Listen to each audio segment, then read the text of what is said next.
these get shifted over all the way to the side? The heck?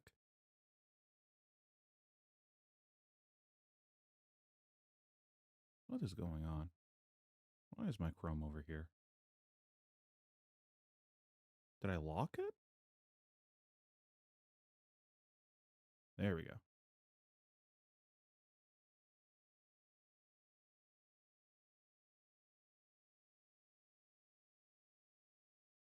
Ah, that's what the problem was. I was on the wrong version of it. My chat not showing up?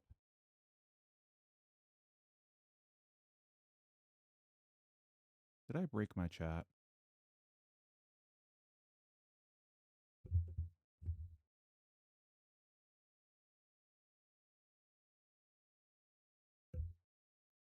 Someone say something so I can see if chat's working on my thing.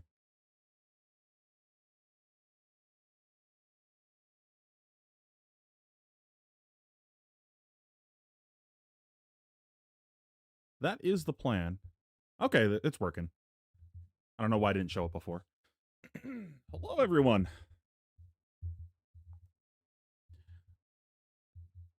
Today, the plan is finish up with the rest of the day 2 games. We got one more LL game to do, and that's actually my game. So we're going to start off roasting how poorly I played this game. Made like 2 mistakes that I can think of during the game. That were just like, not like, oh, I made a decision mistake, just like, I'm a bozo and just, what are you doing? Kind of mistake. So, I'll be chirping my previous self for that. One of those, stream nerves types of things. Ideally, we finish up the rest of day 1 today, and then next weekend we will do the top 8. Hopefully that... How long is the top 8 games? So this is an 8-hour VOD. This is a 9-hour... Okay. Oh my god. So the top 8 might be broken up over 2 different videos also. The finals was phenomenal. Okay, I'm looking forward to watching that. The thing that sucks about this game too is I don't feel like I got that many chances to make decisions during it, just kind of the nature of the matchup. I either like see the good cards and run them over early before his shackles get online, or I'm forced to just put cards in front of cards for the rest of the game and just try to fatigue him. It is what it is. Like I don't really. It's just blocking decisions after Shackle 3, so it's kind of not that interesting from my side. But yeah, let's go ahead and jump into it. Start talking about my game. For your viewing pleasure, pheanoblack on Dromai Ash Artist, a true board state aficionado, going up against Jimmy Miro Demare on chain. I was so happy to play Dromai again. I missed her. This game is going to be a treat. It was so silly. My muscle memory was so messed up from playing Gravy Bones for the past like couple months that every time someone killed one of my dragons, I kept trying to flip them over for a watery grave. And I'd go to like look through my graveyard and I'd be like, why are there upside down cards? Oh, and then I'd flip them back over. It just like kept happening. Black, he's a known illusionist aficionado, but maybe a little underrated on Dromai. One of the best Dromai players I have personally ever seen. We saw Jimmy earlier in the weekend. He is, in my opinion, one of the best chain players today. If you want great examples of what both of these decks are supposed to do, this is the game to watch. Also kind of goofy, at the end of this round, or like in the middle of it, one of the judges comes up to me and he's just like, hey, I'm going to ask that after this game, you flip all of your dragons back over to the invoke side, to which I counter the judge and say, what next round? Because this is the last round of Living Legend. And he just kind of scowls at me and walks away. Token here, of course, being paid into. I believe that's what Pheno is representing here. It's a great way to get some Ash generated. We're up to 2. Pretty common for Dromai to do this on the first turn. Yeah, so it's like, what do we want to get into play right now? Pretty interested in getting this Dissolve Reality in Arsenal to disrupt him on the following turn. But maybe we're supposed to Arsenal the Moraga instead. Or pitch differently and try to keep the Kyloria. It's like kind of hard to know. I do kind of want to get the Ash Wings going here. The idea being that my game plan is revolving around the boots, so I want to like do something to create a bunch of chain links. And this is something that I can fish for poppers with, because I knew he was on like a boomer chain list that was on some number of like generic poppers. So like, we want something to kind of fish for poppers there. Funnily enough, I guess that instinctually I thought I was supposed to arsenal the Maragai, because in the following turn, I think the Maragai is in my arsenal, and I go to cast it, and I'm like, that's not a Maragai. That's a Dissolve Reality. God damn it. Very much textbook Dromai. These Ashwings bring that arcane barrier. Let us go a little wide. Punish chain for a lack of poppers. Really making the most of that goal in a way no other hero really has so far this weekend. Yeah, I think I was supposed to go for the Maragai. I think it was wrong. He's also got some funny mannerisms. With the flourish, he passes his turn back after declaring proudly that the, and I quote, boys are back in town. The three Ashwings hit the board. I believe him. Makes some sense. Chain activation for a Soul Shackle. They are in fact back in town. From chain these days, sometimes there are some preamble on the first turn of the game. But of course, this Shackle going to give any Rune Blade option go again. We've seen Jimmy's list earlier in the weekend. Very high density of one cost attacks to pair with. I really like the way that he did his Shackles, putting the Young chain out. The way that I like that people used to do it was they put their regular chain onto the combat chain. But I like doing it this way instead, just having a secondary chain to do it with. Here we're thinking about if we want to create any Ash with the Arcane Barrier. We're going to have to keep these dragons in check to some extent. Not very many poppers available for chain outside of those same pieces of interaction, so we'll need to beat back these Ashwings, try and prevent some Arcane Barrier. It looks like Jimmy definitely leaning towards board control early here with all of their resources. Yeah, so and this makes sense. He's trying to keep me off of that Boots game plan. You have to send the Arcane at your opponent themselves. Athena did drop the 38, and a Reaping Blade being used. So is there like a really easy way for Jimmy to interact with these dragons generally, or does he have to spend these attacks on them? It has to be done the hard way for the most part. You'll nickel and dime with some of the smaller attacks, take care of Ashwings. You'll prioritize certain dragons that prove to be problematic for your game plan. Jimmy understands that this game is likely to be a battle of attrition. They need to keep the Ashwings in check. Now, on the bright side, my hand still converts here, even though I can't do the Maragai. While their resource density is low, is a powerful way to go. Okay. Wow, this is a Dissolve Reality being thrown out here by pheanoblack. Obviously, as Oath of Loyalty is... Okay, I think, yeah, Pheano... Yeah, I'm just such a bozo. If only there was a mechanic in the game that existed that allowed you to look at your arsenal before you played it, right? Like, oh my god. And this just, like, sets me off after that. I like, can't get out of my own head on this mistake after this, and I just, like, keep harping on myself over it afterwards, and it just, like, it's one of those, like, you make a mistake, and you just, it's gonna fuck you up for the rest of the game.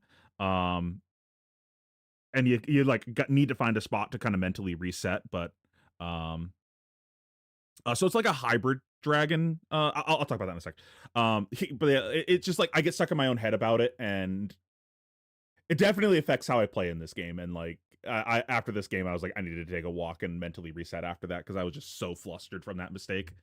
It's like not only made a mistake, but made the mistake on stream, and now I look like an absolute buffoon.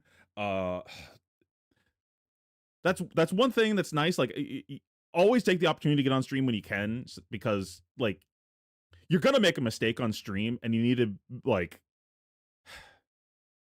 get used to that, if that makes sense. Of like, you can't let that ruin your whole tournament. That could have ruined my whole tournament right there, of just me making that small mistake, and now I tilt off the face of the earth, and it just affects how I play afterwards. But it makes me make a couple other errors after this, and I keep mentioning it during the game too, like what a buffoon I am. But you gotta learn to mentally reset. After that, I just like Sarah, Charles's sister, was there, and she had a service dog with her that she was trying to like socialize. After this game, I just beelined over there and was like, I just need to pet the dog and just like mentally reset, so that way I don't throw the rest of this tournament in the trash. But this is like a hybrid big dragon list where I've got like red go again attacks and the big dragon stuff. I'm trying to take advantage of the boots with the big dragons, because that's just broken. But then we have the like efficient red go again attacks to push down our opponent's life total before we present our dragon attacks. I don't think I tilt that hard, but like this is one of those moments where I'm like, oh my god, like I just feel like such a buffoon. Like I'm embarrassed about this moment. So it's causing me to get really flustered. I don't think I would care if it weren't on stream, because I'd just be like, okay, whatever. But like the fact that I'm on stream caused me to be like flustered and embarrassed by it. And then that's like the mental spiral. Yeah. Big mental tax for sure. But like everyone makes mistakes. Wow, double blaze headlong in the hand, obviously following up this Oath of Loyalty. So this is actually really attack action centric turn that promises some really high damage. Yeah, so if you missed that there, Dissolve Reality, pretty big uptick. But clearly, my instincts tell me that I should have arsenaled the Moraga instead, since I, you know, went to play it instead. How about we blaze headlong down the highway instead? Yeah, no fealty tokens for you there, Pheno, to make that a legal action.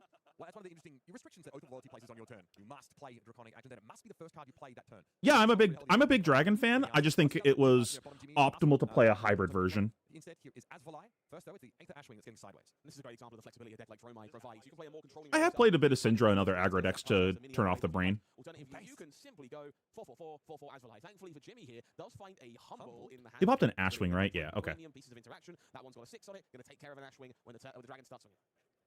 Like, see, I'm more commonly seeing that in, like, Iron And then Emblem, that mistake of my arsenal, like, makes the game incredibly hard from here on out because it priced me into making a play that I didn't want to make. Now I had to go to 0 Ash playing this Asvolai, which is not ideal. Maybe I would have pitched a card to AB instead on the previous round. Probably not, but just that was a really big mistake of what I chose to Arsenal. And I think in the grand, like, if I'm thinking about how I'm trying to win this matchup, I think keeping him on Arsenal isn't how I'm trying to win this matchup. It's not like a deck like Viserai or something that I like got to keep them on off of their funny cards in Arsenal. I think by me doing that, I'm extending the game, and extending the game is to his benefit. So it was probably better to put the Moraga in Arsenal to try to shorten the game and put like an aggressive threat in play, which would have played better against his popper. I could have thrown the Asvolai here instead, and then gotten the Arcane in, then thrown the Ashwing, got that popped, so I would have gotten some extra damage on the turn. I still would have gone to 0 Ash in that scenario, but... Want those generic attack actions with relevant on hit? Oh, no. We wouldn't have gone to 0 Ash, because we would have pitched the Asvolai to the Moraga instead, right? We go... Oath, Moraga, Blaze, pass with no card in Arsenal. And then we get to swing the Moraga with no Phantasm, then we swing the Ashwing. And then we kind of put the onus on our opponent on whether or not they want to clear a board, which makes things kind of awkward for him, where his Reaping Blade doesn't cleanly kill the Moraga, so he can't go Reaping Blade, kill Moraga, throw a popper at our, like a 2-for-6 at our face. And then we don't have to fight over our arsenal when he throws a Command and Conquer at us. So it just like completely changes how this game plays out from that point forward. It's just literally my arsenal decision, I think, cost me the entire game. Lay that one down, Howl from Beyond into pitch to power, a Reaping Blade attack at Asvolai, clearing the board. Humble such an endorsement of the overall game plan here for Jimmy. I mean it when I say this team and players like Jimmy tested every piece of interaction you can imagine. Everything from Humble to Rika Corruption, Erase Face, the weakest link. Sorry, I guess it's the CNC next turn. I know he throws a CNC at me at some point. That's like really annoying. And like throwing a Humble at me when I have no Ash is like really annoying. The Storm, I believe, is the go-again source. I think if he made a Rune Chant, I might have AB'd the Rune Chant to make an Ash and just let this hit, to be honest. But I don't even have that decision. Play a red card this turn. Dragons you control have go again while attacking. It's far too so Seneca is what allows you to actually attack. It's like it lets you swing. You are free. correct. But so what's huge here is that Pheno wants to make Ash. He doesn't have any. Can't power this dragon generation at the moment. Current Gesture is an outlet. I guess if you wanted to make it spectral, but it's ropey at best. It's simply an upgrade, I think, of a Silken Form that we used to see in the arm slot there. More importantly, Arcane Barrier, which is slightly important against Chain, and giving that up a little bit sketchy. That's the line we're going to have to go with here, because Pheno needs Ash. This is not a question. Making a Spectral Shield. Okay, yeah, so we need an Ash, needed a way to make it here. Warmongers, Spectral, Flamescale, all get in. So, try my safe for now. And hero abilities online. The Ash generation was just incidental. Okay, Ash Wing's going to have to do some work. Or Pheno, And now because I made that other play of arsenaling the Dissolve, I had to just throw away a card to my gloves just to make an Ash to play the game. So it's just like compounding mistake, just like continuously punishing me. I feel can make the most of that lack of Arcane Barrier as the game goes on. We do have a Mirror Guy in the hand this time around. It's actually a Mirror Guy. Will come on in for 2 points. First Dragon attack has no Phantasm. Now this one is a pretty important one for Jimmy's overall game plan. We've already seen a pretty high density of the 6-power, 2-cost interactive attack. I believe there's a Command and Conquer in the hand here. Mirror Guy does make itself safe from those, provides incidental pressure without playing into that plan. Pheno, if you remember, that's a Dissolve Reality. That's now being sat on. So both players are going to be able to create Ponder tokens here. Jimmy's going to have to bond what he had in his arsenal. That does mean that the Command and Conquer that Jimmy is sitting on has a valid target. Go up. Wait. Jimmy's going to have to bond what he had in his arsenal. That does mean that the Command and Conquer that Jimmy's sitting on. What? The flustering continues. I should go full screen on this. That's better. just put my pitch on the bottom of my deck face up here. Oh my god. Oh, so cringe, man. Oh, I can't believe none of the judges caught that or anything and like fixed my deck.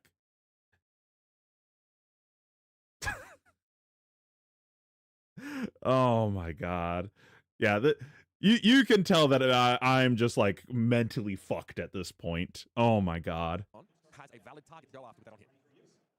We're seeing Jimmy more than happy to commit to clearing away dragons as this game is played so far, building out those soul shackles. Unlike the RuneGate version of this deck, soul shackles. What a bozo. Keep these under control. We're not trying to keep them in check to play a longer game. We're looking to banish as many cards as possible, play these rambunctious turns. And so it's building critical mass here, controlling the ball while we do so. We saw Elibird, send a vaporize at Jimmy yesterday, taking out the soul shackles, but it didn't, harm him too badly in the grand scheme of things. Just recover from that, come back. This is a ghostly visit here with Go again, followed up by a good old command and conquer. Seeing this play pattern time and time again. 1 cost attack, 2 cost piece of interaction. This deck is built to be consistent as you can imagine in enacting this game plan. Lets you be the aggressor, take cards away from the opponent, and in this case, you clear away mirror. Hey, Card Fight, what's up? We're just talking about how bad of a player I am from my game at the at Worlds. 2 cost attack or at least something with it on hit.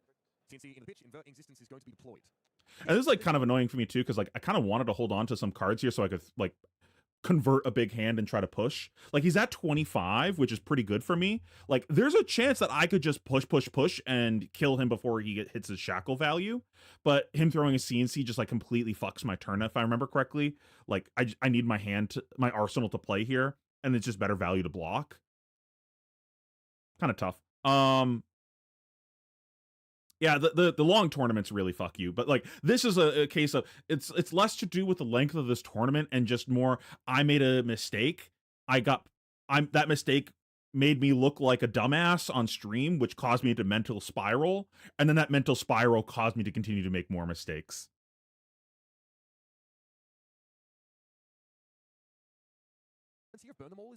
I popped into the stream for like a hot second earlier today for the calling. Seemed like everyone was crashing out about Gravy. I don't know. People always crash out about whatever the best deck is. Yeah, it is Ether Iron Weave in the chess piece here for Jimmy, promising a little bit of upside, but no potential on that card, at least to mitigate arcane damage. There you go. You can gain some resources, providing you've met those conditions. Very telling, I think. I had so many. This was literally a tournament of testing my mental fortitude. We have this game here of testing my mental fortitude of, okay, I need to reset or otherwise I will throw this tournament in the trash can. We have my Scab Skins game that I crashed out about of my opponent OTKing me because they went blood rush, roll Scabs, fucking OTK me from like 25. I after this played against Syndra, who I didn't put an attack on the combat chain for 5 turns. It was just like so many goofy games of just like tilt-inducing games. I'm honestly surprised I didn't throw this event in the trash can. This matchup, it is going to be quite quick and punchy. Immediate resources more valuable than any of the alternatives. Jimmy expecting Pheno to take an aggressive stance, leverage those dragons for their immediate numbers in the bottom corner, push damage while the option is available. Use these cards like Billowing Mirage, Dust Up that we've seen. Yeah, it seemed like Paul was running pretty hot. That's snazzy. Overcrowded, playing very but that's what you need to win More events. tokens to sort of, powered up, but yeah, Soul Shackle, you don't get it for multiple, of course. Yeah, I wanted to go get this Kyloria in play, ideally, and like not block, but the Command and Conquer made it so that way I had to block. But also, this is so ridiculous. Like, he popped me 3 turns in a row and threw a disruptive attack on all 3 of those turns. Like, he's got to have, like, what, 9 poppers in his deck? 10 poppers? Because he probably plays, oh god, what's this chain spec, that popper? So he went block with a 6 power, attack with a 6 power, block with a 6 power, attack with a 6 power, block with a 6 power, attack with a 6 power, the first 3 turns of the game, if I remember correctly. That's so unreasonable. For the one of them, but like when there's pond tokens in play, I know that would be Brian level egregiousness. Yeah. I see exactly why she got errated. All right, Shackle, what do we got? He ended up getting top 8, right? Jimmy? The high notes disappearing there alongside it. Just some tools available to Jimmy. Obviously, Plunder in the hand as well. Another card that's been popping up at a surprising frequency in our feature match games, heading down the stretch here in Living Legend. Jimmy's going to have to reach for some of these banished cards here. It's a bit of an awkward hand. Plunder wants to... Yeah, I remember watching the last turn of the finals where Paul looks at the top of his deck with Compass, and he like makes kind of a face, and it's like, Oh, did he get unlucky? Nope. Plays a swell and hits a back alley and then goes prismatic swell conk attack with ally. Just and then attack with another ally afterwards. Just so unreasonable. Granted, he wins that game even if he doesn't hit the back alley there. Like I think he wins the game just by throwing the conk, but it was just I think a conk for 7 still wins that game. But it was just so ridiculous. Just nah, I'm him. Before being deployed as invert existence. So Seeds of Agony is going to come out. The next attack action card will cost 1 or less. Has an arcane damage ping. Of note, it's only at target hero, not at, an Ashwing, for example. Damage is damage. Man, I am getting tilted by this game in hindsight. My God. I didn't know it was possible to get tilted by a game that already happened. Yeah. But all in all, Smoke's reading information at its most powerful when you know your opponent is of a quality equal to that of pheanoblack. This guy's definitely appeared in some pretty high-profile scenarios for a long time. Definitely a veteran of Flesh and Blood. Fancy team Runaways. Of course, Runaways, lovely folk. Happy to see him doing well this weekend. Fancy Jimmy pausing here. Does tell you we have an unusual spot. Jimmy's probably played. Yeah, at this point, we're just like, no blocks. Hope he doesn't throw disruption again. So it's having to pause and consider how to best utilize this hand. Reaching 4 Grasp of the Arc Knight. Invert existence, not of much use yet. And just sending this unhallowed rights from the hand. So less than impressive, but making do with a menagerie.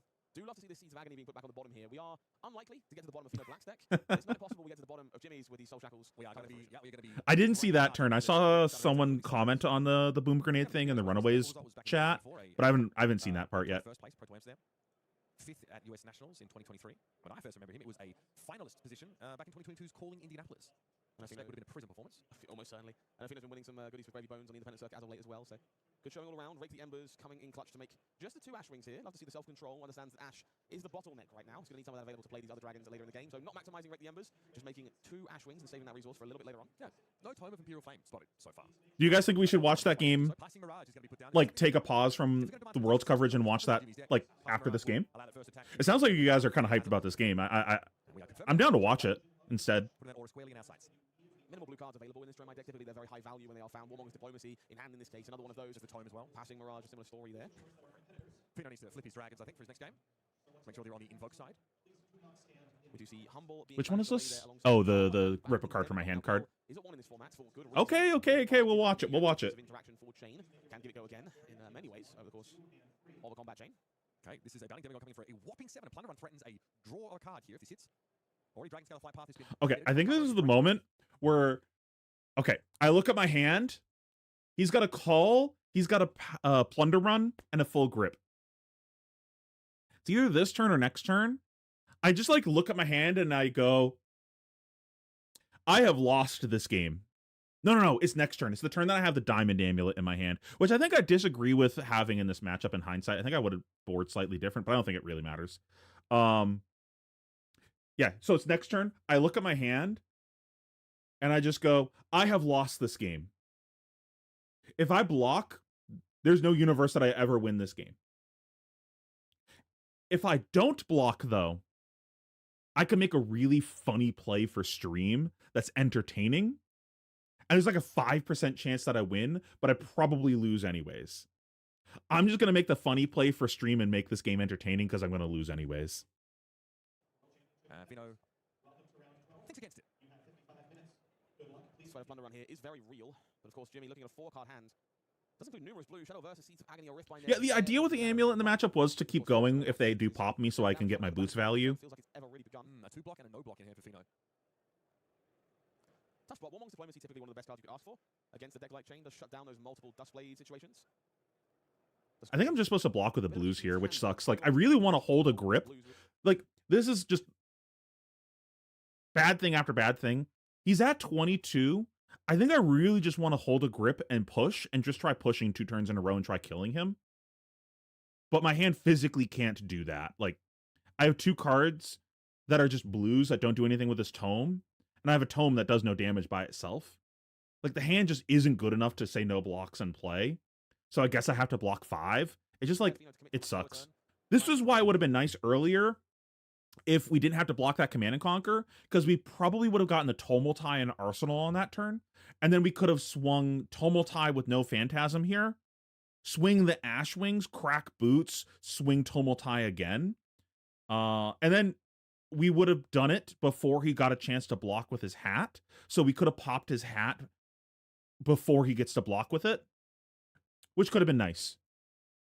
To shut down the A+B that we see from Chain. Leaves a bit of a tough decision here. I like leaning towards Warmongers, but you really like to get that tome in the Arsenal. So it depends on what we see inside the Arsenal right now. If it's always go again, the choice gets much easier. If not, we're playing defense in this spot. The Warmongers is going to be the big block in this case. This will be 7 block. Jimmy has to think about his next step. Still gets to carry on the rest of his turn with 4 cards from hand. Looks like he's happy enough with Pheano getting defensive. Still plenty of action. Still that Cull sitting there in Banish. I think at this point, I'm just kind of hoping that I can fatigue him from this spot. This is the moment where I learned that Plunder Run triggers into allies. I did not know that.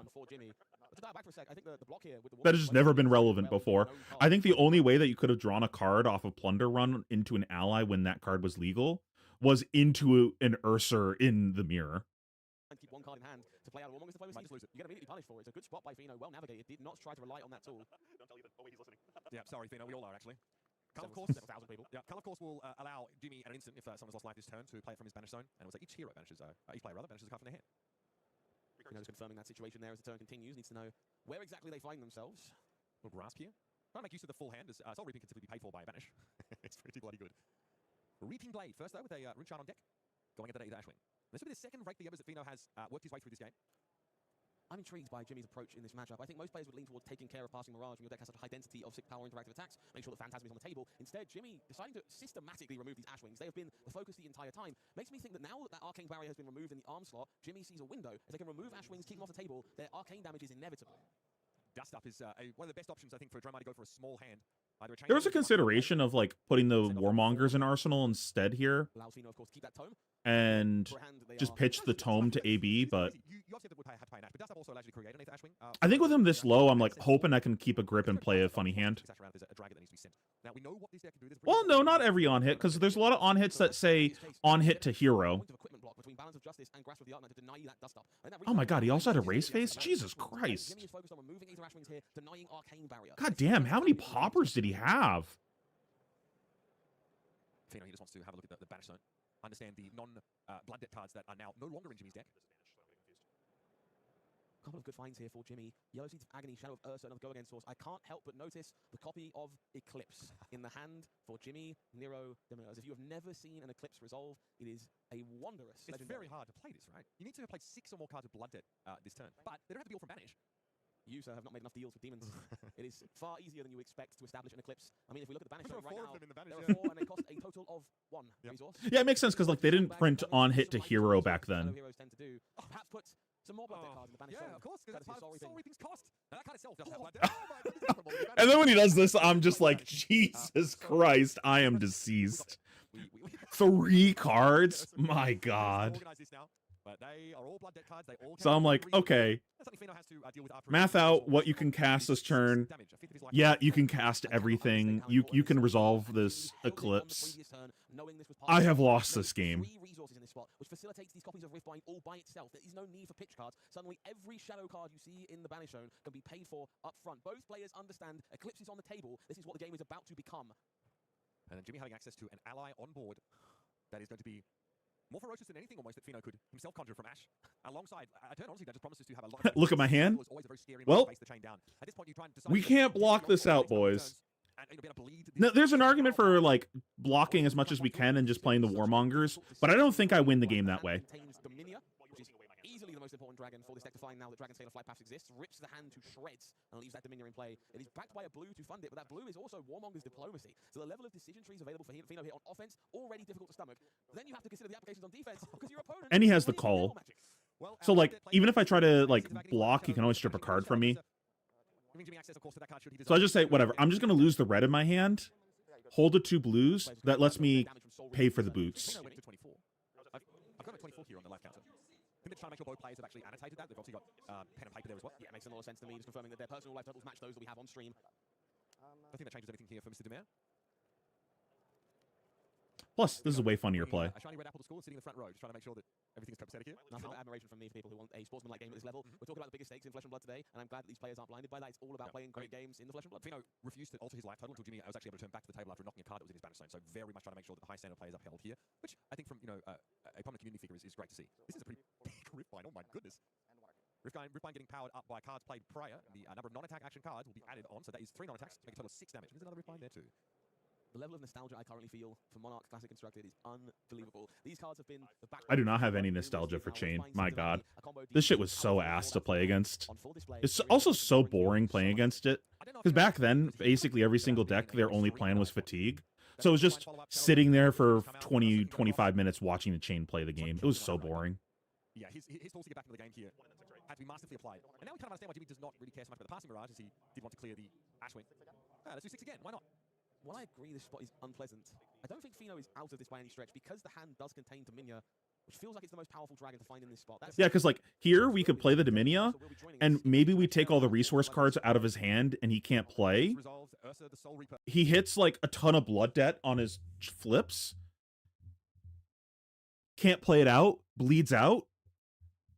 And then we hit a Warmongers, he flips a bunch of blood debt again, and then we win the game. We've already seen 2 Warmongers, I believe, so it's like pretty unreasonable for that to happen. But that's my out at this point, I think. We fuck up his hand, he hits too much blood debt, bleeds out from his own blood debt. Up he is. This guy is pretty scary. Crucially, 6 health, but comes in for 6. Go again, unless your opponent has a soul. Well, if you look into Pheno's eyes, you know he doesn't. Yeah, worth noting here that this Ursa did not get to attack because we ran out of action points to get there. Eclipse is instant, of course. It's pretty close to as boring as Kano. We're going to have to see if Dominia has something to say about that. Now, in this era of Dromai's sort of tenure in Living Legend, you have the ability... I would say playing against Chain is pretty similar to playing against Gravy Bones, where most decks don't actually get to play Flesh and Blood against Gravy. They just block and kill allies. And when you're playing a game like that, it's pretty boring. And that's what it feels like playing against Chain. You're not like really getting to play the game of Flesh and Blood. You're just blocking and hoping that you can fatigue them. It's kind of dumb. I think that's like a bit of a failing of Gravy Bones. It's pretty unengaging to play against if the matchup is such that they can't play the game with you.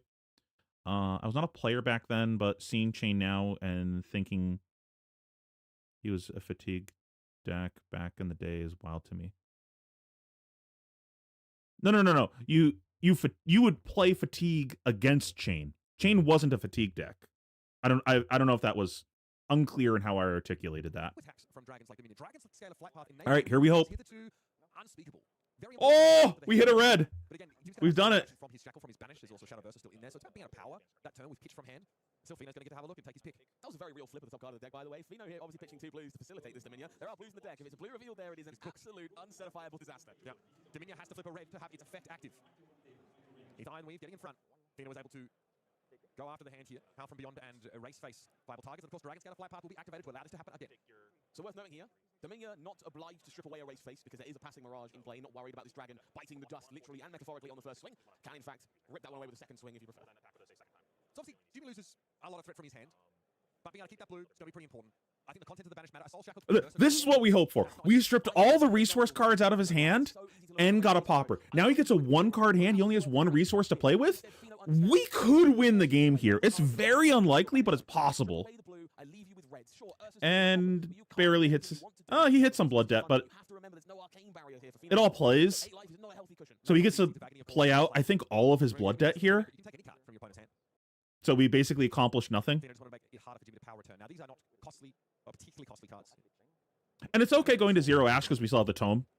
Season Wagon, of course, is a 0 cost and gives you that arcane damage. It's important that you have to play a 0 cost attack action, but Jimmy has access to that. Bounding Demigod says, I have 4, go again, and I'm going to ping you for 1 arcane. Again, I love the sportsmanship between these players. Clearly, both know each other. You know what this card is. This is the last card in my hand. You have all the information you should have. Let's play a dunk again. Maybe we're supposed to block with one of the blues last turn so that way we could just resolve the Tome instead and accomplish the same thing. I think I might end up dying with this Tome in my arsenal. I don't think it like matters. I think I'm still going to lose this game, but that's like a small optimization. Yeah, we've got 2 ambassadors of Flesh and Blood here. Leaving it all out there to try and go to 9 and 2 after 11 rounds of play. There's a Sigil there in the hand. I think I've been Serakai, if I'm not mistaken, for pheanoblack. There's Billowing Sands and Yendorai as the other 2 cards that are currently available. Does mean there is reasonable defensive tools here. Will be the latter dragon expended to soak up a point of damage. Shadow of Ursa here. The Howl from Beyond being banished.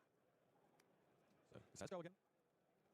And having Ursa the Soul Reaper sitting on board here is really nice for Jimmy. It's hard to imagine Pheno really ever has the agency to go after it. It needs to amass 6 damage in order to clear that.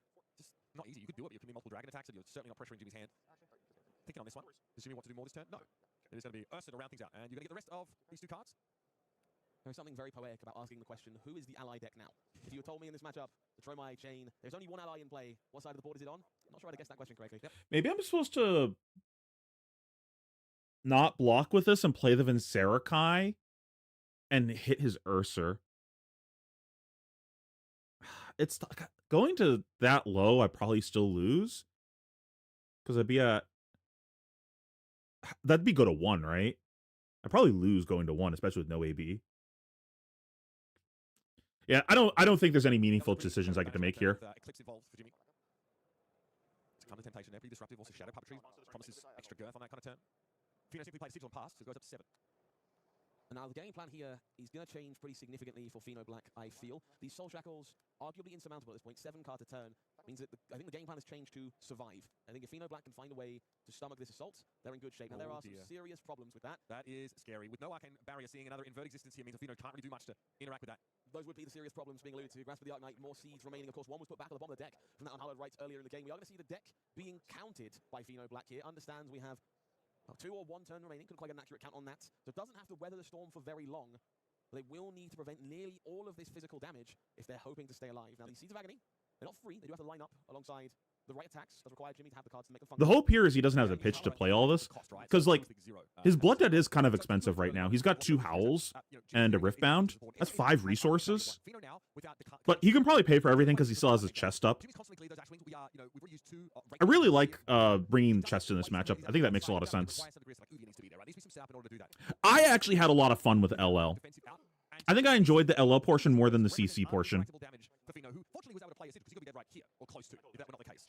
He goes up to 7. I think Jimmy's still representing, what, like 4 arcane damage based on what's in his banish right now. Plus, How from Beyond is a pump. It's going to add some extra physical damage to his attacks if he can send them. Plus, Ursa's still here, so it's a very, very dangerous spot for Dromai.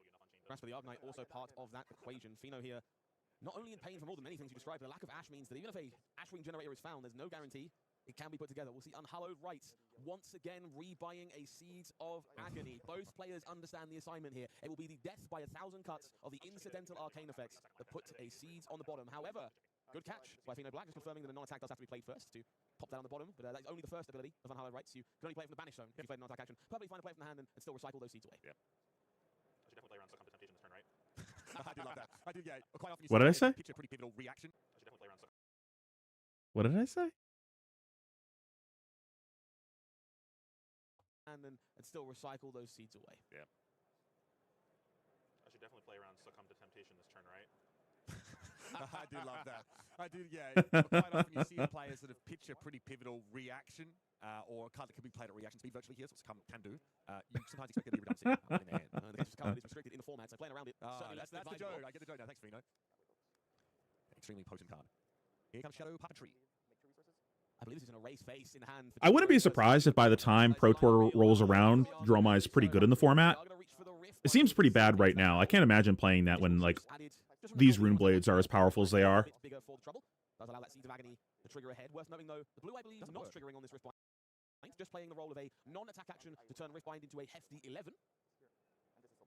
It does mean, though, like, Jimmy has Shadow of Ursa, though, so that would be able to carry that arcane damage. I feel like Pheno is in deep trouble here, folks. There's no other way of putting it. With an invert existence being demonstrated. Going for blocks. Sigil critical here. 5 down to 3. Invert accounts for 2 of that, and whatever carries that. Oh, I didn't know that. No, Shift plus minus? Oh, yeah, of course. There's no other way. Pheno reaching. You lied to me. It just changes the captions. Advances to 9 and 2. Chain, bound by Shadow. Rubis of his demise. You liar. Maybe it's with on my numpad? I want to play some Chain. I am itching to sling some Seeds of Agony. I want to put myself in a Riftbind, and that is in no small part thanks to Jimmy making his deck look powerful, making it look fun. Oh, shift plus. Okay.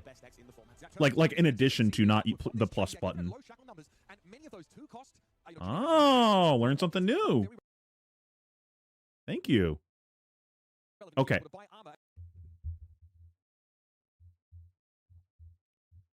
Just play Redline like Mara?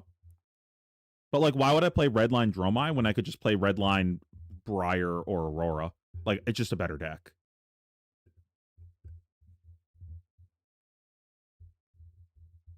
Okay. You guys were kind of popping off about the finals of the Calling. Do you guys want to watch that more than Worlds?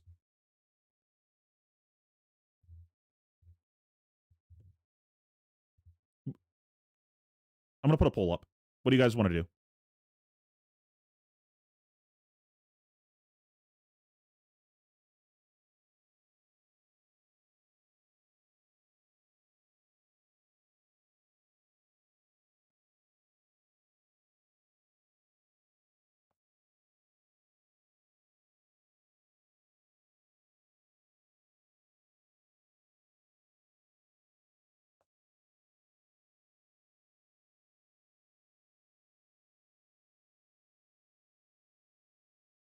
Okay.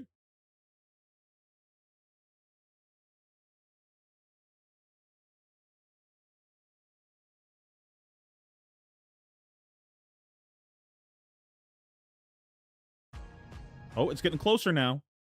It's getting closer now. 57-43. Let's give this another moment.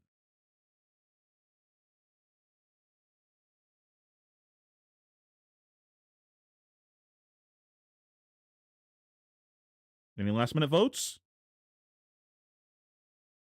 3, 2, 1. And it is the finals of the calling here in Valencia. Samo Planink on Dash.io.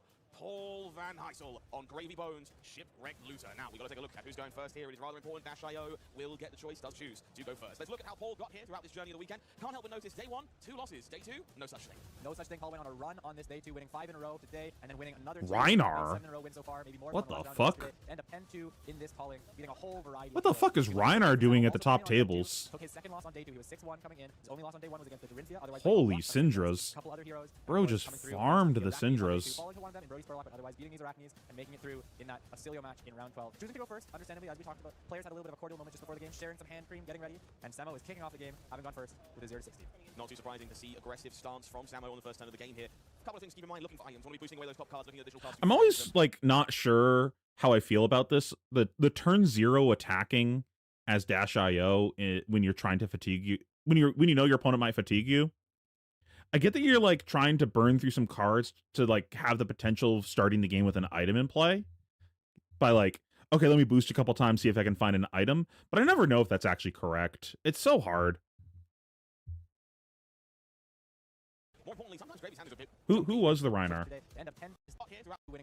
I'm not familiar with this person. Ehor. Is kicking off the game. And the allies, so damage on the first turn of the game certainly not impossible either. Yeah, absolutely. And we also see a couple blues in this hand for Samo. Probably wanted to just play Got a out Loan make Shark, a first hand, chart, Call to the Grave. Item off the top, chooses not to crank it, leave that counter in order to make Can't sure tell what the last leave card that is. for his second turn and buff up things as much as possible. Got to note a huge hitter in the hand. I'm pretty surprised that he compassed here. I basically never compass on turn 0 unless it's like some niche situation. Because, like, let's say we compass and we look at the top and we see something that matters for the chart, and that's why we decided to block with the chart. It doesn't matter. We're going to draw that card, right?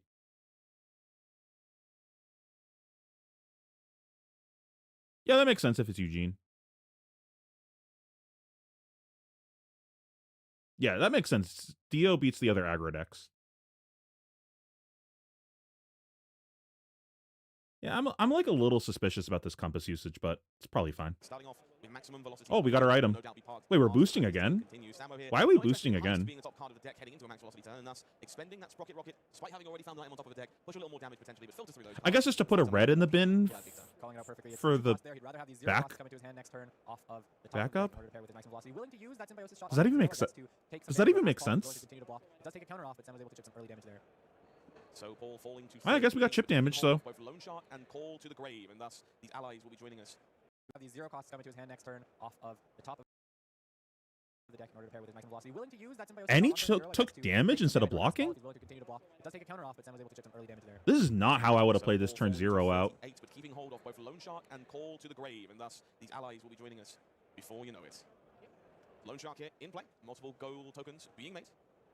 Of course, holding on to that Lone Shark, prioritizing keeping it from turn 0 because that's the best thing you can do on your first turn, especially in these balance of justice matchups where you don't start with that gold from counter dominion. So very prioritizing getting that gold online. That's why he was willing to take that symbiosis shot. Also held on to this Call to the Grave, recognizing it's his way in. If he draws 2 dud cards along with it, or if he had blocked with it and then draws 3 dud cards, then Lone Shark pass or Lone Shark attack for a little bit is not enough. Call to the Grave ensures he can get an ally directly into the graveyard on his first turn, and in this case, it's the best one. I don't know what you mean by party. Definitely very guilty of blunting the assault of Dash.io. 2 cards left in hand for Van Heysel. Board side exchange, a copy of Loot the Hold left remaining.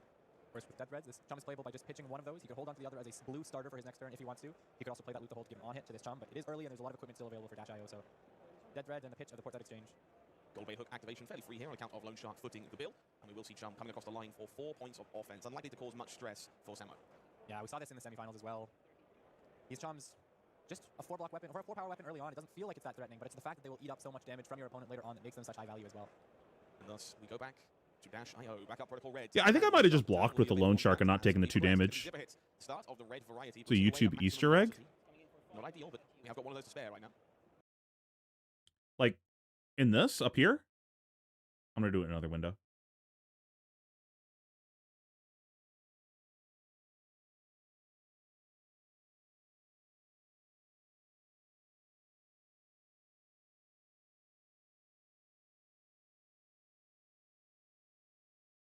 What do you mean in the video itself? How do I type it in the video?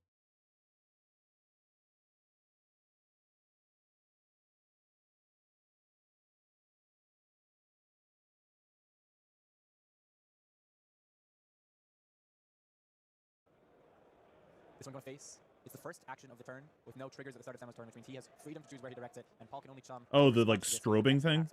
Okay, how do I make this stop? I hate it. Damage goes to the face this way. I think that was 2 0 cost boosts in someone's hand, which means this next is on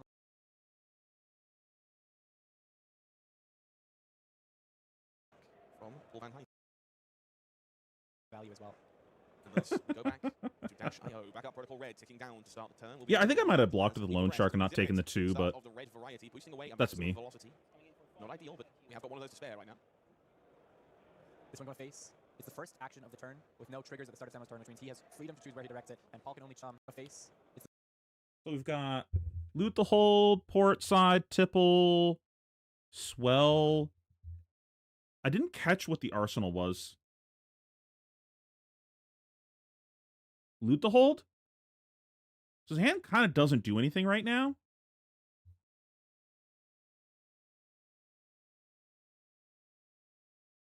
Really need to find an ally.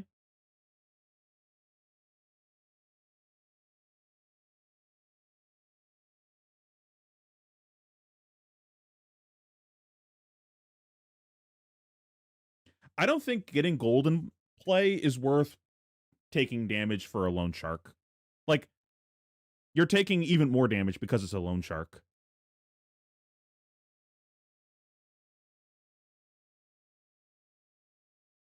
Especially when, like, the thing that you're grabbing, like, you have a Call to the Grave, so no matter what, like, your opening 4 is going to play, you can put the Chum in play, and then on the following turn, if you draw into an ally, you can just activate Chum.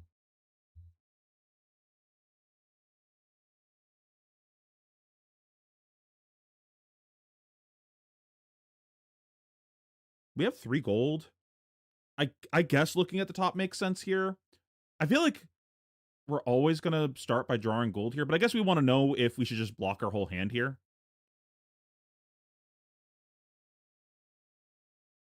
It's 4 life and a card. Like, the Lone Shark was -4 life for 2 gold. It's the first action of the turn with no triggers at the start of Samo's turn, which means he has freedom to choose where he directs it, and Paul can only Chum in response to this, meaning the next attacks would have to face down at the Chum. So, of course, Samo giving himself flexibility and guaranteeing a little bit of damage goes to the face this way. If there's an ally on top, maybe we draw off of gold. If there's not an ally on top, then just block. Compass check from Paul Van Heijn. Signs a defensive stance. This makes sense. Blocking 5 here with Saltwater Swell and a blue copy of Golden Tipple. Yeah, a bunch of blues that aren't doing anything in Paul's hand, so probably that's the reason that he took that defensive stance. No allies to activate Chum, of course, but also, you know, cards that don't do much together. No grenade in sight, as things stand right now. Players realizing they are not mic'd up. I want to hear their funny comments too. Let's sort that out. Paul says this can resolve.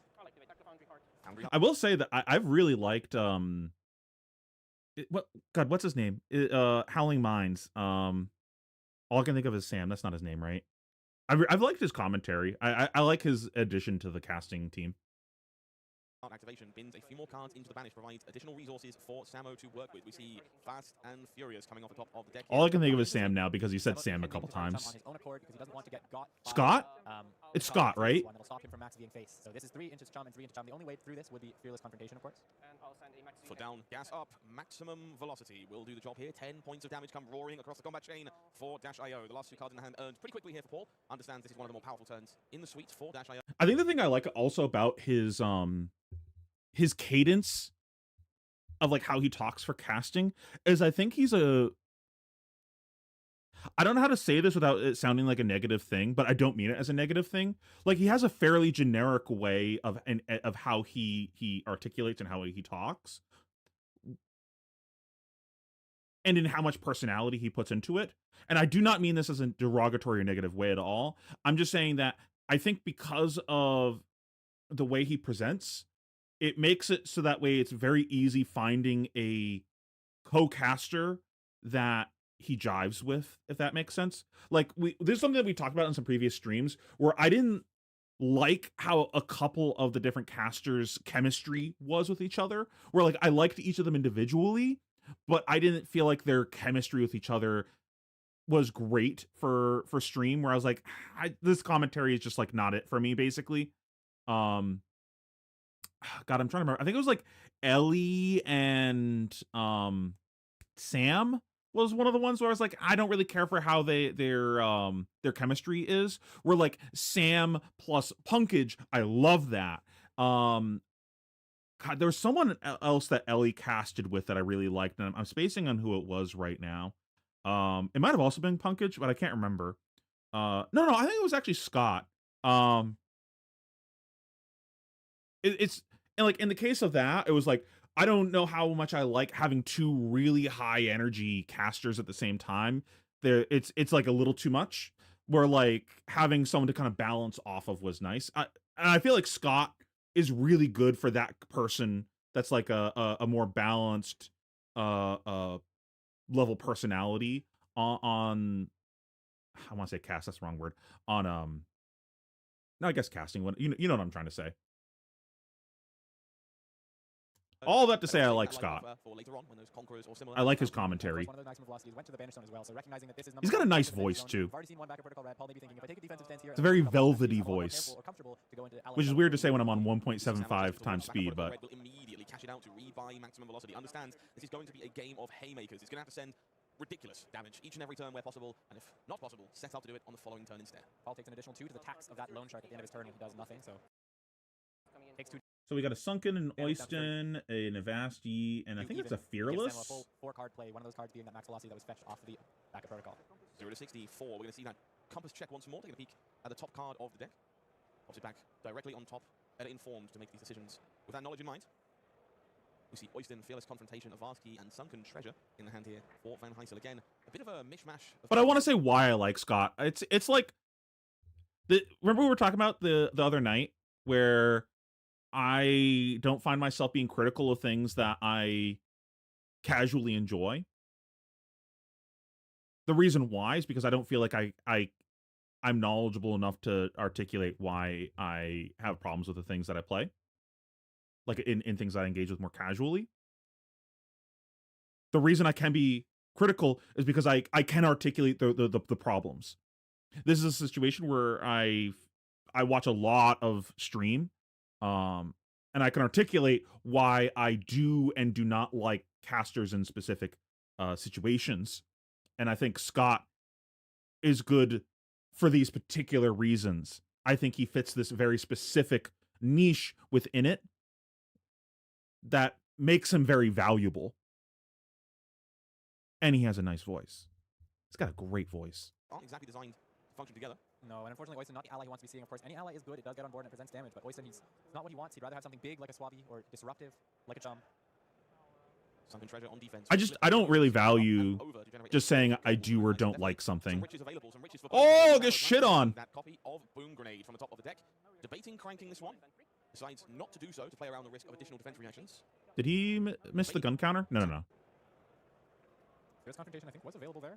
Yeah, I think Oyston sucks ass. Turn this into a block, but giving up 1 card to block 4 when he could have more flexibility with it as a pitch card. So it's only losing 1 point of value versus just blocking with it normal. And of course, on his turn, it could do offense. So Paul decided he didn't want to use that Fearless Confrontation as a defensive card there. Imagine this Oyston was just like a costed ally. We'd be so lit right now.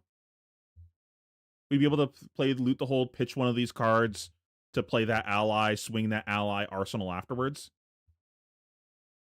I think the only universe this Oyston is good is we find a different ally on top of our deck and we use the Oyston as pitch plus dead threads. Let that Boom Grenade die, dealing some damage to the face, and then keeping 3 cards to go on his go. Anka would go crazy here. We will see that confrontation pitched away to start swimming in treasure. This is like a great example why Oyston sucks. Oh shit, I have Oyston. I guess I'm drawing off of gold because he sucks. Isn't the whole point of playing Oyston so that way you can make gold? It completely defeats the purpose of playing the card. Just play Anka. This is why I play Anka. I guess we go gambling. No deck knowledge right now, unfortunately. It's like Avasti traded for an Avasti and an additional resource off of that gold. Feel bad. I don't think I would have drawn off of gold there. I'm pretty sure you're supposed to just blind the chart.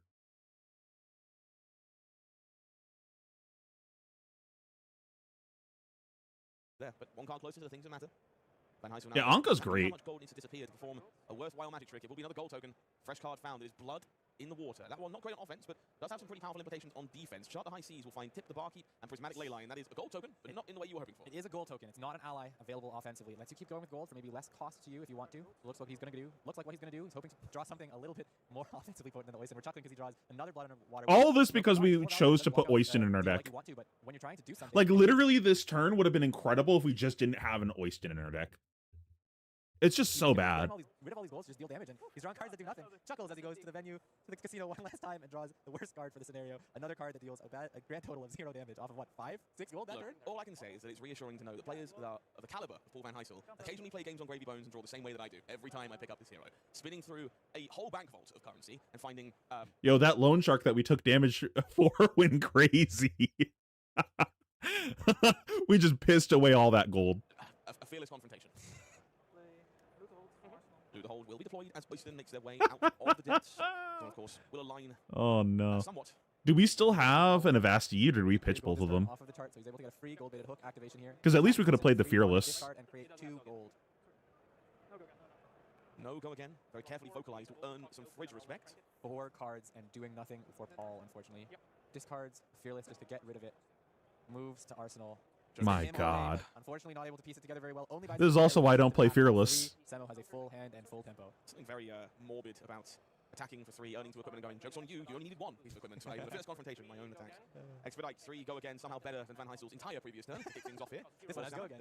What a goofy turn. Well, actually, I believe a pair of boom grenades lurking in the hand here for Samo, which is less than ideal. We don't really want on the bright side, Sunken can flip over the Prismatic, right?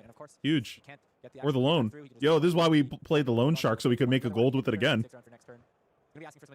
Which we could have also done if we just blocked with it, but... That's why we saw those equipment blocks. Of course, Oyston being for 3 was quite easy to cover. Foundry Heart goes looking for additional value. It is Zipper hit. We'll be following this. 2 resources remaining at the peak at the top to find some extra juice from Dash. And Heysel working with multiple copies of Blood in the Water, unlikely to be much phased by this one. We'll destroy a saltwater swell, just for flavor reasons, but no additional allies to be found on top of the deck. Yeah, it really does do nothing most games. That's the problem. Not able to find the 3rd boost card for that maximum velocity this turn. Samo here preferring to keep the Arsenal card that we know, I believe, is the maximum velocity, tucked away later for on. And so one of these red boom grenades will be forced to kind of just expire of its own accord. Maybe it gets paired with adaptive plating, a little bit of luck to kind of get some value out of that. The other one, not cracked, will be locked and loaded for the next wave of assault, but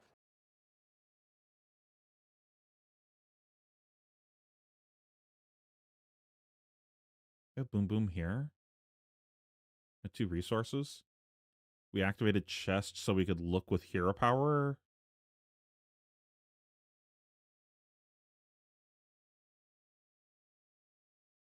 And then we hero power. Kind of wish I just pitched the boom grenade instead to hero power, but we couldn't have. What did we hit off of the Foundry Heart? Defense with one of these boom grenades here. Somehow had kind of not a lot of options when it came to blocking. Maybe that's why we saw those equipment blocks.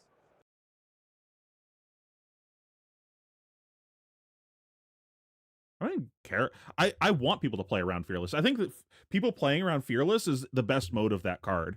You just like spawn bonus value every game because your opponent plays around a card that you just never had anyways. The other best mode is targeting a Centauri Saber when your opponent plays Unsheath and then they lose their go again. This double boom grenade's kind of goofy, but like, I don't think there's a better way to really play this.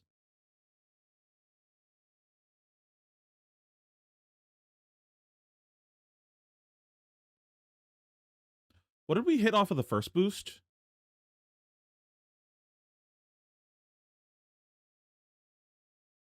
There's an argument here for blocking with the Crown of Providence instead and just sinking one of the boom grenades for later.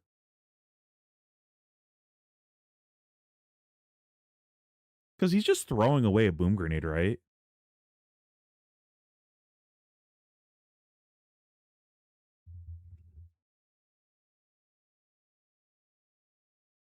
I understand wanting to hold on to the crown for, like, a conqueror or something, but it's kind of tough just throwing away a boom grenade. He could have also just not blocked this and discarded a boom grenade.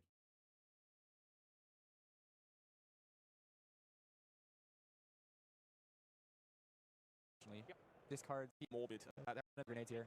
Sema had kind of not a lot of options when it came to blocking. Maybe that's why we saw those equipment blocks. Of course, Oyster being for 3 was quite easy to cover. Foundry Heart goes looking for additional value with his zipper hit. We'll be following this. 2 resources remaining at the peak at the top to find some extra juice from Dash. Van Heysel working with multiple copies of Blood in the Water, unlikely to be much phased by this one. Will destroy a sideboard as well, just for flavor reasons, but no additional allies to be found on top of the deck. Yeah, just fishing further into the deck, wanting to get to those good cards. Core off the top. Not able to find the 3rd boost card for that maximum velocity this turn.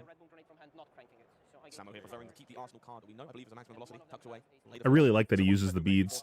I'm pretty sure I talked about this last time on stream, where if I was playing Dash, I would use the glass beads. For the next wave of assault, but 2 fairly lackluster turns back to back for both of our players here. Yeah, Samo just not wanting to be left with that boom grenade in hand, of course, so he plays out the first one and has to crank it to get the action point back. Paul having at least 1 attack here with the Murderous Rabble. This will be coming in for 3, but no allies in grave, and of course we know that 1 Blood in the Water left in his hand that will be hitting the Arsenal at the end of the turn, I imagine. So not so much into it's looking like not so much as well. Of course, Tip the Barkeep available, Oyster available. Well, the reveal there from Murderous Rabble was a call to the grave on top of the deck. Gold token is available. Van Heysel looking for some What is his way to hand? continue this turn. Not impossible. We'd rather lean on Oyster while it's on board. In water left in his hand. Tip available, and blood. Well, the reveal there from Murderous Kind Rabble of doesn't do shit.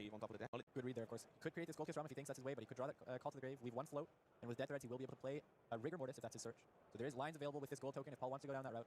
Holding under the Tip the Barkeep, which is either being pitched or played depending on these lines. So of course, I kind of like that. You can tell this is a tough decision tree for Van Heysel.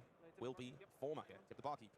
No donation of gold this time. Gold Kiss Ram. I think I might have gone for that. Bigger, impactful turn later down the line will be Oyster.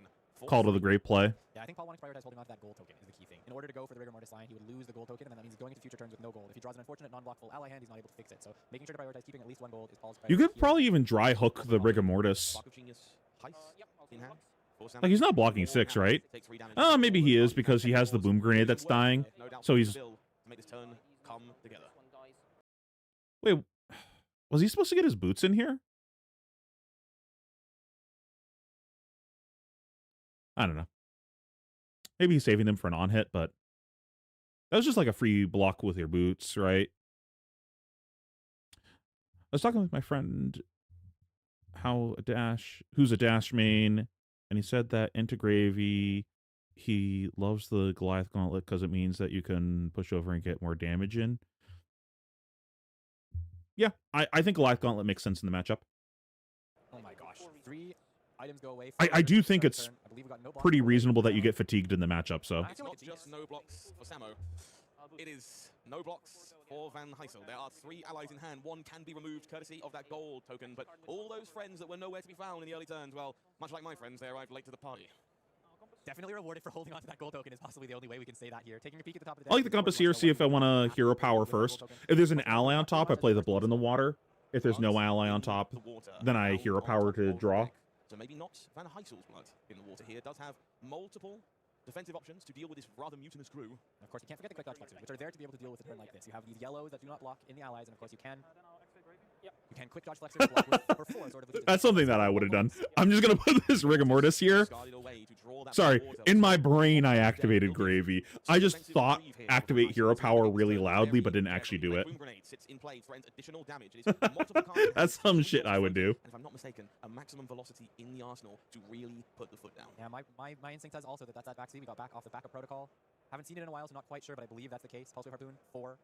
One of those cards, I believe, is Spark of Genius, but with so many resources floating, you can just play Spark to get an item and fetch another card for yourself. Turn it into another boost card. We will see Van Heysel committing balance of justice here, activating those quick dodge flexors, a incredible piece of equipment. It's backup protocol red off the top to continue to provide options for Samo, punishing Van Heysel for those non-Marvel quick dodge flexors. Not interested in letting you fix that one, friend. No, Samo wants to be the owner of those Marvel quick dodge flexors at the end of this game. Paul would love to upgrade his deck. With all those non-Marvel allies, make it really stunt on you just with the cool boots. That will happen. They go find the new life goal. Chain will close, Balance of Justice, of course, reprieves those quick dodge flexes. Still available as this turn progresses. It's Spark of Genius as the follow-up. Will Samo reach for Cerebellum Processor, or is it another grenade? Backup Protocol Red making its way to the front of the deck here. One of those already in play, being considered to extend the turn even further, thumbing through that red boom grenade just enough of a pause to showcase it as a consideration. He also did a very minor pause over the Cerebellum Processor as well. Of course, he does have this That would attack be his point last earlier red boom dash grenade action. also. If he cranks the item that comes through, he will keep that extra action point. Floating, 3 cards in hand, 1 in arsenal. Reassessing the situation and going through the yard. Maximum Going for the processor is kind of tough because you would turn on the balance. Samo planning. We are in the finals of calling. It is a statement of intent. That final red boom grenade joins the arena and threatens to take away the dreams of Paul Van Heist. There's still so much damage to come through. I think this is absolutely the right call. We have chest not activated. We need a 3rd resource this turn. And of course, we will be drawing a card. Draw first spark. Ah, it just disappeared. Hint of blue in the corner. Was it T-Bone? I wonder if he was supposed to gunshot before hero power, because he's wasting a gunshot here.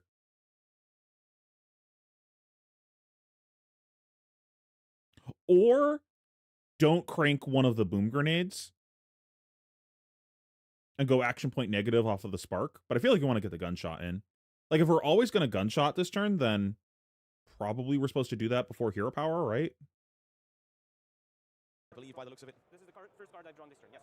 Players just confirming only 1 card has been drawn this turn. Balance of Justice not currently available. So, yeah, T-bone. It will be that T-Bone that comes roaring through. Single point of damage here. Of course, on hit to take the house. On hit 8. Of course, the other important part of this is he needs 3 Block 0. boost cards, and we only saw the 1 earlier in the turn off that Pulse Wave Harpoon, so... It is Heist as the follow-up. Cerebellum Processor disappears into the banish zone to provide a target for the on-hit, and all of a sudden, Heist goes from an afterthought to on-hit, steal, take your life total, take your friends, build a machine, draw some cards, take your hopes and dreams. I mean, this just isn't What a hitting. monstrous attack. And on top of all that stuff, deal 8 damage. Don't forget about that. This Heist is a must block for Paul. Whoa. What was that? What was that, Scott? Did he just discard an ally? Because I think he chummed. On top of all that stuff, deal 8 damage. Don't forget about that. This Heist is a must. My God. Watch out, Scott. Casters have gotten canceled for less. Must block for Paul. It would require either this D-React or the gold baited hook and the call to the grave out of hand plus pitching for the quick dodge flexors. We say no blocks reactions, blood in the water. Destroy Rigor Mortis, 6 block out of the arsenal here. Yes.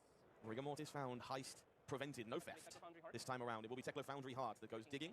Max velocity disappearing as the chain. Ooh, is that's his closed second towards max velocity that he Forge banished. Explosion. There is a backup protocol red in play, and maximum velocity coming for the skull. So he has no more red boom grenades, no more max velocities. 10 points He of does get to damage. pick up a On max hit V here, needs but more. And off the back, we've seen all 3 maximum velocities. 2 of them are in the banish zone. This first one that's being played that's here also is the first catching one it at that comes through. 1.75 Off the backup times protocol red. speed. Oh boy. Still some resources available, of course, to Semo. And that backup protocol means he can get an attack. He still has an action point as well to play another attack. Now Van Heysel can deny this 10 damage by committing all of What are you talking about? They're the the calling caster. I'm not a calling caster. Samo can achieve one of the following. It either connects and we pick back up the maximum velocity. We park it and we do it again. But if it doesn't, the action point's still there. 2 resources spent, grabs any 0 cost attack, and with no cards remaining after defending this, those So grenades are we just can be defended YOLOing the somehow. top and hoping to hit? Block 2 on the second link, but if there's a red or yellow 0 to 60, that's just... Because he has a too 2 block much. in his hand, Any right? Dead red, gold baited hook, quick dodge flexors, call to the grave, and this blood in the water. And then have a float to block another 2 with the quick dodge flexors on the final link. If he was able to know that My this was God. for 6, it changes Such the map, of course, but devastation. not necessarily. If Imagine it's not- blocking out a it's not double an boom advantage. grenade turn This when your allows him hand to use originally quick dodge blocked for 2. He can prevent the 10, but like you said, I don't think he can prevent the 8 from the boom grenade because a card can be fed, can be boosted, and still more damage can come after this. Deliberation from Paul Van Heysel as their dreams of becoming a calling champion hand in the balance. He has options available, but the window is closing as the assault from Samo Panic continues alongside Dash.io. The finals of Calling Valencia here. Yeah, I really like that they've also been expanding like the number of casters. So like over the past like year or so, we've gained what, Ellie, Scott, as like regular casters. And oh god, who was the other Bryce?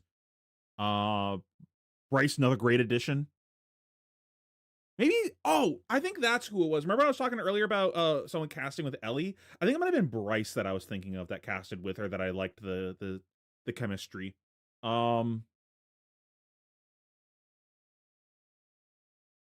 really like Bryce's energy when he's casting. Do remember to breathe, folks. Sorry, this is the... Van Heysel apologizes. There's probably some others that I'm Again, forgetting. understandable. Not many players but- fortunate enough to ever find themselves in this position. Paul's first trip to the finals that was not unfamiliar in a top 8. but having to take his time here and make sure no. That's a lazy dog, He Frank. knows he's taking damage. The question is, how much of it does he want to take? What line does he want to force Samo to take with this backup protocol in this extra action point? I don't know if I actually... Will be, I don't think I watched that, so I don't... Right hand of our Gravy Bones player shuffled back in. The judge just offering a polite I think the only time that I've heard him casting would have been maybe a little bit of the Battle Hardened in Canada that I went to, just because like I was in the same room and I just like was walking by listening to him cast. Now he says, I'm still thinking. Do you destroy the top card of the deck in the dark and hope to hold on to 2 more resources for quick dodge flexes? Or do you destroy the allied hand? Oh, it's Rigorous! So what he gains My here is now able to God. using the equipment because What Dead a Threads is live. sack. Creates a resource to be able to pitch for quick dodge flexers here. That blocks 10 on this link too. 6 Doesn't and he 2 have an is 10, ally and in of his course, hand? Cards in his hand can still convert to block another 4 on a 0 to 60 that gets out. Look at Samo's face. He's like, this was it. Cards in his Doesn't he have an ally in his hand? He's now able to block out another link. He You says, destroy go to reactions. I'm confused. Why did he blind? Like, yeah, he's a sack for getting the ally off of the top, but like, what's the plan for the ally in his hand? Like, what is he doing with this card? Is he putting it in Arsenal? I don't understand.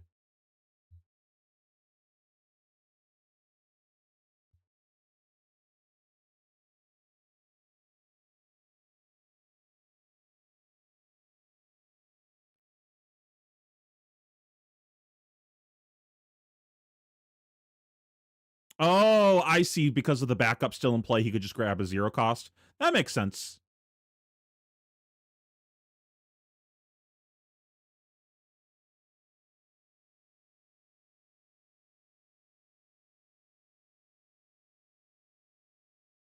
And then he can just go Flexer's Dead Threads hook on a 0 for 4.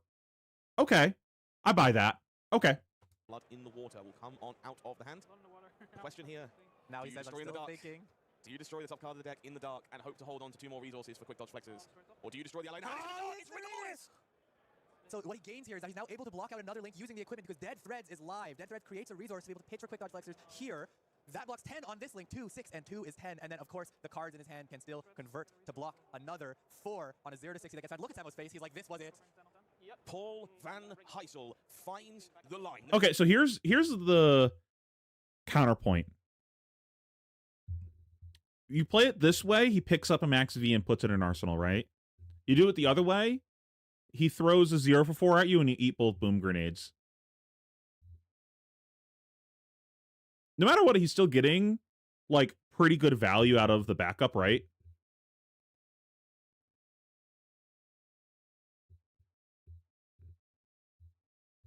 I think you could make an argument that it's still correct to just discard the ally in your hand.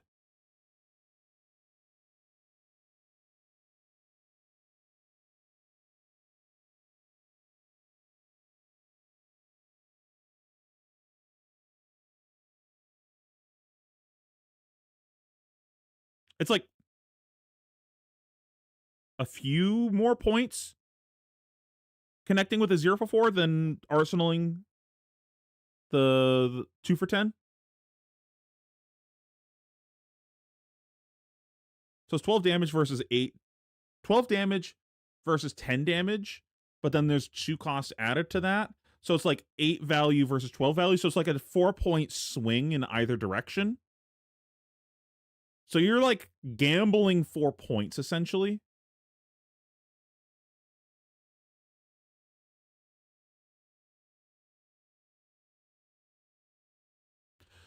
You can definitely fatigue from here. That's his last max V, and he has no more red boom grenades after this. I think even if we make the other line, I don't think he actually has enough damage left in his deck.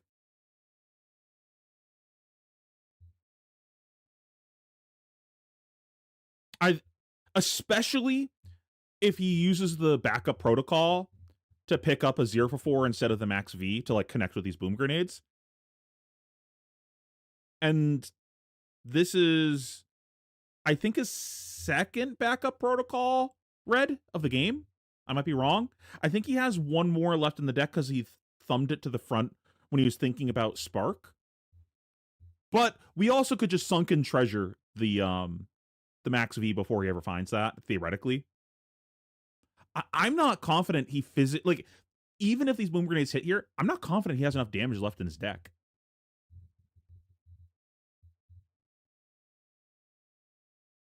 It's going to be, like, really close. Liberation comes through. The breath is taken. The thoughts are had, and the hopes had to be placed. At the top card of the deck was another. And he's got, like, he's got his Cerebellums left. I think he's got, like, 2 Cerebellums left. And he's got maybe 1 Spark left. Because he played a Spark, and then he banished a Spark. And there might be a 3rd Spark that he also hit that I missed. But I know for a fact there's 2 Sparks gone. He does not have much damage physically left in his deck. And this time around with his 0 to 60 as a follow-up from Backup Protocol, and Paul Van Heysel can save themselves from every red boom grenade in the deck. All red boom grenades gone, all max V is gone, except 1 is engraved for the 3rd Backup Protocol if it's going to come. You can pitch for this quick dodge here and block with 2 block on equipment. That's 4. Covers up the 0 to 60. No damage to the boom grenades off of that gamble off the top of his deck. He'll take 2 to the symbiosis shot, but no real. He can pitch for it with the remaining from the quick dodge. There's no damage comes through on this entire turn.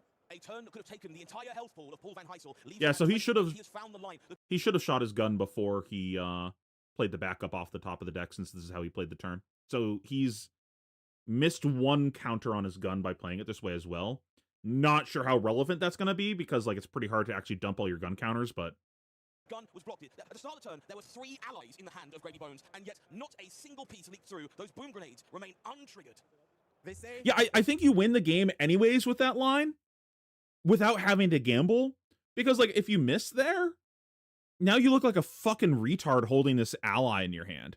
Like, what am I doing with this card? He's just gonna pick up the... He's gonna close chain, pick up the max V, put it back in an arsenal, call you a bozo.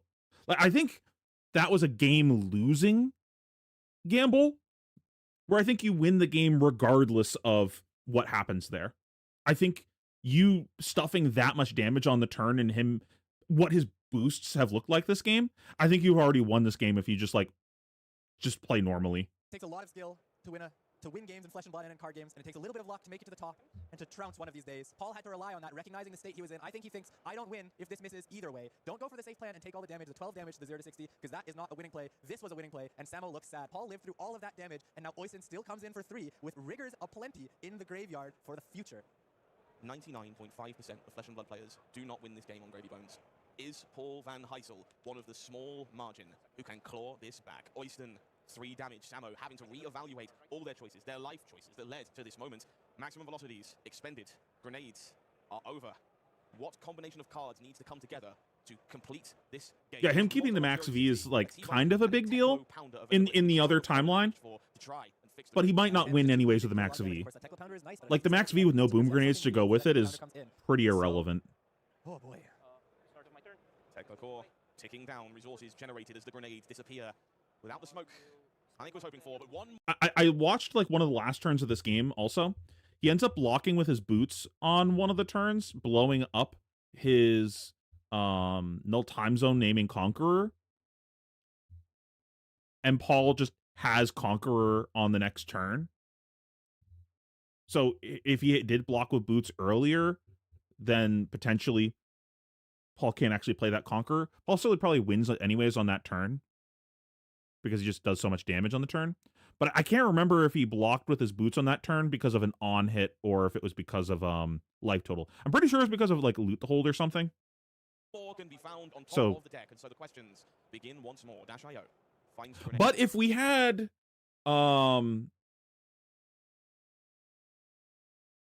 had just not blocked armor on the Oyston with loot hold earlier and just discarded the boom grenade from our hand, we still would have had the armor in play for this turn. Because he just, like, plays a boom grenade from his hand, cranking it, just to make a counter on his gun.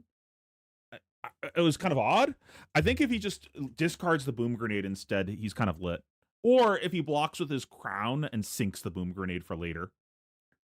Samo choosing not to crank, understands every grenade that remains might need to connect. You cannot take the risk of allowing Van Heysel to stop you once again. If I'm tracking this right, this is the second of 3 yellow boom grenades, so there's still a couple more, or one more boom in the deck after this. Chooses not to crank because that's also a Teklo Pounder in hand, so he's going to go for a mediocre turn here, try to deal some damage, and basically... Okay, him having Teklo Pounders is kind of a big deal. Being on the board, and then there will be a Teklo Pounder played out at the end of the turn, setting up for a big follow-up with a boom grenade on the board and Teklo Pounder providing +2, making it almost impossible for Paul to avoid the damage next turn. So Samo has found a line that sort of continues to play in spite of this. He knows he can still win this game, he still has full tempo, he just needs to make sure every point of damage comes through.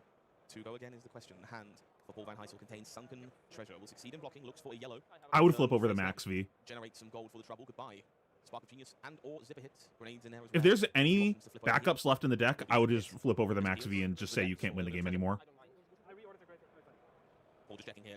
I just reordered my opponent's graveyard. Is that all fair game? No problems at all. You are allowed these days to reorder in categories such as items and decks where it matters, so, or colors. 0-60 red. 4 go again. 2 on hit. You see a Sawbones in the hand here for Van Heysel. And 6 points of defense on Prismatic Leyline. It is not going to be a defensive turn. It is time to flip the switch. The yellow grenade connects. The Foundry Heart will be activated for 2 more resources to establish that Teklo Pounder. Setup complete. Samo planning. Understands the assignment. Paul Van Heysel disagrees. It is 3 So we would have overcapped our gun anyway, so it didn't really matter. and a wealth of allies ready to answer the call. On the topic of understanding the assignment, I think Paul does as well there. He recognizes that a boom grenade is sticking around an extra turn, so he's not going to be able to block it next turn, he doesn't think, or he doesn't want to at least. He wants to be able to do something offensively, and he knows that Samo's heading towards a 5-card hand, so he chooses to just take this damage now, also in effect denying the extra symbiosis shot that Samo could have gotten with that extra action point, so saying, okay, you took the gamble on I'm going to block you, and I'm going to say, no, it's coming through anyways, but you don't get the extra damage from getting that action point. Compass will peak. It's Charm on top, and thus Jittery Bones established here too, with Go again to start the turn for Van Heysel. Prismatic Leyline likely being saved in this case to align. Why did he not play Prismatic? First, can Gravy to get that Sawbones into the graveyard and possibly find some resources off the top card of the deck, or he could just play it safe, hold on to that last gold, and develop out the Chum. Which is his line. I guess. Chum over Rigor, prioritizing the defensive Yeah, I disruption. guess Here, he still opponent's does life not total die, isn't so relevant. still respecting Chum the is more relevant because we're trying to fatigue, not kill him. Okay, I like this. And still having 1 boom grenade in deck, which I'm looking at Samo's hand, and I think it's in hand right now. The amount of self-control required to place one of your most powerful cards at the bottom of your deck in a scenario like this, not easily found. It will be a red T-bone from Samo here. Demands a free equipment block. Not going to be super impactful at this point in the game, but 5 points of offense thanks to that Teklo Pounder. We will do that patented compass check. More information before blocks are declared. Ally in hand, several blues. They're the good blues, though. They're the ones that actually do something. So some of We these gotta loot the hold. That's a good one. Of course, Chart can just power up any major turn.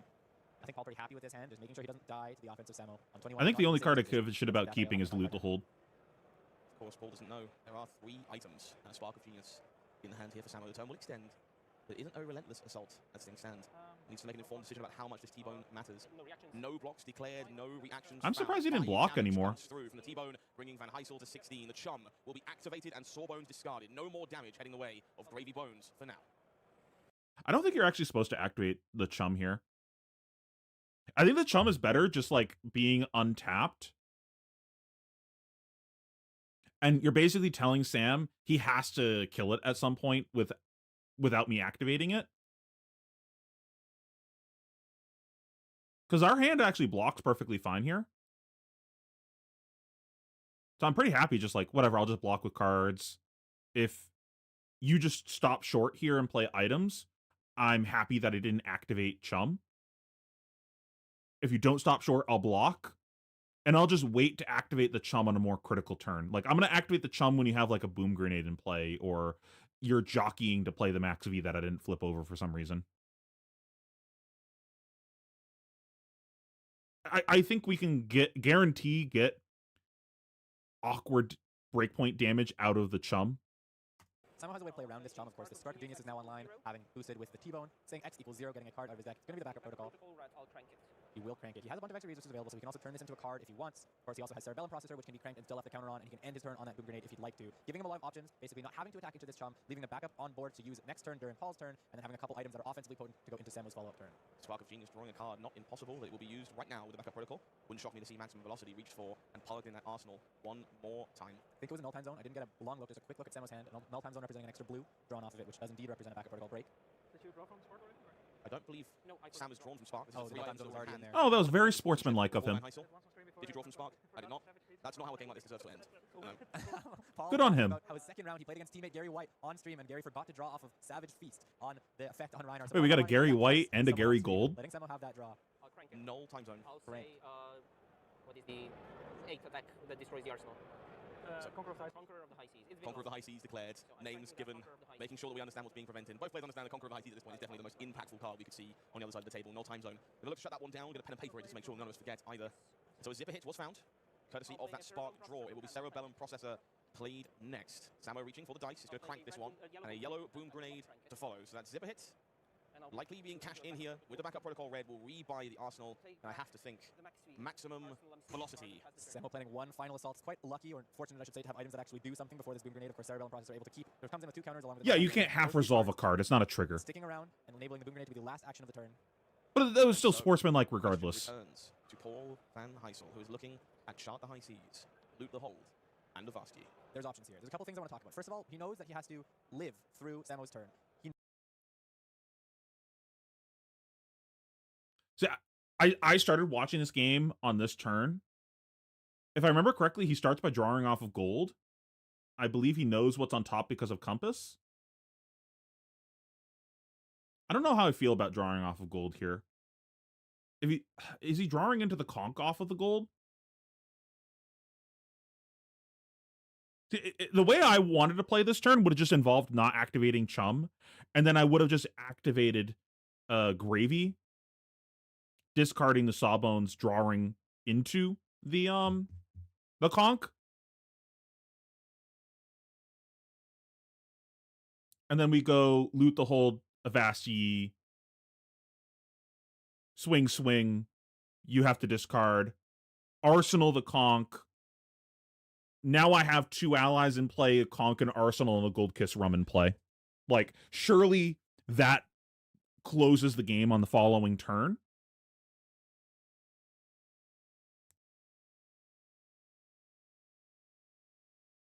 Because I was perfectly happy blocking with these cards. That's basically where I'm at. Like, I don't think our opponent was presenting a turn that made sense for us to activate Chum. I want my opponent to kill my Chum voluntarily most of the time. If I'm activating Chum, it's because I think I'm ganking my opponent in some way. Where, like, nice Max V in Arsenal. I'm just not going to activate Chum. I will wait until your last chain link, then I'll activate Chum. Now my Chum is worth 10 value. What are you going to do? Being patient with Chum in this matchup is just so fucking good. Or activating it because they have boom grenades and shit in play. Like, okay, I'll block your first thing, activate Chum. I don't want to get hit by these boom grenades. I think in that board state, like, I'm fine blocking. Because here's the other thing. I don't think our opponent can even win the game without setting up a bunch of items. Like, all he had was the pounder in play.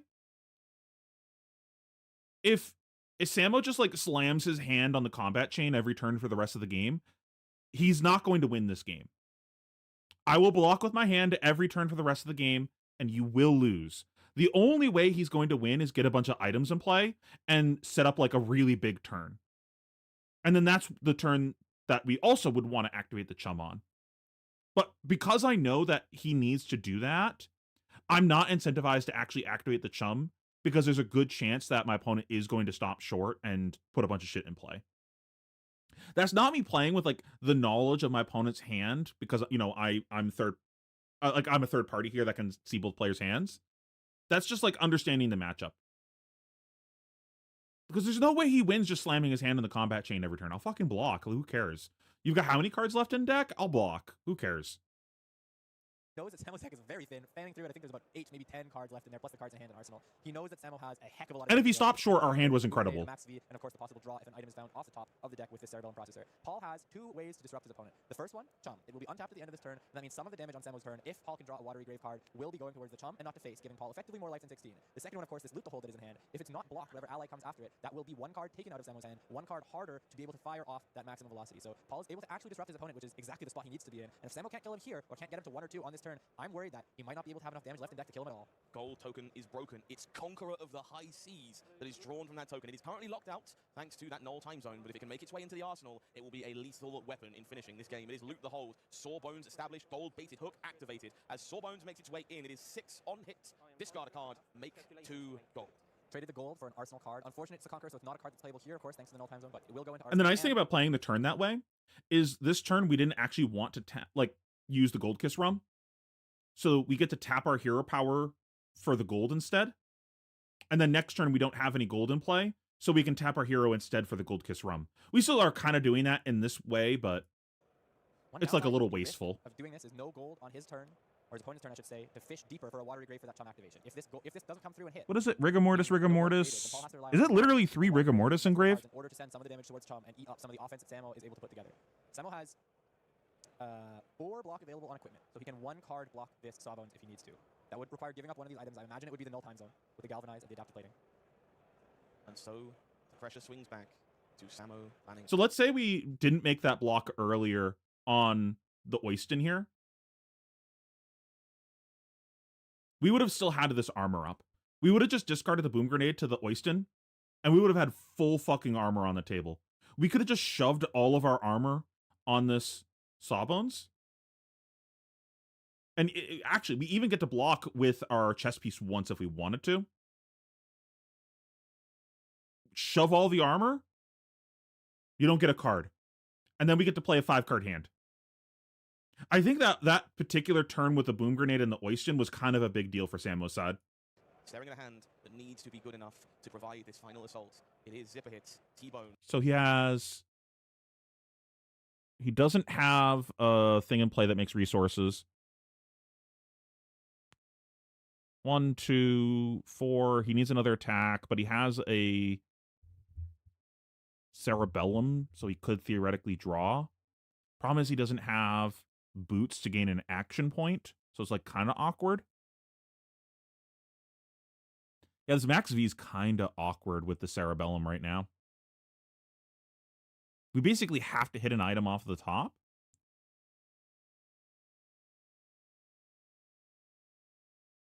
Otherwise, the Cerebellum does nothing.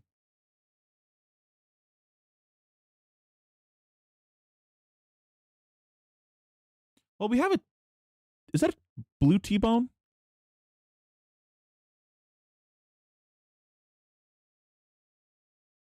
Show me your hand. Throttle that needs to be good enough. Okay, we have a T-Bone. Actually, this... Oh, it's a throttle, not a 1 cost.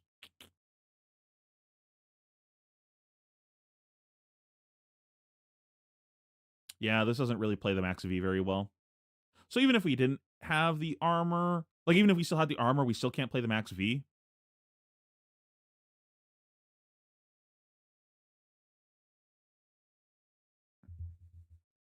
I wonder if there's a chance that we weren't supposed to grab Max V. If we, like, have a sense of what's left in our deck for cost curve.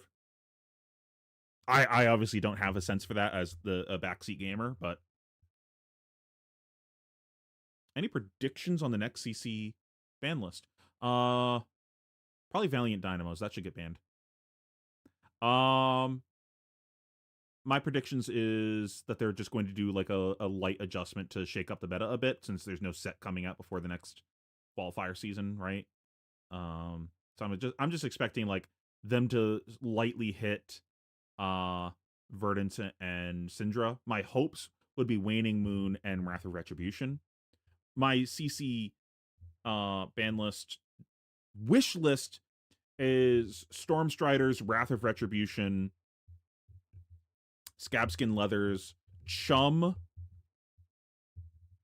Blue Swell, unban Red and Yellow Tipple, maybe also ban Blue Tipple, but I think that's unnecessary.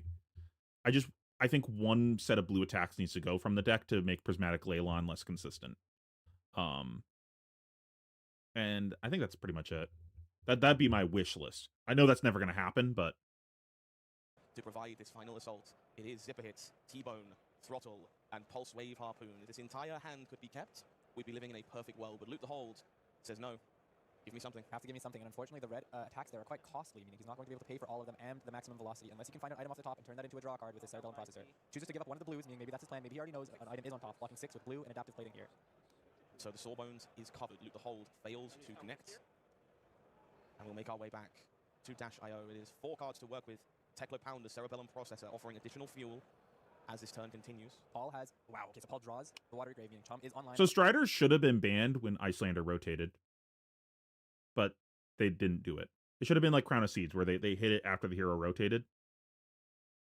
I think the problem with Verdance now I don't think there was a problem with Verdance 2 sets ago. I think the hero was perfectly reasonable, but it was too inconsistent. Now the hero is very consistent, but I don't think anything it does is broken. The problem is that it starts every game 9 points up on their opponent. Just every single game, I'm 40 life, you're 31 life. Like, that's kind of silly.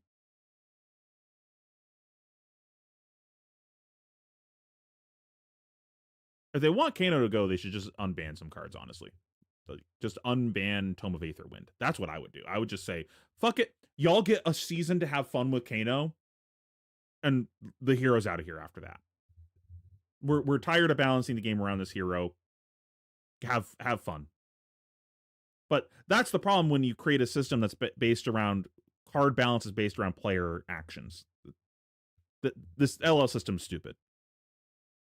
Some point in this turn, Paul has used all 3 of his defense reactions. The blood and water are gone, but Sawbones on board does represent 1 breakpoint prevention. If he needs it, he can tap that to block a 4 with just 1. Sure, you can also argue them sacking points of life based on armor. I think it's my argument is illustrated by just the 6+3 though. Like, you understand what I'm saying when I say that. I think Verdance having 40 health is perfectly fine. If you're going to keep Moonstriders legal, then you have to lower her life total. I don't agree that Wizard. I don't agree with that. I don't think Wizards needs a redesign. I think Verdance is still a very good hero without Striders, especially if you know as LSS that you're banning that card, you put a different Wizard Boots in a future set to kind of replace it. And you look at Acilio. Acilio is completely unimpacted by this. Kano is a design problem, so like it's not like banning Striders is like a, you know, Wizard is unplayable now. It's, well, Kano's a fucking problem. Deal with this.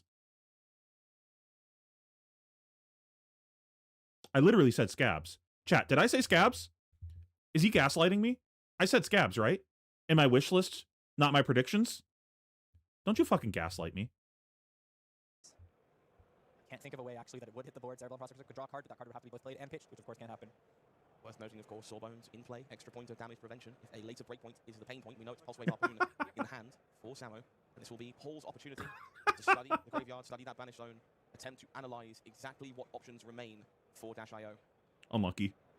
Maybe counting 0-cost boosts as well. Of course, that 1 cost in Samo's hand is providing some of a buffer for Paul, and that if he does activate Chum, it does protect him against this Max V, regardless of Cerebellum Processor draw, possible Cerebellum Processor draw. Paul probably thinking, how many items... Well, there's no way that he can Max V this turn. 0-cost boosts or 1-cost boosts are left to evaluate whether this Max V is likely to be fired or not. The only way he could Max V here... there's actually no way to Max V. Because he needs... Assuming this is a 0 cost in hand, we know it's not a 0 cost in hand, but let's say it's a 0 cost in hand. He needs another resource. Because he needs to play an item off of the top if he wants to draw a card off of his Cerebellum, and that's going to cost a resource. So if this is a 0 cost, and he draws a 0 cost, he's still $1 short after activating his chest. So I don't think you give a shit about the Max V. You're not even considering that. It's literally just like what attack is behind this. Is it an item or is it an attack? Because like there's a reality that you just don't activate the Chum. I think if you plan on blocking with this with 3 cards and the last card in your hand is an ally, then you probably activate the Chum because like I physically can't block the next attack and then I get hit by the Boom Grenade. Whether he should invest in Chum or can he block? He can Twin Drive. Yeah, I mean, you would know if there's Twin Drive in the deck at this point too. Like we at this point should know every card in the deck from Paul's POV. Just everything that's left in the deck is something that he's pitched, unless it's like last card in his deck and it's gotten shuffled back to the bottom multiple times.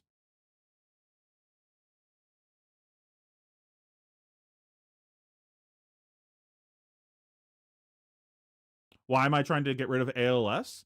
Because the card is unreasonable. I think Chum is the best card in the deck if it had no text. If you literally removed all text from Chum, it was just a vanilla card, it is still the best ally in the deck. It is unreasonably statted.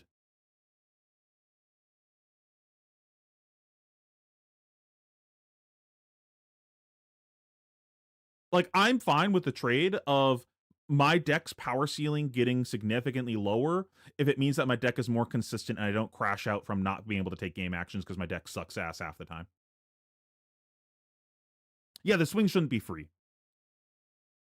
They should have made the swing cost 1, and then I think the card is perfectly reasonably statted. Without losing it. You can see that information being processed in real time. Every single card counts. That is the mythos of Flesh and Blood. It is on full display in our finals here. And that's why, like, we were talking about this earlier, why I usually just don't even activate my Chum. Because my opponent just does it for me most of the time because it's just the best card in my deck. They're like, oh, fuck, I can't let you keep a swing for 4 for free for the rest of the game. Like, I don't even need to activate the Chum. They just kill it because it's the best card in my deck. Valencia, every inch, every pitch, every piece of equipment has played a role in deciding how this story ends. It is a block of 3 cards for 8 points of value here on the throttle, looking to deny that grenade, and we'll see the Chum activated, discarding the final card from the hand. Sawbones disappears into the depths, and Van Heysel says, please, let this be enough.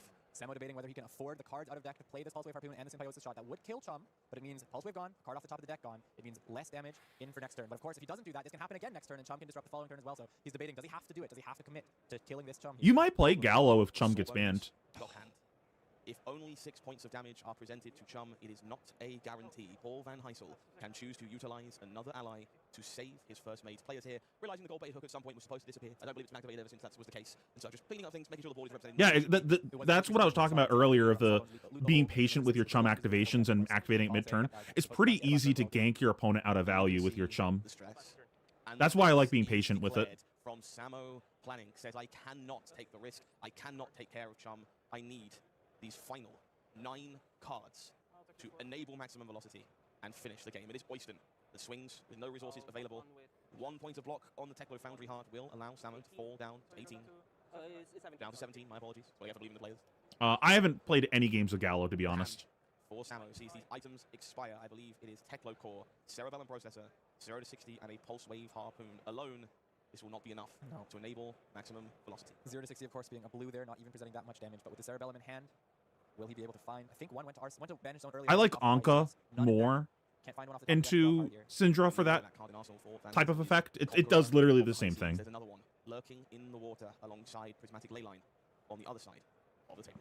Paul, of course, winning by fatigue a little bit, but if Samo tries to do one last setup turn, play out the Cerebellum and play out the Teklo Core and pass, Paul has the punish with the double conquer of the Yeah, exactly. Why play that when you could play the better card? Cards. It is Teklo Core and pass as Samo Planix sets up one more time, and it will be over. And this is what I was talking about earlier. I don't believe that he has enough damage left in his deck. Let's say earlier in this game, we ate that Boom Grenade turn instead. Like, we did the other play. We would be 8 points down right now from the 2 Boom Grenades connecting. And then, like, like a couple points down? Because we would, we discard the card from hand. So we would block with Boots. Do we even get to block with Boots there? Yeah, we get to block one more time with Boots, right? I forget. But, like, let's say we're 8 points. Let's say 10 points down. We're at 6. Actually, no, he'd pick up a 0 for 4, right? So we'd be at 4 right now. I don't believe that he can deal 4 damage to us.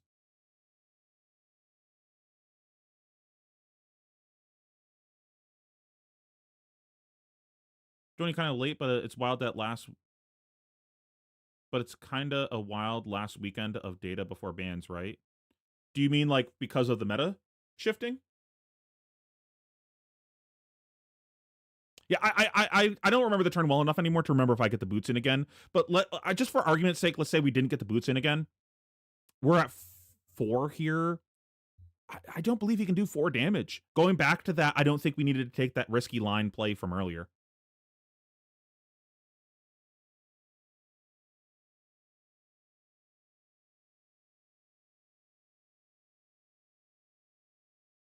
Has a board full of friends, a compass activation, and 2 of the largest ships in Wraith to ride this final turn home. It's a look of his satisfaction, a head shake from Van Heysel at that compass look. Oh, this is the luck sack. Of course, he could get 3 value out of it, playing it, and then going Conqueror into one of these allies attacking. Alternatively, Like of in course, theory, the longer next twice with comp the weekend is December On that 12th. way. Oh, that's what you mean? Like we're just not going to have any events for a while? It will be the ley line. Starts the turn. It is saltwater swell to start the turn here. Blue pitching. When is the right bans? side. I forget. Ali, break line on top of the deck. It was not dissatisfaction. It was a smile of joy. It is 3 resources, bonus action points, extra allies, and all of the value for. What's kind of funny is the back alley, in theory, could have mattered if the life totals were different, because he can actually use all the action points. Like, he can throw Conk, he can swing Sawbones, he can swing Chum, he can Gold Kiss swing Oyston. He can actually attack with literally everything on board. That's fucking crazy. The game decided that Paul Van Heysel is him today. He chuckles when he looks at the top of his deck because after the top deck earlier in the game that saved him, this top deck deals so much damage. Prismatic Leyline now. Oh my god, he has with 2 Palmer, the Conks? conqueror of the high seas, and Jesus any ally. Christ. This one goes forward, and Paul Van Heysel wins the Calling Valencia here in 2020. That was a goofy game. Okay. Back to this. By blocks, there was one situation where Pheno had to give up the calming gesture to get Ash, or rather just for the block value, ended up getting Ash incidentally there, but then was without his arcane barrier. Jimmy knew the game plan. He knew straight away he had to go after those Aether Ash Wings. Match here. Let's go ahead and check in with them live. Now, let's take a moment. Oh, more Cody games? A lot of defense reactions, a lot of For free? Does not like to be disrupted. However, Cody Williams' teammate and close friend Dan Rutkowski is one of the biggest Arachne Marionette stands. So what Cody Williams might be lacking in terms of his deck choice into this assassin, I think he can more than make up for in terms of experience, because I guarantee he's played this Arachne It's on the Marionette 15th. an incredible amount of times. And we got to shout out Gaichi Yamada here. In theory, the 12th, 14th weekend could influence it. They might see something. Still playing Marionette, the same, at least hero he was playing back in those days just a moment ago, and now with the double assassin. Oh, it's kind of annoying. The board is like, oh no, it was just me. He's got Cody Williams in his way. A man after my own heart, indeed, playing new in LL, a hero that I thought should perhaps be a little more represented, especially because of the rise in Marlin. And can we take a moment to talk about the sleeves that Gaichi is sporting? I don't think new is a good pick for this event. I'm not sure what to call it. Polka dot. Oh! Glitter He's foiling strong is and really fast? cool. My Definitely god. go with this Chaos Assassin aesthetic. As Cody Williams starts with a Mandible Claw and discards 2 windups over here. Ends up with 2 Jesus might tokens, Christ. 1 thanks to the Mighty Windup and 1 thanks to KO on the Dangerous Hero ability, and ends up with an Agility token as well. This was a fantastic turn zero start for Cody Williams. Oh, that's where one of my friends got those Kit Kats from. Hunter's Glaive comes in for 1. Some more context for Gaichi Yamada. That makes sense. OCS owner out over there in Japan, part of our fantastic Japanese community that we've seen just rise to such prominence, starting with Shomi Yamamura's win last year. Oh, Gaichi I Yamada love was Japanese taking a chocolate. hard It's so good. to the metal. A little bit of deja vu over here. There was a tier 4 event somewhat recently where a Japanese player, brought an assassin, is an LGS owner, Oh, yeah. and took out the entire event. That was Fire. Shoma Yamamura. So Here is fire. Gaichi perhaps following in the footsteps. And I want to take a moment. Look at that graveyard. Yeah, I don't think Over new is a good pick for in this event. Gaichi's deck over here. This Like- assassin wants to kill his opponent. Oh, fascinating. As we do see the mark get conferred from the Hunter's Glaive, which is going to pair very nicely with the mark of the Black Widow. One thing I love about I don't understand what you're really targeting with new. I don't think it's good enough. He leans back. Okay, Cody Williams leaning back. He takes a moment, comes forward once again, checks out the board. You can really read it on his face when the thinking is beginning. The lean back is a slight problem for us too, because we can't look at his hand caps. I love the nose flare from Cody. You can tell when he's unhappy about something because the nose flares up. He's like, ugh, man, fuck this. From the table and close to his chest. Doesn't want to show any of us. This time, though, not doing the Cody lean back. We can take a look, and this is Resource Light, and it also has a Blood Rush Bellow. Is it good in Destarvo? Too disrupted. Bit of an awkward hand for Cody Williams here as he faces down the first piece of disruption that this assassin is sending his way. And look at this. He might have sniffed this out perfectly, putting 4 block in front of the mark of the Black Widow. And it's the Snapdragon Scalers as the reaction of choice before an Art of Desire body comes down. Cody Williams must be much happier to see this as a chain ender versus the card that was just last played. Well, it might not be Huh. the ender, because if this hits KO, KO is marked. Arachne Marionette will confer go again on hit if this card hits, and if it banishes a red off the top, will draw Gaichi a card and gain him a life as well. No blocks. I guess that could make sense, but Gonna get go again, banish the top. Let's see what's off the top for Cody. It's a yellow. It's Beast Within. Doesn't trigger because it goes straight to the banish zone. But that means no card draw and leave no witnesses as the follow-up, and a little bit of a head nod from Cody. Says, yeah, no, seems good. how did this get go again?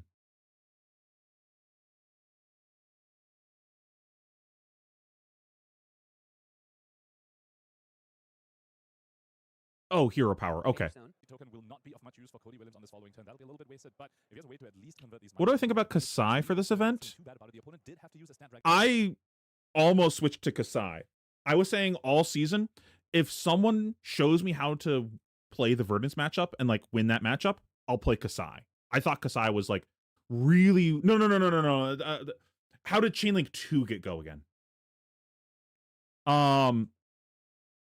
Yeah, we're going over all the coverage from Worlds because I was at Worlds. I didn't watch the coverage.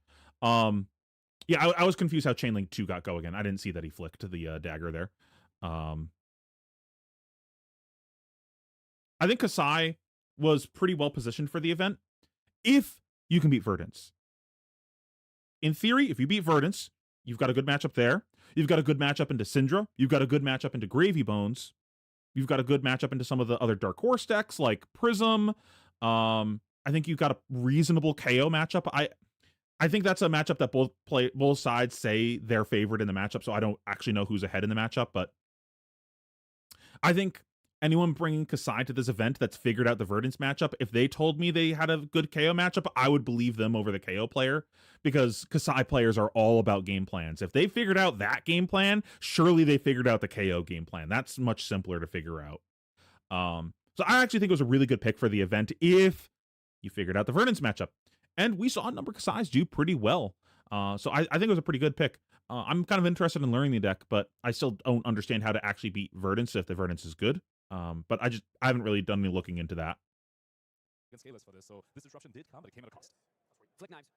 Yeah, we saw Josh Lau do well in Dory. We're seeing number 2, which means it is time for the funnel web to join the fray. Which is typically one of the weaker agents to transform into, because if you tell your opponent, hey, I have Arsenal Disruption on the following turn, they can make the play of just not Arsenaling. However, Cody Williams has a Blood Rush Bellow, a card that he wants to stick in Arsenal for a 5-card hand. So the funnel web actually could pose a little bit of a threat, not something you say often. Agility and the might. I think we're going to see that Blood Rush Bellow be pitched away for exactly that reason. Off the top, Bearfang's going to show swing big. We're going to remake the might token, so this one's going to be big. Jacob, are you saying that along with the agility, that unless we have something like a cast bones in the that wasn't your experience of Starvo versus New? Like you thought Starvo was ahead? We saw him pitch a blue orb weaver spinner on that turn 1. Question is, has he found another copy of that card? You can imagine he's running 6 of those if he's dipped into the blue. Does he have that now? Is he going to use the Mask of Deceit here to transform into a Arachne Orb Weaver to just go ahead and have the Graphene Code set up for the rest of the game? Yeah, so to my understanding, I need to talk to some people some more, but I think the plan that some of the Kasai's were doing was this pseudo fatigue plan where they played like Oasis. I really like that he just fucking numbered them. Like he literally just wrote a fucking 2 on this. I love that. Anyways, they were playing Arcanite Skullcap plus some defensive cards, and basically just saying, if you attack me, I'm gonna fight over the damage. You're not gonna hit me. I'm going to fight over the damage. If you just keep throwing damage at me every turn, you will fatigue. You do not actually have enough damage in your deck to kill me if I just block. So, if you know that I'm trying to do that, then you have to set up a bit of a combo. But I'm not like a Guardian. Like, I'm a deck that can convert my hand every turn. So, if you set up, I'm going to punch you in the mouth. So, that's what I think they were trying to do on the Kasai side in that matchup. But I'm not 100% sure. That's just like looking at some deck lists. I'm like, I can kind of piece out that's what the game plan could have been. Context of what's in his hand. So begin to thumb through. We can see there is the mark. You play Wizard and Rune Blades. Of course, the opponent is marked. So marked Black Widow will have its on hit. However, it is of the blue variety. Yeah, Dory's pretty scary. A little bit lower on power level as he faces down this whopping 10 from the Bearfangs. And this might buy a couple blocks from Gaichi. See another Art of Desire body. Think maybe a Witnesses? Yeah, it is a Lino Witnesses considering blocking with. The funnel web here is a threatening ability, but it becomes less threatening the less cards. Yeah, like I can understand both strategies. Aspect of this matchup that is worth talking I don't know what's better. Flashback on Cody Williams' side. Assassins well known to I think a bit of it depends too if you're able to kind of cheese the Verdance player with your I literally have the card in my deck. What is this called? Blood Follows Blade, the make an ally card. Like if you can cheese the Verdance early and get some like allies in play before their hero powers online, the matchup is completely different and you can just kind of run them over. I think when that doesn't happen, the fatigue strategy is probably better. So they want to hold the cards back for the reactions, but Scalding Flashback will intimidate a card before you get to reactions, and that's a card the Assassin player always needs to think about if they are relying on the reaction step to land a piece of disruption. That's what makes blocking decisions like these very, very difficult. It's like we might be reaching, just like you mentioned, for the Mask of Deceit. Quick EP, what does that mean? If you're on Gaichi Seed, you might be wondering, is that another Blood Rush in your arsenal? That's why you've pitched this so important power card in your deck. 1 from the Mask and 2 more blocking cards, meaning it's time for Arachne Marionette to change into the trap door. He's going to grab a trap here. Trap door? Is he grabbing an inertia trap? With him not being able to do anything about it. Down bait, face down, and inertia trap comes forth. What a nice play here from Gaichi. It's pretty good, I guess. He is kind of wasting value here, though, right? This helmet blocks for 2, right? Or does it block for 1? I forget. I'm pretty sure it blocks for 2. I don't think Cody's that unhappy about losing his arsenal here, because, like, I think you're kind of expecting to lose your arsenal a lot in this matchup anyways. So it's like, whatever. And you got the hat off the board. I think him getting the hat off the board and Gaichi not transforming into a more offensive Mario is got to be something that he's happy about. Like, you're always going to get value off of the hat in the matchup. That's just always going to happen. I think you typically get more value off of your hat on offense than defense, though.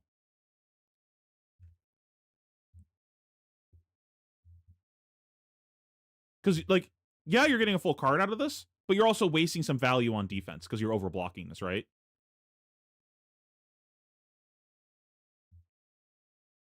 Sure, if you think that you're putting 2 to the bottom, but... What did Cody block with?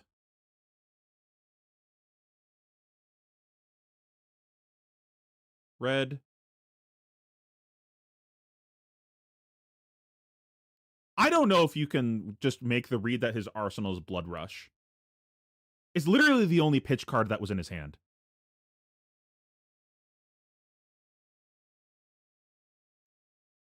I think even if his arsenal wasn't Blood Rush, he still would have blocked this way unless he arsenaled some poop soup card. But, like, I think it's safe to assume his arsenal is a good card. I think you can say his arsenal is probably worth at least 4 value. Like, it's probably a red or a Blood Rush. Because it was his turn 0 arsenal, and he's fighting over it. It's a good card. But you are wasting a point on defense here.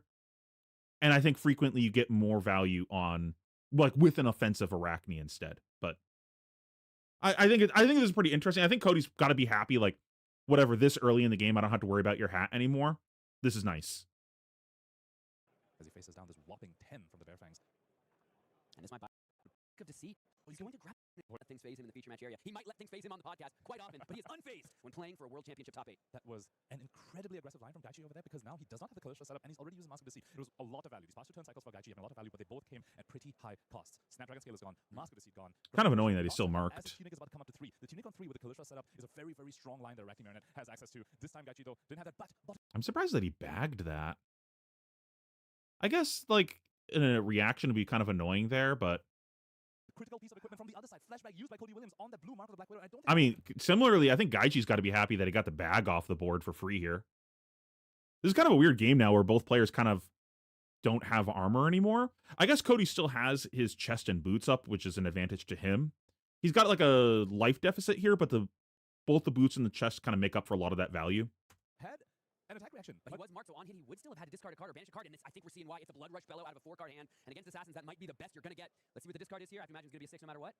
Discard's going to be the Smashing Ground. Beaten Trackers immediately reach for it to gain an action point. I think he's thinking on the trigger here. You have to decide whether you want the action point before you see what the draw is from the Blood Rush Bellow. So if you already have another card in hand that can let you go wide, you will choose not to pop. It looks like that's not the case. Cody Williams goes ahead and pops just back to back. We've seen both players pop both their feet pieces and their head pieces already, and this is turn 2. They got their dancing shoes on, folks. They're dancing so hard. The shoes have come off. 3 cards in the hand, 2 floating for the Mandible Claw. Gaichi Yamada and Cody Williams both without legs equipment and head equipment. And let's see how the tango continues. That was a very heads-up play by Cody Williams there. He knows he's already pitched 1 Blood Rush. This It's a Savage Feast, a Smash, and I can't tell what the middle card is. that he had was relatively uncontested. He doesn't even know he was Swing big? So just pop the beaten trackers here. Make sure I think it's a swing big. 3 wide Blood Rush and maximize the value and get the assassin into a blocking position. You could go like crack chest.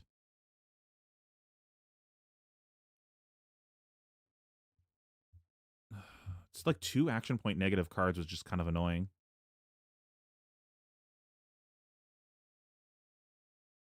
Could go like 1, 2, 5, 2, 3, 4, 5. We could go like swing big, claw, gloves, feast. It's like maybe okay, right? I forget how the wording on feast. Do you need to discard for that one? Take a look perhaps at the hand for Cody. There's a Savage Feast in there, and he has the additional action point. That's a nice rip. Oh, it's a yellow? Okay, we just open on the That's just feast. a call. Not a lot of resources. Important to note, he didn't pop the Savage Sash here as well. Could have made. Popped Okay, you do have to have a card to discard to cast it. Has decided he'll save the Savage Sash for a future turn. This card's a yellow in his hand, though. That could be tough. The rip off the top. It's Another red. I was worried about this for Cody. Just looking at the body language there, too. I don't think he's happy about that. If he found a blue off the top, could have gone claw into the swing big. Or if he had used the sash, everything could Yeah, he could have activated the sash. I think he should have activated the sash here. Go for 2 wide Blood Rush, not where you want to be, especially when you pop your beaten trackers. I mean, it's powerful. It's 8 into 9. It's 10 into 9. Excuse me. It's 19 damage off of 4 cards. But now we know there's 1 Blood Rush on the bottom of the deck. There's 1 that's in the graveyard. Gaichi Yamada unfazed by the damage that's coming forward. You have to imagine he's going to be doing some major pumping on the next turn. The row is clear for him. Once the flashback is off the table, Gaichi knows he can play his turn relatively. Holy shit. And here we have Kiss of Death for 12 coming in, threatening 2 card draws because of the Saber Bloodshed. Cody Williams. Leans forward now, taking a moment to consider what is on the table. It's an attack for 12. But Is that 3 smashes? Stapled on 2 more life, which means it's exactly an attack for 14. And my goodness, could it continue the chain further? And unless I'm mistaken, the Arsenal might be a Tarantula Toxin.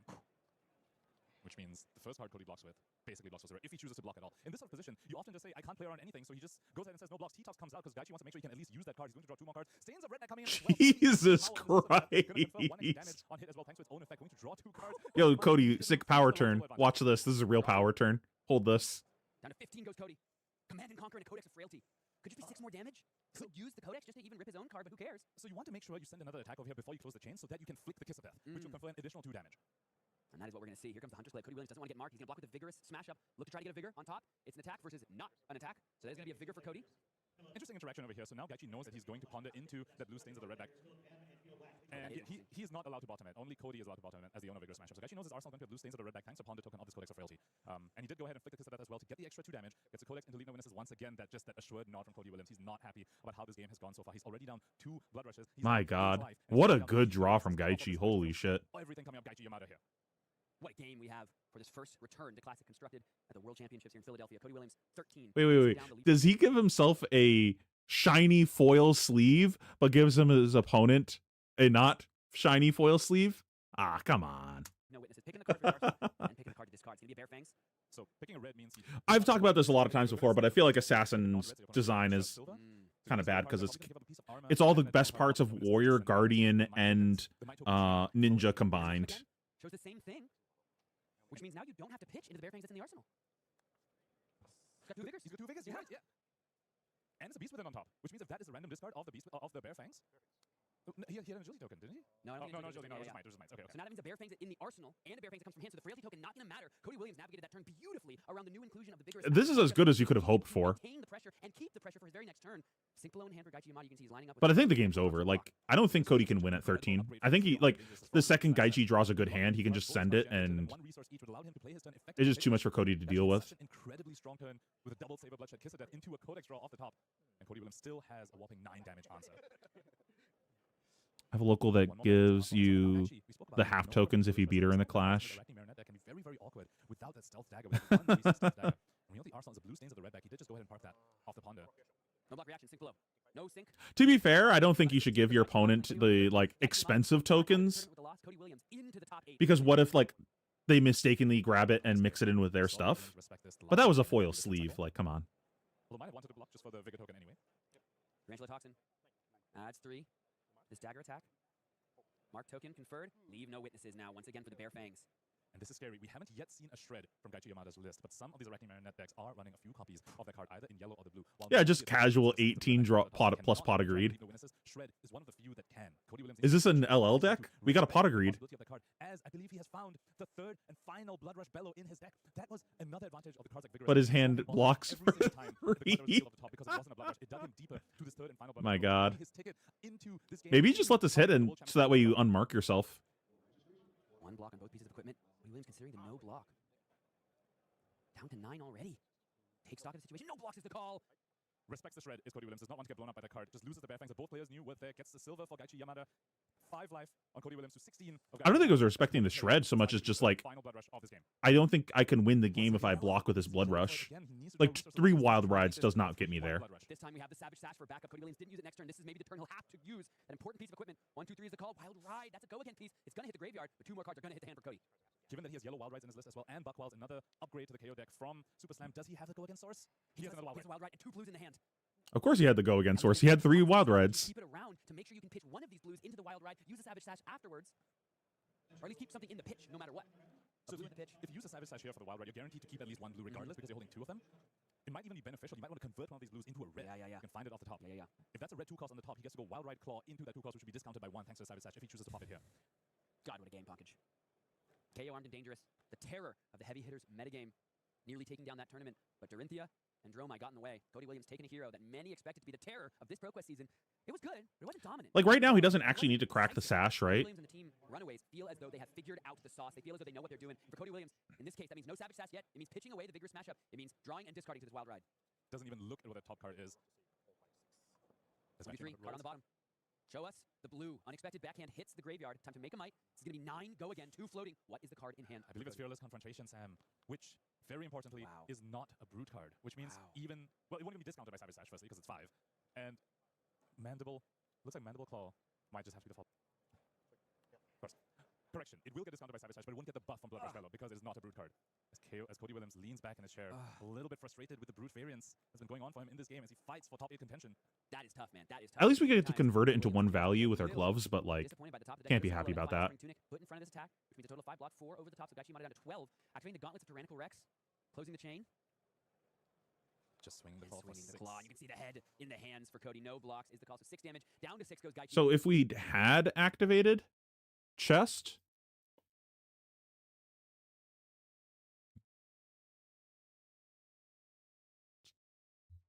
Vigorous is a 2 cost, right?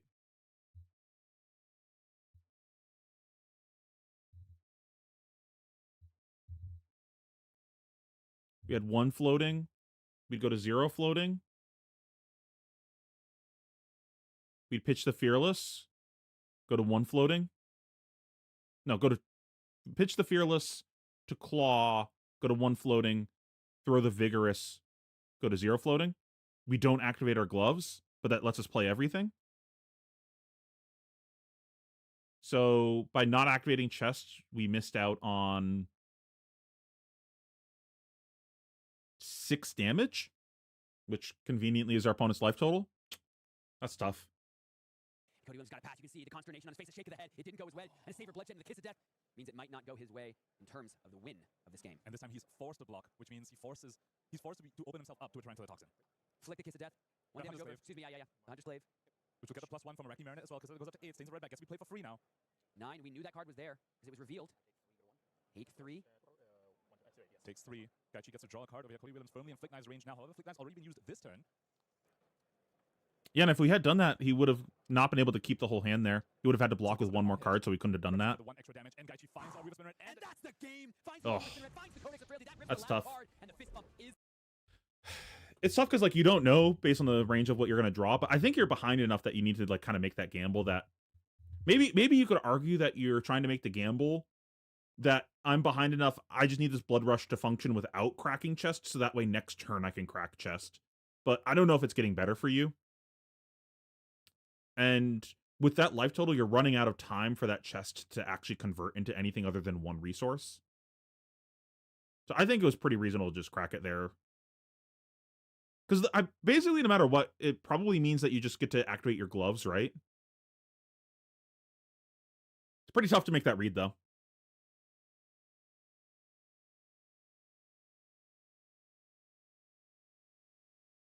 All right, what we got next? We got Brody. Oh my god, I sat down next to Brody during one of my rounds, and his opponent just went, "If you slow play, I will call judge." And Brody just like jumped in his seat. He was like, "Oh." I was dying. He's like, what the fuck? I'm just a lad. Oh, I'm going to be very surprised if he wins this game. This is a terrible matchup. I know it's egregious, but the guy said it so aggressively that it was just so fun. It was uncalled for how aggressively that guy said it, to the point that it made it funny. Like, I think if you're like, "Hey Brody, can we make sure that we have a well-paced game and you don't slow play at all? I will call judge if I think there's any issue here. Please make sure that you maintain proper pace of play." I think if you say something like that, it's like, whatever. Like, yeah, he's got a track record for slow play. But the guy was like, "I will call judge on you." It was just so fucking aggressive that it was hilarious. I was just like, what the fuck? Sorry, my apologies. Tectonic playing there, not super uncommon for Victor, but a pretty big boon in this matchup. You're really looking for that additional equipment block to kind of tie the room together, block off those breakpoints, deny masculine momentum, and we can see that in full force with the Iron Fist Revelation, the Civic Steps as well. Plenty of ways to soak up that damage when applicable for Victor. So it looks like we've had an activation of the Tectonic here. It could be that a priority has been... I don't think that he necessarily does it for the sake... Like, I don't think he slow plays for the sake of slow playing. I think it has to do with how he thinks about the game. I think it's because he doesn't operate on as much of a heuristic basis, and he freshly reevaluates the game constantly instead of just kind of having that framework of I've been in this situation before, I know how to think about this. It's more of, okay, I'm going to freshly look at this board for the first time every time kind of way of thinking about the game, which I don't think that's necessarily wrong, but it does lead you to burn the clock faster. In that world, Brody does have the option to activate Syndra. Of course, No, I think he's playing Syndra because he thought it was the best deck. Hamilton was playing Syndra. I don't think he has a problem with slow play. To decline on that opportunity this time around. We'll take up the Tunic as a result as Avidius draws up to 4 fresh cards. Brody had the starter in hand. Because like if you ever like actually watch him play, he's doing a ton of calculation. He's like fucking mind palacing all the different calculations of that's going on in the game. So I don't think he's like just sitting there thinking about nothing. But it's a lot of when I watch, it seems like a lot of situations where it's like you should know how to think about this because you've played this deck enough. You shouldn't be freshly evaluating this every time. That's just my take from watching him play. I've never talked to him about it, but just, you know, observation skills, right? There is a Snatch, I think, an Dragon Blood there as well. So putting this all together is a puzzle. The Ignite is a very simple approach here for our first move. There's all the Trouts in the hand for Avidius here.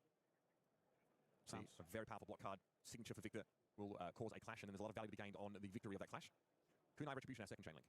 Trouts typically better saved for not only larger attacks, but of course denying mass relevant chain links a big part of this matchup. See, that's the big brain play. Just play a deck that doesn't go to second cycle, and then you don't have to keep track of anyone's pitch stack. I love this from Avidius here, just holding on to that Trouts. Additional block cards, knows they're going to have to pick a fight over chain link 3 and chain link 4 to deny that additional value. But wants to keep a little something around. The pressure of Brody doesn't want to give you all the breathing room and 5-card hands to work. And typically the disruption that Victor can leverage here is a bit of a problem for Syndra. A lot of crash effects that make it really hard for Brody to extract value from these longer turns. Display Loyalty, though, is going to provide the fealty token. Now, whether that's going to be used for Dragon Blood remains to be seen, but I think given that Golgan might be important as a chain ender or a Snatch could be the option. Here comes a Trouts, though. So this is going to cause 2 clashes, and the winner is going to create a gold, a might, and a bigger token. Obviously, creation of a gold token for Victor means a card draw, but it's a visit a gold man to stay on top of the deck.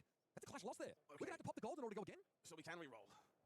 But we need to find something bigger than a 4. Okay, we're fine. Debilitate will do the job. So Trouts being 1 here from Davidius. I do want to acknowledge an equipment choice here from Brody Spurlock as well. Fiendal Spring Tunic, not the default chess piece for Syndra right now. Blood Splatter Vest tends to be the equipment of choice, I should say. Tunic, very indicative that Brody believes this is a go-long matchup. We'll have to pick their spots. This also might mean that Brody's playing Spreading Flames in the matchup, but if he's playing Spreading Flames, I would be expecting him to be playing Pouncing Links instead. Free block, given that Davidius eventually was able to draw off a gold creation, but had to spend the free gold that came with Crown of Dominion in order to reset the clash. Not really where Victor wants to be at this early point in the game. He didn't flick there. Oh no, he did. He just doesn't tap his gloves. Okay, never mind. Creation, but had to spend the free gold that came with Crown of Dominion in order to reset the clash. Not really where Victor wants to be at this early point in the game. A fealty token here allows Art of Dragon Blood to gain that gold again and potentially discount things further down the line, but I don't think that part of the effect is going to be particularly relevant. Civic Steps offered up here with full knowledge that Brody only has 1 card in hand, but that card could allow him to do a little bit more. That's a quicken token being offered over now. So Brody gets the Snatch with go again. Oh! Nice go again, Bozo. He's got to be happy getting all of the armor on turn 1. Like, I don't think you're really expecting to get all of the armor, especially after they already won a clash. Those mass break points. Because Snatch is also threatening to draw a card, Brody kind of getting away with a bit of a punish there. Yeah, look, it's just one of the spots where Civic Steps is a little bit weaker. That is the downside to making. But what's coming now? Because like he decided to keep 2 cards. Surely there's like some disruption coming here. Victor token obviously gives a resource, and the might token will be buffing it. We're going to create another seismic surge token behind that, and it's going to be a prime to fight. Prime to fight, not a card that is atypical of Victor Goldmane. Happy to see this one coming into play. Makes me think we do have some additional. That is not disruption. That's just big number. Significantly more efficient. Happy to see this card finding some play. It's a very cool one. Yeah. And our Lithuanian national champion, more than happy to point it directly at Brody Spurlock. And plenty of upsides to this. Plenty of upsides. Obviously a 5 cost that gets cheapened by Vigor, then gets paid for by Vigor plus Seismic Surge. It comes out pretty easily. Sheesh. From Brody is it's a rather non-functional hand here. Multiple Hunters and a Ancestral Empowerment. Going to be used for their block value in this case. That's going to allow Victor to settle in a little bit more, keeping the Syndra somewhat quiet on this next turn cycle. I really like this play because like, surely if we play random 4-card hand into Victor, we're not going to accomplish anything, right? Like the most we get is the 1 point of damage off of our Flick Knives. And if anything, we actually cause the Victor to profit by winning some clashes. Like, we really need to be playing 5-card hands in this matchup to connect. So, like, Arsenal pass, play a 5-card hand next turn. We have Tunic for that 5-card hand as well. And now the Victor's going to draw a bunch of clash cards. You didn't get a chance to block with him. Good luck converting your 5-card hand, Bozo. Hand for Brody Brody Spurlock, but understands the assignment, needs to use those cards defensively, find a better window, save that life total for when you need to take the hits. We're seeing some really interesting cards in the hand here for the videos. I believe I say performance bonus in the hand. Love to see that one played normally against Gravy Bones, but some additional go again is very suggestive that our Victor player is eager to race. Now, this is kind of what can happen sometimes if you allow your Victor opponent to get passed back to with a full hand. He technically is representing Pummel here alongside this Command and Conquer with 2 cards in hand, but sometimes the Guardians can't really make use of every card at their disposal. They can obviously pitch outlet into their tectonic. I mean, if he had a Pummel, he probably wouldn't have made a Seismic Surge. Still matters a heck of a lot here, though, to Brody. This was the singular Arsenal card that he saddled, the only card he didn't block with on the previous turn cycle. In theory, it's one you want to hold on to, but in order to do so, you have to pay the piper and get blocking. Bit of an awkward hand to work with there. Double Lava Burst would require Brody to go rather wide. Like, he's not going to pitch another card to Pummel. He just would have Arsenal to Command and Conquer. Fly path as well to be used, and Brody's not had a chance to cash that in for block value yet. So both Lava Bursts, very powerful chain enders in their own right, put in front of Command and Conquer. We also saw 2 Hunters used, so a lot of these potent chain enders for Brody have already been exhausted on defense. Not the type of sequencing Brody was hoping to see early, and they'll be even less happy to see both Trounce and Test of Strength in the hand for Davidius. He's well walled up for yet another defensive turn. All right, Kunai Retribution is the starter. When you see this from Syndra, you know that they haven't drawn a natural way to begin their turn. Going to be a Ravenous Rabble. This is a good use case for the Trinity counter, right? Bloodsplattered Vest requires that hit from one of those Kunais to sort of get I think I'm pretty unhappy about this being the outcome from Brody's side, having to deal with disruption, but like, I think you have to expect that to happen a lot of the time in this matchup. I'll take that. One of the small downsides, I guess, of pain in the backside. Well, I should say Ravenous Rabble in this case, revealing that pain in the backside. The Davidius didn't know what was on top. Yeah. It's a pretty safe clash at that point. Yeah, full info. No, visit the Goldman Estate spot at the top of the deck either. Now, I believe we'll see it when we get to Davidius' turn. I think that's the performance bonus tucked in Arsenal here, so it's another little go wide enabler. Although, yeah, we commonly see it for like those board state matchups where Victor needs to clear allies. Okay, Snatcher's going to get a 6 block, including the Trounce, and going to be disabled, meets a pain in the backside on the top. So once again, Davidius gets everything he could ask for here. Second Oh, riches! He loses that one. Is it really worth the gold here? This is significantly more difficult for Davidius, I feel, because we have already drawn a card this turn from Victor Goldmane's hero ability, so resolving this Trounce and successfully winning not worth quite the abundance of riches that it normally is. That said, you are still interested in Vigor tokens, Might tokens, the I'm surprised he's even playing the riches in this matchup. That seems like not that great. Draw riches to Tropple Dani next turn. Get a gold. Absolutely. It's an implied source of gold sitting on the top of deck anyway. Here is a Seismic Surge. So looking for that wider turn. First up, performance bonus played from Arsenal is exactly where you want to be with this card, but it hits it will create a gold token. So there's a number of ways with Davidius. But then we're drawing into the riches. And that will pick up his riches of Tropple Dani, which would be pitched. But then we're making a gold and we can't draw because we already drew this turn, so it's like kind of... Those Might tokens. It's important to try and go over the top against this Syndra list that, as of late, has started to pivot more into a bit more of a mid-range configuration. I think you could have made an argument to put the riches in the bottom just because you don't want to draw it here. Above all else, getting a no block out of the next hand. If you're able to draw riches of Tropple Dani in this spot, pitch it away to fund something else, it does increase those defensive capabilities for you on the following turn cycle as well. And the follow-up may well be a boulder drop. There was another attack action in the hand, I believe. Davidius will be able to deploy that. So here's the gold created. Brody takes the damage. I see your snatch and I raise you snatch. And Brody knows that there's a riches of Tropple Dani on the My snatch has go again, though. And our Lithuanian champion won't be able to create... I won't be able to draw another gold off this card being pitched. So it's less of an enticing option, but I think he's still happy enough to get the gold here. So he wants to be fueling his turn. A little bit of column A, a little bit of column B. Some upside from drawing it now. Some downside, not drawing an additional card, but... Okay, I'm confused. He's been putting a crack bauble in play for Seismic Surge when he had 2 Seismic Surges this whole time. Maybe one of the judges just came over with another Seismic. Real problem. Yep. We do find ourselves in a spot where all these gold tokens are flowing pretty quickly, pretty naturally for Davidius, and Boulder Drop going to come on in to just force some respect from Brody Spurlock. This is a tough one. This will force Brody to part with a card if that crush effect triggers. Brody's going to have to put one of the cards from his hand on top of his deck. He takes that 4 damage. Fire Tenant Strike first, cut through. These are some bloody good starters. So display loyalty there as well. The block with a card and boots. There's a lot of generic cards and just ninja cards, I should say. But no 3 block in the hand. Display loyalty there. Cut through at its best if Brody's willing to flick, but would theoretically lead him with that starter following into the following turn. I guess above all else, selection of these cards also blocking too makes navigating this boulder drop very difficult. Chooses to just eat this damage. And I like this line quite a lot. You need to have some semblance of a turn here. You cannot let Davidius have full reign on Victor to control the game, pull your life total down. You need to be returning some amount of pressure to keep those big attacks in check. And this would have been the 3rd consecutive turn that Brody's been having to block heavy. He could have a pretty middling... Now the Victor's not on an Arsenal, so like... To advance the game a little more. Fire Tenant Strike first comes in, and as you pointed out, importantly, it's not a draconic attack action. Great way to start the turn. Really needed to find a spot during these past couple turns to like play a 5-card hand though, which is unfortunate. In the arsenal for Brody here, trying to get some value from this Fire Tenant. Did choose to put Display Loyalty on top of the deck. Might just be relying on that Kunai to gain some value. For now, Enlightened Strike playing defense here for Davidius. It's the most flexible card in the matchup, I find. Enlightened Strike allows you to convert those 4-card hands you sometimes get stuck with when Syndra is playing defense. I'm more than happy to block out for you if you find yourself in exactly this spot instead. I'm really curious what the arsenal is here for Brody, Can get in front of defense, could be turn because we really want another Draconic Chain Link to return our daggers. Brody has to consider as well the presence of some of those troublesome block cards potentially lingering in the hand. How much pressure does he want to apply here to force Davidius to part with some of those? So I think, if I'm not mistaken, I believe there's an Ancestral Empowerment available here for Brody, which is somewhat awkward because they know the top card of their deck. It's a Display Loyalty. It was put there from that Boulder Drop. Display Loyalty doesn't really function on this turn because of the non-draconic attacks we find ourselves with alongside cut through the other Fire Tenants. So using that Ancestral Empowerment doesn't actually extend the turn in much of a meaningful manner. We're going to see the Flick activation here by the looks of things to score a little bonus damage. Yeah, so thinking about maybe digging too deep here. So Master Momentum Trigger obviously is also something to play around. Did we activate Chest? No? Okay. It's going to be the follow-up. It's the +1 and go again because the dagger was hit off Flick Knives. Seeing some equipment here alongside the Prime to fight from hand. David is obviously with a redundancy of attack action. This is pretty heavy blocking. We're gonna go to no daggers here. I think this is diligent though for Davidius. We know the chain link's still open here for Master Momentum, courtesy of that flick on chain link 1. By blocking cut through for 4 here, there are no daggers left currently. Without a throw dagger or some other surprising trick, there is very few ways to force this over the top and keep the chain link open. We happen to know Ancestral Empowerment is the best one to do so. I believe he's already seen No chest. You're right. You're right. You're right. All 3 copies of Ancestral Empowerment. He's doing a fantastic job at navigating these turns so far. I'm gonna keep forgetting that one. We know about now. He's got a pretty clean way to utilize all these cards. We'll gain value from both Fire Tenants, despite how I mean, at least these Fire Tenants will have text. Feels it's gonna be a tough ask. There's still plenty of equipment left here for Davidius. Is it so bad? Yeah, okay, like I thought maybe you get Civics involved here, but one card block will be enough. That's Fault Line getting put in front. Fault Line is an incredible choice. Some unique attacks being displayed here from our Lithuanian national champion. I'm excited to see exactly. But going to no daggers here is really rough. Very efficient into Syndra. Give you the flexibility to do what you want to do. They block 3. That's great. They cover up these head jabs. If that's what you want to do. However, if your goal is to race, you need to be sending return pressure. These cards And if we don't send this attack, we're wasting 2 points. If you're Brody's position here, are you preferring just to pocket? But he already wants to block with the last card, probably. Card turn. You know what you might sweep some damage through without like a relevant on hit. Better chance of ensuring Master Momentum actually being triggered if you could play off a full hand. I think that's a real decision point. Fire Tenant there, of course, providing He does have some blues in the list, it looks like, because he has throw daggers at least. I think it's a pretty interesting choice that he decided to go with Arsenal and throw away the 2 points of value. I think he's thinking, whatever, like you just already want to block with this last card anyways. So this card, I want to get 3 damage out of this. But if you're just going to block anyways, I'm not getting that 3 damage. And having an extra Draconic Chain Link on the following turn is going to be pretty important with no daggers in play. Hope we draw a starter. One place to see the Syndra in.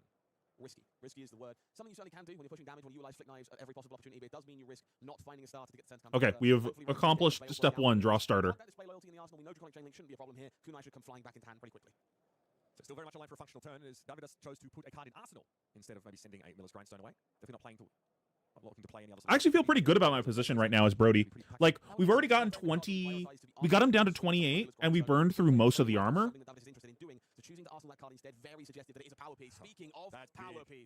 Kind of interesting that Brody's playing Shelter in the matchup. Right, so if that's the visit gold I really think that he should be playing Lynx instead also. One also that isn't that hard to deploy. We have a bigger token. I think like one of the ways that you try winning this matchup is you play Lynx, and then you just play like a 6 or 7 card hand into your opponent, and just like shove really hard with Lynx. Go like Spreading Flames into Blood Runs Deep kind of turn, maybe with a Wrath of Retribution somewhere involved in there, and just like fart out 1,000,000 damage on the turn and just decease your opponent. And then your dagger flick damage should be able to close the game from there. Then send a really meaningful amount of damage that Brody will struggle to interact with. Taking a moment to read Burning Blade Dance here, analyze how much that on-hit matters. Of course, we are at 3. Because like you're never getting mask, right? Pull these daggers back after the attack has hit and flick one of them away in order to gain that value. But it's still just a different flavor of head jab. So Clash of Might now. Chokeslam revealed against that Shelter that was there earlier. So value continuing to be accrued by a Victor player even on blocks. I'm happy to see such a high density of these Clash cards in this Victor build. We've seen Prime to Fight and other Righteous Cleansing, similarly large attacks from Davidius. And now we're going to benefit from that against a deck like Syndra by filling our resource base with cards that benefit us on defense. Very happy to see these finding success so far in his list. Rabbit's Rebel here. Obviously showing that Shelter, which we've seen a couple of times now. So is the second chain link. This hit, this doesn't. The implied value of what? Just a discussion there about what attacks it did and did not hit.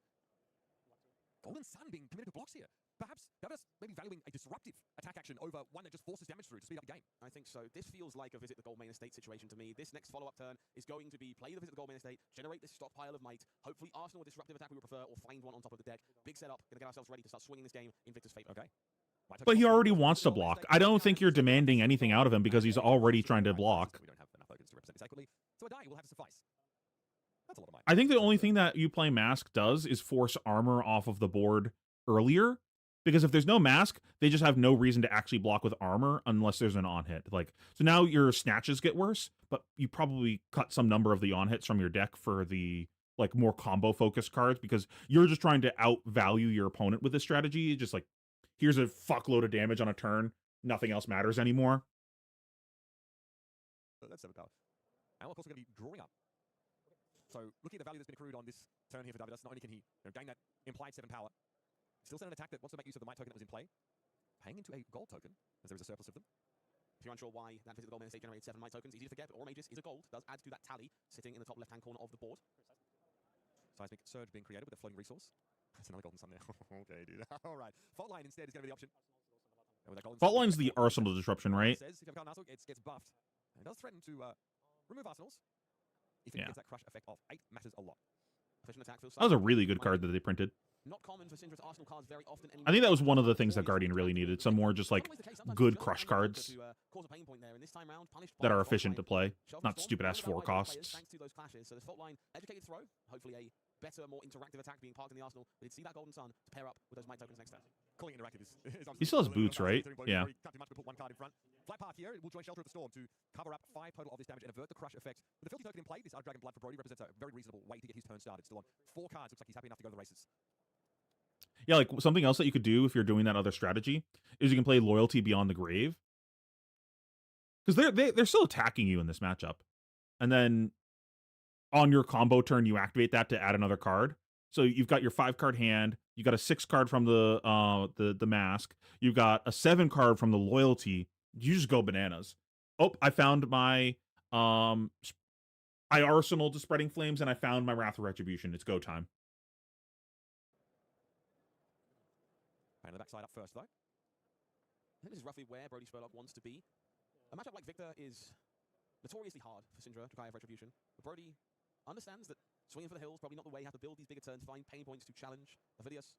They're looking to go wider, especially when there is 7 Might sitting in play. On that note, do you feel that Mask of the Pouncing Lynx is a more attractive option sometimes in the head slot for a matchup like this?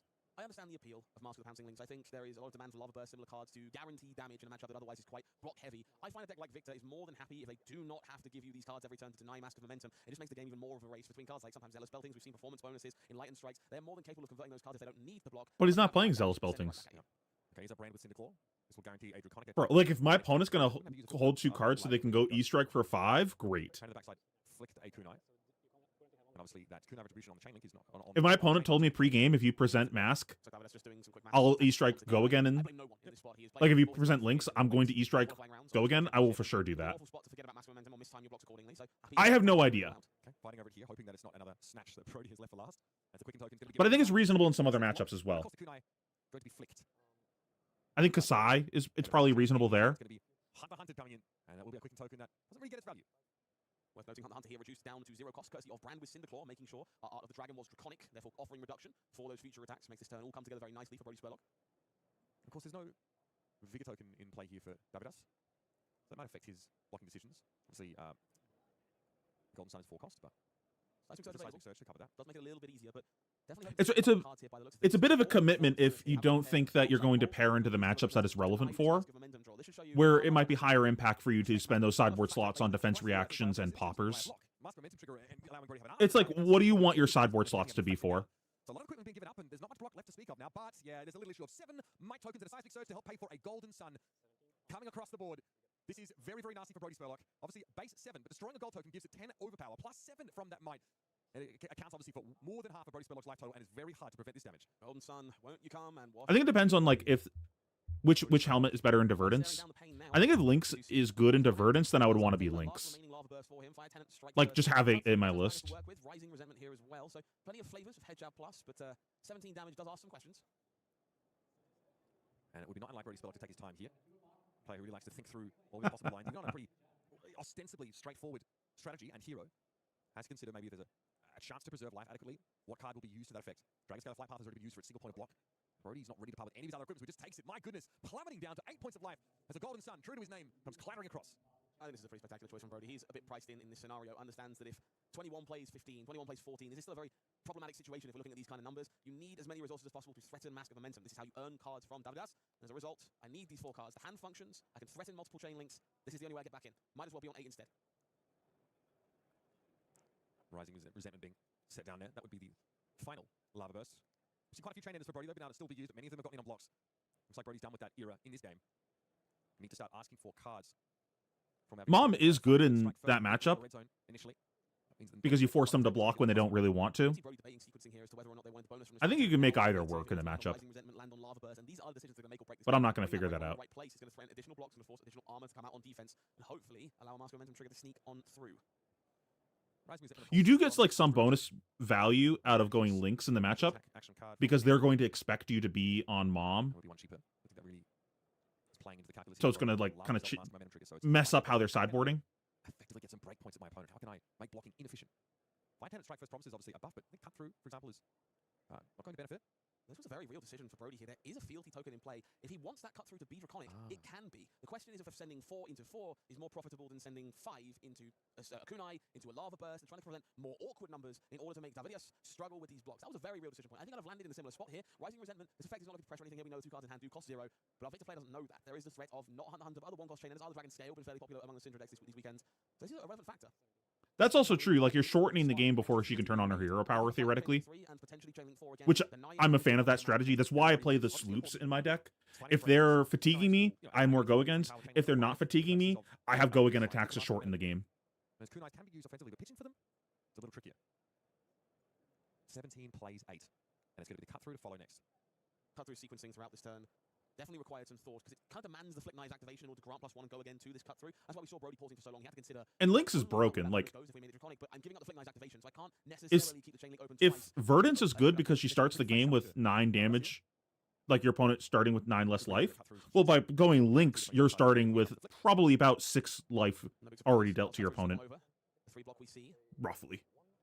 will allow this final attack that we know A very similar idea. to threaten Mask of Momentum. The question is whether or not our Lithuanian national champion is willing to dedicate both The- remaining cards to deny it. To me, the reasoning between the 2 different equipment is, You know where he's on the flight path? how do you want the matchup to play out? Are you trying... So, like, if you play Lynx, you're stretching the game out. You're lengthening the game. Because you're telling your opponent, hey, I have this effect that is going to make blocking profitable. Meaning, you're not going to play big hands into me because you're going to block to fight over my on-hits. By doing so, the game gets stretched out, meaning I get more triggers of Flick Knives. So I get 1 extra point of true damage every single turn of the game. By shortening the game, or I'm sorry, by playing Lynx, you're shortening the game because your opponent doesn't have any reason to block, so they're just going to play whatever the best math of their hand is on offense, defense. There's no on-hits anymore. Meaning you get less true damage with your hero power because the game is just physically less turns. And a part of that strategy is also, well, if I'm trying to play Lynx so I can use my funny legendary, by shortening the game, I make it harder for me to actually find the legendary because there's less turns in the game to find it. I think it's actually pretty interesting, that decision. In this spot, and we see again, it's very tempting when you have 7 of your own power in hand. I think if Wrath was a 3 of, like, obviously that'd be busted. But if Wrath was a 3 of, I think you would just go Lynx because that strategy becomes way more consistent. To stay the course in this role and leverage cards like Test of Strength to find the right window. Yeah. For Davidas, it potentially represents a free block. Gold token gain, so card drawn. Test of Strength getting all 4 of its points of value. It's not always guaranteed against Syndra. Oath of Loyalty now means Brody must play only Draconic cards. Now, those 2 fealty tokens in play will allow him to allow his non-Draconics to masquerade as such. Obviously, clean block here on chain link number 1 means Brody would have to get pretty lengthy to really be able to get a master trigger through. Let's just be clear, this is a very difficult matchup for Syndra. Not only do we see Victor frequently blocking very efficiently, but then sends disruptive on hits back on small hands that really make it half Syndra to play the game. Hot on their heels will be the second accompaniment. We'll talk about how important that Test of Strength was here on Chain Link 1, not only locking down that first attempt to keeping Mask open, but that gold generation draws that card for Victor Goldmain. Maybe not with a 0.5 LL points. As the turn continues, we will see the kunai flicked here to keep the chain open on Chain Link 2, but with 3 cards remaining in hand, there is a significantly higher level of control about when we play defense and whether cards need to be kept. And so Brian with Cynical wants to ask the question again. Ostensibly, easy to cover up for the Guardian. Already given 2. Kind of awkward. He doesn't actually want to Arsenal here because of the fault line. Happy to take the 3 damage now. Davidas down to 11. Last card in hand now for Brody Spelllock. I like this a lot. Easy to pick a fight here and think you're closing off the chain one way or the other, but all you're doing is expending the same number of cards. So make Brody have a functional attack, make sure that last card isn't a 1 cost and you don't need to deny Mask anyway. And more importantly, take them off an arsenal. Force the issue now, make sure the next turn is a little less wide. You can still commit those blocks on this final turn and rewarded for holding Clash of Vigor in that spot as well. Pretty sweet, Davidas, because win the clash out here. Knows what's on top, of course, for Brody. So he can make a bit more of an informed decision when it comes to blocks. Here's the clash. Clash of Vigor. That is not big enough. Clash of Vigor only got gold. We do, but we'd rather hold on to that gold here. And that gold represents extra points of power when it comes to those Visit the Goldman estates. So what will it be from I mean, you could say that for Aurora, but you could also say that for all the MST heroes. Like, they made this giant push in Japan, being like, here's the Japan set. Look, get into the game. Here's a set that that's good for your aesthetic. Now you can't play any of these heroes. It's a stressful game for the Syndra to play. She's constantly trying to look for a way through. Wrath of Retribution in the hand, though. Ignite the starting unit, plays headlong. An easy option to play after it. This hand is incredible. Holy shit.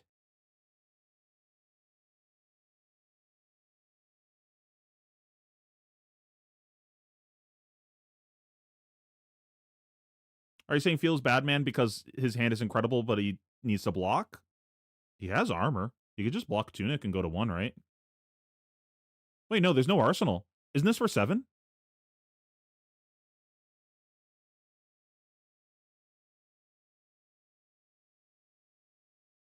He could go to 1.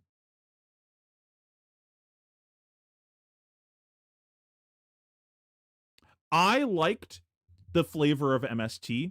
I thought the card design of MST was really, really, really cool.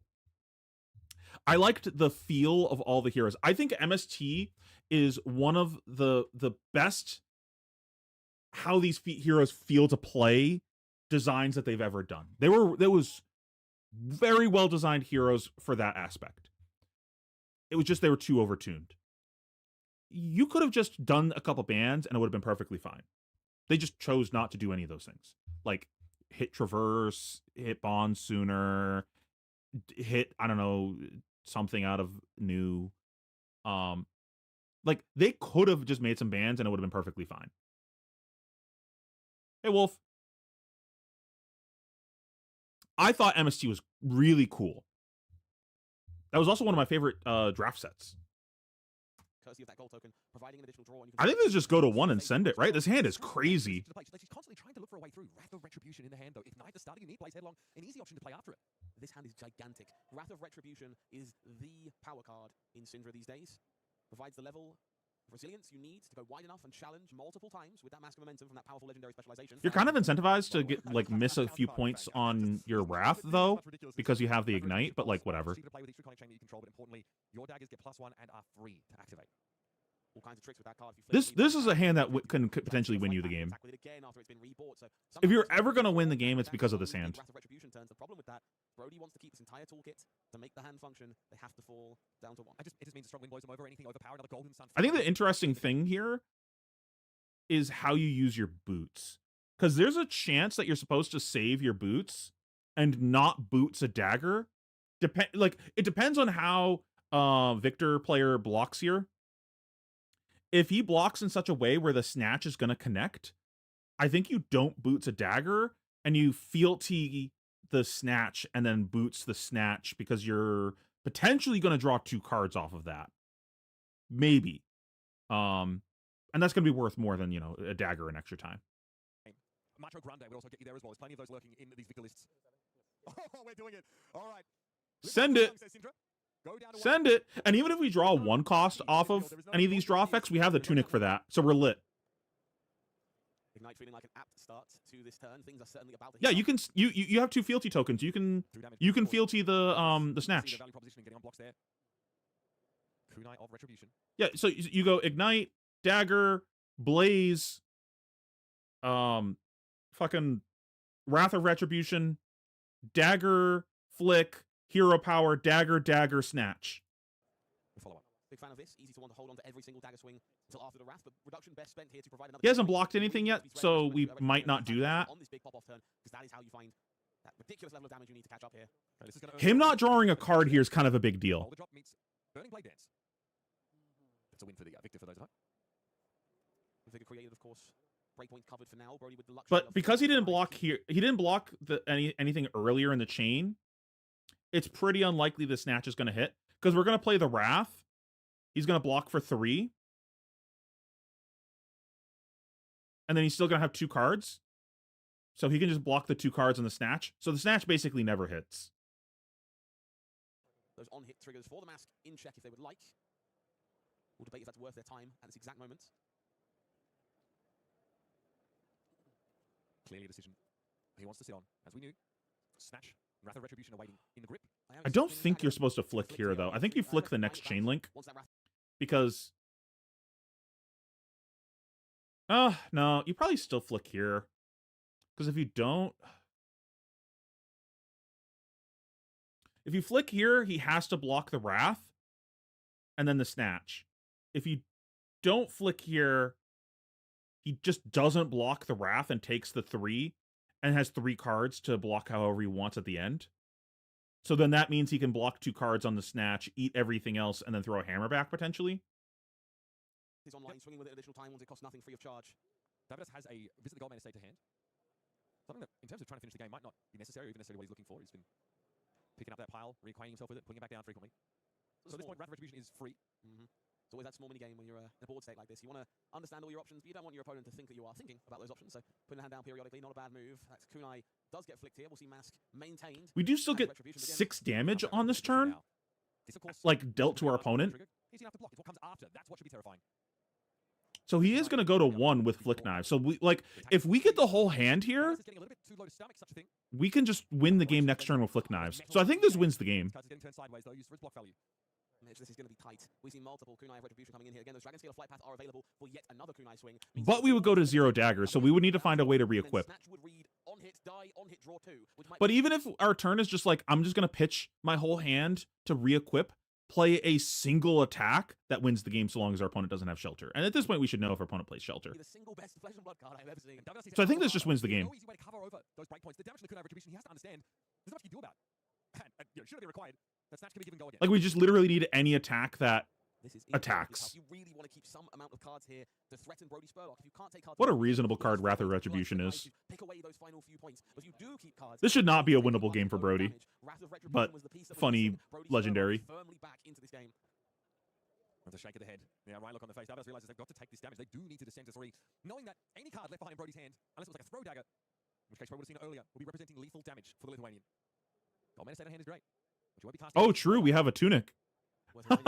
Wait, yeah, we could just pitch Tunic. On chain link 2. A gap in the middle of the chain link there from the dagger that was there once before, so no threat of losing the game immediately should this Kunai connect, but of course a lingering threat in following turns. Flick Knives provides a sense of inevitability quite unlike any other piece of equipment in Flesh and Blood. Crown of Dominion is quite the centerpiece, but it does not defend. It's purely for adornment. Dragon Scaler, Flight Path. This is a different line, of course, enabling another dagger attack. Yeah, because he didn't block earlier, we have to do it this way. I think if he blocked the Ignite, then we do the other play of Fealty on the Snatch, but... Vidius, he's obliged to cover the Snatch in its entirety. He's got to give it all. But if you do block this Kunai, you might be able to survive. They just need to stop making these stupid-ass legendary cards. They're so dumb. And it's 3. I think the high-impact singleton cards are just really toxic. To turn back around and put him out of his misery. If they're singleton cards, I'm fine with them being not high-impact, just like, just slightly better cards, potentially. Fueled by pure determination and ham sandwiches. Brody Spurlock making sure that he makes it clear that Syndra and Flick Knives have been activated this turn. Gesturing towards the life counter is Davidas. Don't do it. If I am Victor Goldmain in this spot, Don't block. the correct answer is have it. I need that last card in your hand to be a 2-cost card. I'm not expecting you to play. The Tunic is still available here, so even 1 cost would do it. Do you have it, Mr. Spurlock? Bro, imagine if Brody had a 4-power attack, if Victor guy had a 4-block here.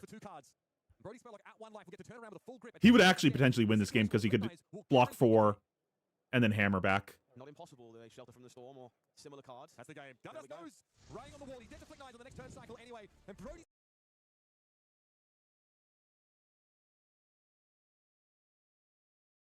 I don't know if Ring feels bad now. I don't even think it's Ring that's the problem. It's just the Striders, you starting with a bajillion free value at the beginning of the game. Jacob Allen, we look over on the right, it's actually 11 or it's 11-0 and 1 because of the draw for Jacob Allen. It's not, you know, reflected as a draw on here, but it's basically the same thing. And you look across the table. Now this is a game I'm going to have a lot to talk about. A full hard win and in for both these players. Whoever wins is locked for top 8, but it doesn't mean that the other side is out for top 8. Taking a look at Matthew Dilt's history here in the Swiss rounds, we see him take on Aaron Shantz round 1. Very, very strong opponent there, only taking 2 losses so far on we see the beginning of the game, prismatic leyline. Okay. In the 11 and 2 as he fights for top 8 contention. Well, both players here. The turn 1 attack with back alley is crazy. Huh. Oh wait. This is turn 1, not turn 0. Oh wait, you're the Verdance. Oh, that's awesome. I think this is like the 5th or 6th game that we've had on stream where this has happened, where someone's been in chat that it was literally their game. That's so cool. I assume nothing interesting happened before this.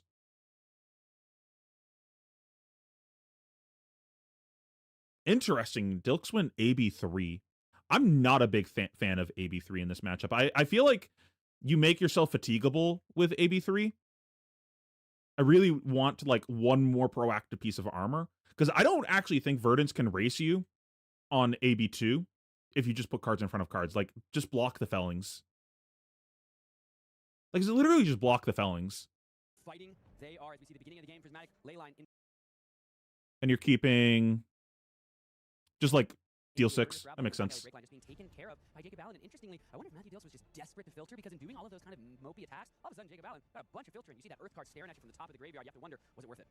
Ever since the triple bans, Gravies have sometimes struggled to find their allies, to get the allies in the yard early in the game. Matthew Dilks is desperately hunting for impactful allies, currently holding Makes on to sense. a Salty Sea Dog, not exactly the ally that you want. Hopefully to this see. At chart this point in the game, hits. before the Verdance is online, the allies that you want are stuff like Rigor Mortis, because once Verdance is online, she can just ping away those allies, but before then she has a very difficult time dealing with those 1 health allies. Matthew Dilks wants to find that. Oh, we're just raw dogging this? Wow, look, that's no gold. So all Matt Dilks can do is play a scuba from hand, IP1, and pass. Punkage, you have played a lot of Verdance. You understand the Gravy Bones deck from watching it so much here with me in the coverage booth. Just That what is- in this matchup at such a That's really surprising that he played it this way.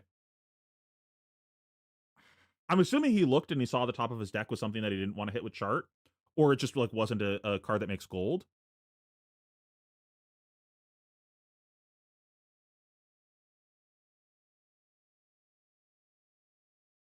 I'd be really curious to know if Dilks already knows how you play this matchup, Jacob, for him to take a game action like that. Because with us having no hook and just like raw dogging a Scoob out there, if you are playing Fatigue, I'd be pretty concerned that we're just going to not have enough damage in deck just throwing away a Scoob like this. So the only thing that makes sense to me is the top of his deck was a red here for him to IP the chart like that. high level, potentially playing for a top 8. But even then, like, doesn't it just make more sense that, like, if we... It's got to be a red. It's got to be a red on top. Because, like, surely the play, if it's a blue on top, is you pitch the Scoob to the AB instead. Because we have 2 Scoobs right now. You pitch Scoob to AB. If I see a blue on top, I play the Swell to get rid of the blue on top, then play the chart to increase my likelihoods of hitting an ally on top. He doesn't? You were quite surprised? What are you surprised about? That he played it this way, or that he didn't know how you were playing? But I don't play Fatigue, so he read it right. Possible I'm supposed to adjust my plan in this spot, to be honest. I think it's conk. Yeah, I think when your opponent does something like this, I might adjust my plan. I think if I'm in your position, we haven't decomposed yet. We don't really have any meaningful damage. And Dilks has shown us he's willing to pitch to AB. Like, okay, Jig is up. Opponent knows that there's one simple thing that stops us from winning. Putting cards in front of cards. Our only weakness, opponent having a brain and blocking damage. Fuck, how do I win the game now? Like, I think when we see that and we see him make a play like this, I'm pretty inclined to just kill the Scoob and just say, prove to me you actually have enough tools to win a Fatigue game. Especially if I've played any games near him and I've kind of seen his deck composition, like while I've been playing next to him, or any of my like teammates or something have told me any information about my deck to make me feel like he doesn't actually have enough tools for this matchup if I pivot into Fatigue. But the other thing is, like, you could always pivot back out. Like, you could just kill the Scoob and, like, pivot back into going face. Gold. So all Matt Dilks can do is play a scuba from hand, IP1, and pass. Punkage, you have played a lot of Verdance. You understand the... It's, like, a really hard read to do that, though. And that's, like, I think one of the difficulties on the Verdance side of this matchup, when you're not sitting down just, like, playing an ignorant Fatigue deck. Like, you didn't just, like, start the game with Talishar. Understanding like how that kind of nuance of it is like really hard to get a sense for. I think if I'm on Dilks' side, I'm pretty afraid if you just kill my Scoob here. Unless my deck is like an ignorant anti-fatigue gravy deck. Like if I'm playing like multiple whalers and some other shit, like honestly, I don't even think a couple whalers is enough. I think I would need to have either last ditch efforts or something else like that to be able to win this game, because I don't have a hook and I'm down a Scoob and I haven't done anything for the first couple turns of the game. I actually need to make sure that my deck has like a lot of anti-fatigue tools to win this game now.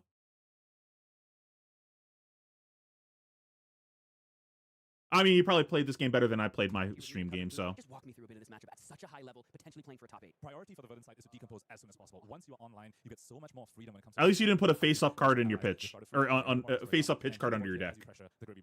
Surely whatever you did is better than what I did. Another similar turn from Jacob. He attacks into the Enlightened Strike, attacks with the Enlightened Strike into the Scuba, and then just passes. Maybe saying, listen, you couldn't convert your hand very well last turn. I'm not going to give you a chance to do so this turn as well. He also had a little bit of awkward hand on Jacob Allen's side. He had a Burn Bear, I believe, and just a couple of reds. I'm not even sure if he was able to resolve anything else in that hand aside from that E-Strike. I'll take a moment and talk about the equipment loader that Matthew Dilks has. Also, I'm pretty interested in getting the Scoob off the board since he does have a Prismatic in the grave right now, right? Getting, like, that's going to get him his first gold and let him actually have an anti-fatigue plan into you, so. To present over here, Gravy Bones have been a little bit contentious on whether they want to present AB2 or AB3 for this matchup. Matthew Dilks has chosen to bring in AB3, which does confer some advantages and some disadvantages. Oh! The main advantage being that these days, Verdances have a lot of 6 damage arcane spells. To present over here, Gravy Bones have been a little bit contentious on whether they want to present AB2 or AB3 for this matchup. Matthew Dilks has chosen to bring in AB3, which does confer some Oh, he's playing advantages red swells. The main advantage being that these days, Verdances Interesting. have a lot of 6 damage arcane spells, and also some of them are running Channel the Millennium Tree. Having AB3 means you leak a lot less damage to those cards. However, not having access to Gold Baited Hook can severely cripple your gold generation, and it severely cripples your offense. Hey, Pheano, just watched your review of my stream game. Thanks for the kind words. No problem. Oh, that was so tragic how that game ended, Jude. Oh my god, that was... You had that game locked up. Oh my god, that was so sad to watch. And I think based on how the opponent played, that was like a you should have won that game type of situation. Literally the only way he wins that game is hitting Chromai. Literally the only thing that wins him that game. That was so sad. 2 allies in the yard, joined by a third for Matthew Dilks. The Compass of Sunken Treasure going to be activated here. Still 1 gold remaining. Both Marvel heroes on both sides of the table. Back of the break line going to be pitched into the gold. We saw the card on top. We want it. I like Red Swell. It's a good card. I personally am on the Sloops instead. Okay, so he does have the Whalers. Matt said, I'm fine trading 1 gold for 2 in this spot. I was just about to say, going down to I like Sloop more than Swell. It's just more damage, and it's a popper. Jacob Allen as a single Earth card in the banner zone here, so Jacob Allen will need to find a clean, honest way to clear this very pesky ally. And take a look at the pitch zone. You can't see a Whaler Humperdinck in the pitch. Not gonna lie, the Fatigue Verdance matchup has me running a few more Fatigue pieces than I probably want. I find that I don't really need more Fatigue pieces other than the Sloops. You remove all of them, and then you have inevitability, say, off of something like an Evergreen, for example. You can just recur infinitely while the Gravy Bones has no weapon of their own. Whaler Humperdinck on Matthew Dilks' side insulates him from that potential endgame. I basically just don't want to include cards in my deck that suck. Because I think the way that Verdance fatigues you is because you draw hands that suck. And then they get to convert their hand into life gain. Go straight to the face here. It's the call for Jacob Allen. 36, currently playing 37. 50 minutes remaining. We have to know Jacob Allen can be a little more careful with the clock this go round. Given that I think I like ignoring the Rigor Mortis here. Earlier in our tournament today, he says, I don't care about your Rigor Mortis right now. This Burn Bear is going straight at the dome. It is so inefficient to clear Rigor Mortis before you're online. The best way to clear that is just a Verdance ping. So Jacob Allen wants to put on the pressure, get cards out of Matthew Dilks' hand. Buys just sending a bunch of damage trace. If you leak too much damage to these 6 damage spells, suddenly you're on Strider's range before you know it. Yeah, I think we're just on the I'm going to kill this Rigor Mortis with hero power kind of game plan. Matthew Dilks is very priced into at least preventing a bunch of his arcane damage that he's sending this early in the game. So you've talked about the To give some context, I basically sacked the Starvo match for tech for other matchups, so I was forced to play stuff like Pummel, etc. I was also just playing Goliath for the +2 damage over the +3 life. I think we talked about that, and we were like, I guess that's why you were playing the Goliath. Because I was like, I can't think of any, like, reason you would play it to push a specific breakpoint in the matchup on a specific effect. I personally, from the Dromai side, think the +3 health is more often better. But I don't think it's particularly... I think it's pretty close, where I don't think it makes that big of a difference in the matchup. You have the Sloops in your list, but you haven't had a chance to test them since... Been taking a break since Worlds, debating on whether to play Whaler or Remembrance. I want one, but I'd okay if I want both. I think I don't. If you're playing like how my list was constructed, which it's on the Patreon if you want it, you can check it out. I didn't feel like I needed any other fatigue pieces. I played against 5 Verdances, and 4 of them were fatigue. Like, I didn't feel like I needed extra pieces.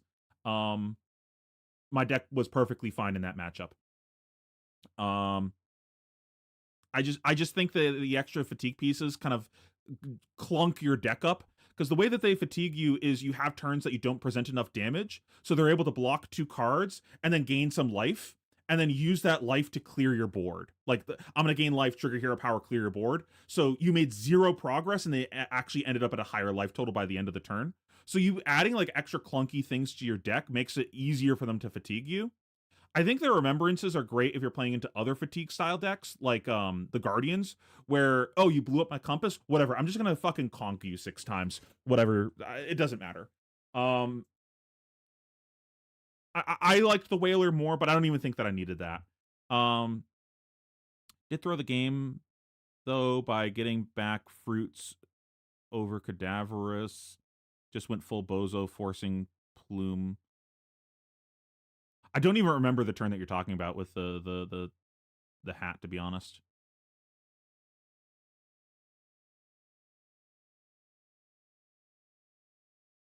Oh yeah, I do remember the felling thing. Contention in the Verdant's plans coming into this weekend. Anything you're Yeah, if that other felling came in for big mode, I think you win the game. It seems like he's going down the kill my opponent's plan with the arcane damage that he's been sending phase and just leaving the rigor mortis on the field, of course. But of course, that could have just been a texture of his hand. Yeah, So like I think you said, if you find these arcane spells. things, yeah. Exactly. Golden Tipple Blue here, the only Golden Tipple that remains usable for these KV Buns deck. A little less impressive without the gold baited hook, and that's part of the problem of bringing in the AB3. You don't get the free hook activation on a turn like this where the Oyston hits the yard, the Golden Tipple attacks, but it's just an attack for 1 without that really important on-hit staple on top. Let's see if the Dead Thread is going to power up. It's going to be a Saltwater Swell. Off the top, it's a Rigor Mortis, so no resources. You have to wonder, did Matt need it, or was he just happy to do this no matter what? The Dead Thread's use made me think maybe he wanted those resources. Red Saltwater Swell is an interesting inclusion in the gravy list. Some lists aren't running that card, but I know some players are huge proponents of that, mostly because of Prismatic Leyline. If the only red attacks in your deck are the Conqueror, sometimes you don't get the full 6 value from Prismatic Leyline, so Matthew Dilks has chosen to add some. I don't really think that you need the full 6 out of the Prismatics. One result this game, those can come in for 6 instead of just 5. Matthew Dix as well here had the perfect blue for the Sawbones play. All of a sudden, 2 allies shamble forth, ready to attack and claw. I do think Swell is really good, but it's hard finding the space for it. I think it's like fighting for the same slot as the Sloops. Yeah, going 3 Earths as soon as possible because, like you said, we need that versatility online for those pings. Also, his arsenal is a Cadaverous Telling. This Felling of the Crown is going to go to the graveyard now. I believe that it will be the only Earth card at the end of this turn. If he can get 2 more Earth cards in the graveyard on the following turn cycle, he can play the Cadaverous Telling and go ahead and get up to 8 Earth cards in the Banish Zone, which would be a very, very quick clock for Villains to come online. That would be a turn 4, turn 5 coming online for the Villains, which would be a massive benefit in this matchup. However, as Cards in front of cards. Sawbones offers quite a little bit of a problem for that. What are we doing? You need to get rid of that card before your pings are efficient, before they can. What is in the hand right now? Like Rigor Mortis. Fearless Confrontation utilized there. Call to the Grave? Alongside Sawbones dock hand. Huh? That 1 damage prevention is going to be called to the grave, grabbing another Sawbones. It's going to start to get challenging for Jacob to deal with 2 of these allies if they both hit the field at the same time. Multiple Sawbones is very, very difficult for especially something like a Verdance to deal with. I'm curious whether Jacob Allen is running a Karlik Starfire in his Verdance list that has gained some. He did attack with a back alley earlier, so maybe his calls are a little worse. Quite handy. It comes in for 4, so it still gets through 2 Sawbones prevention effects. It doesn't get through both prevention effects and a Fearless Confrontation, but at that point, I'm not sure if you can actually play around that reasonably. Ivavidia pitched away. So he kept an eye, and what? What was the other card? I think he went 1 up, 1 down. A Vast? Joining the fray to give go again to this Rigor Mortis.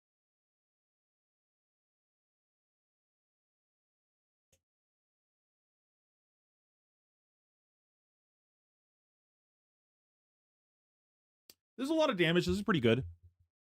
I don't know if I love this, though.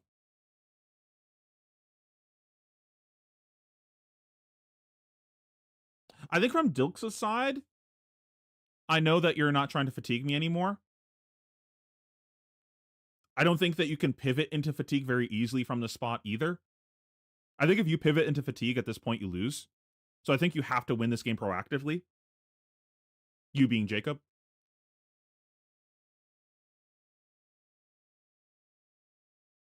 So I think my main concern here is preserving my life total. I think I just would have blocked with the Avasti. Taken 1.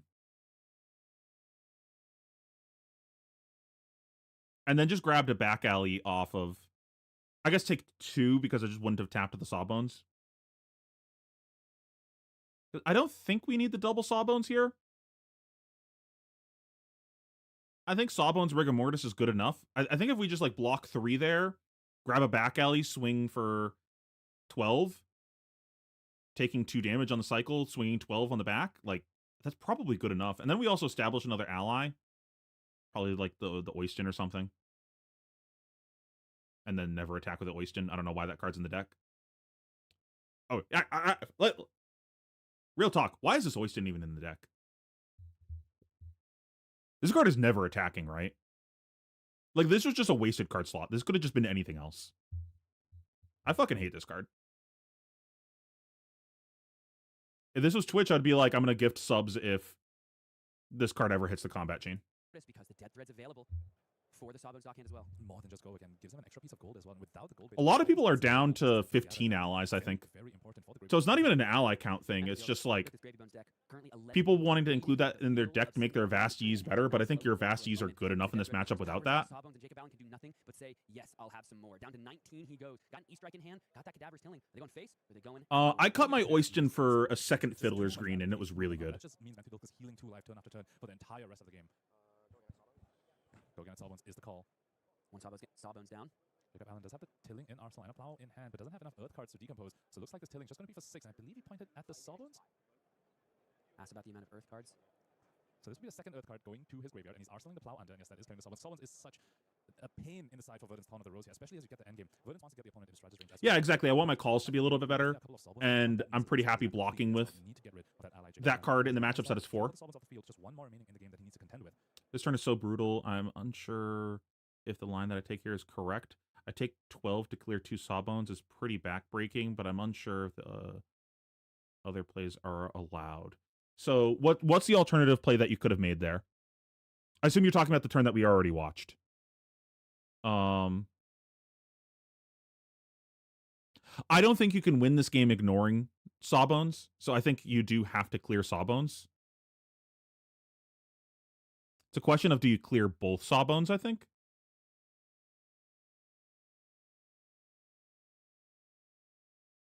I think you could convince me that you just clear one of the Sawbones and block 6.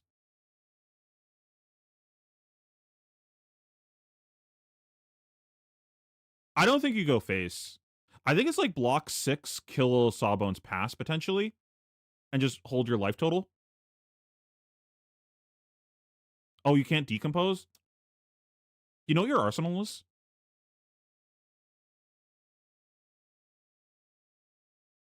Well, you could decompose if you block. Right? You kept the grip, so now you can't decompose. True. Dalton always with the big brain plays.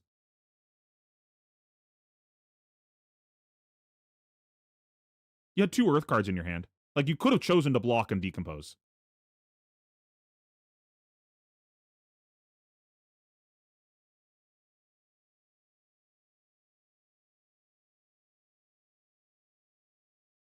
I think your arsenal's the Tilling. Because I think the 2 Earth cards in your hand is a Rootbound and a Plow. Because you pitched a blue that wasn't an Earth card here. It's just too much value to leave 2 of them up. That just means Mantidoke is healing 2 life turn after turn for the entire rest of the game. Yeah, it's Plow, Rootbound, so your arsenal's the Tilling. Did he close chain at any point?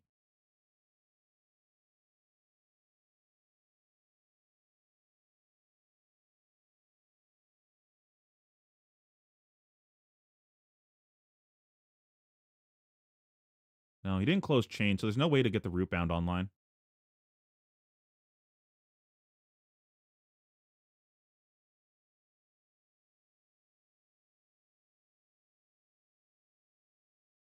I don't know if it's correct to block 6 and then decompose, but I think you could convince me that that's the better play. I think like you getting your hero power online is pretty important here. Because that would that put you to 7? I don't know how many Earth cards you have right now in Grave. Because you have 5 in Banish right now. Is it just the Plow?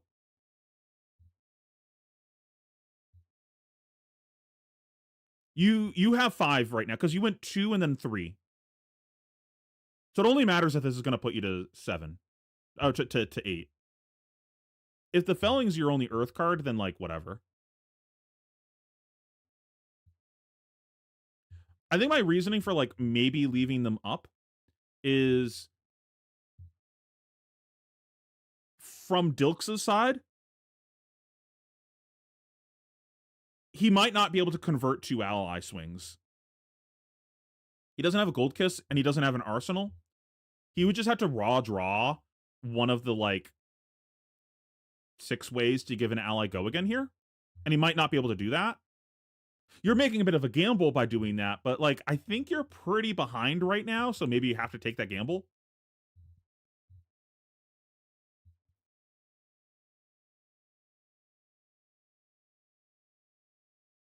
Yeah, block 5. I like that. Block 5, turn on hero power. And then you can just arsenal the E-Strike, right?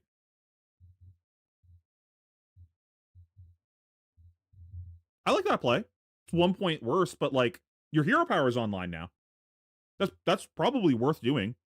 And then you are gonna want to use the E-Strike anyways, probably to clear.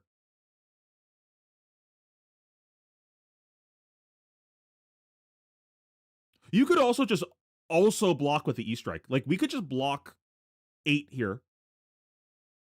Maybe it's block 8, no arsenal. Because you haven't seen a conk yet, right? I don't think we're that excited about casting E-Strike either.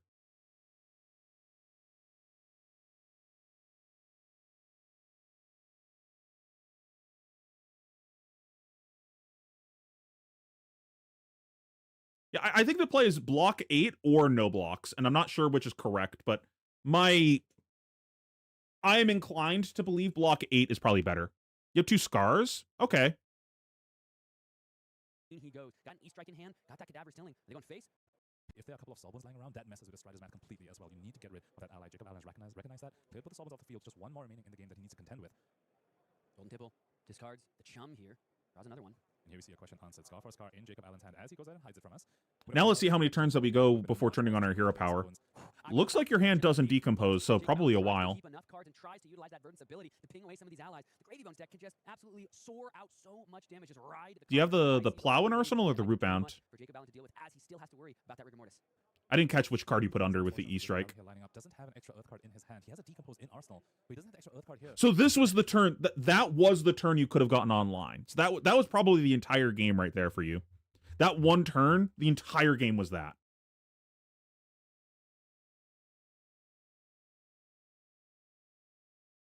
That's a really rough read to make of how you're supposed to play that. But that's like, honestly, that's like one of those, your reps in the matchup should tell you what the correct decision is.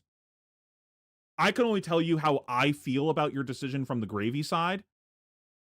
Like, if I'm annoyed by that or not.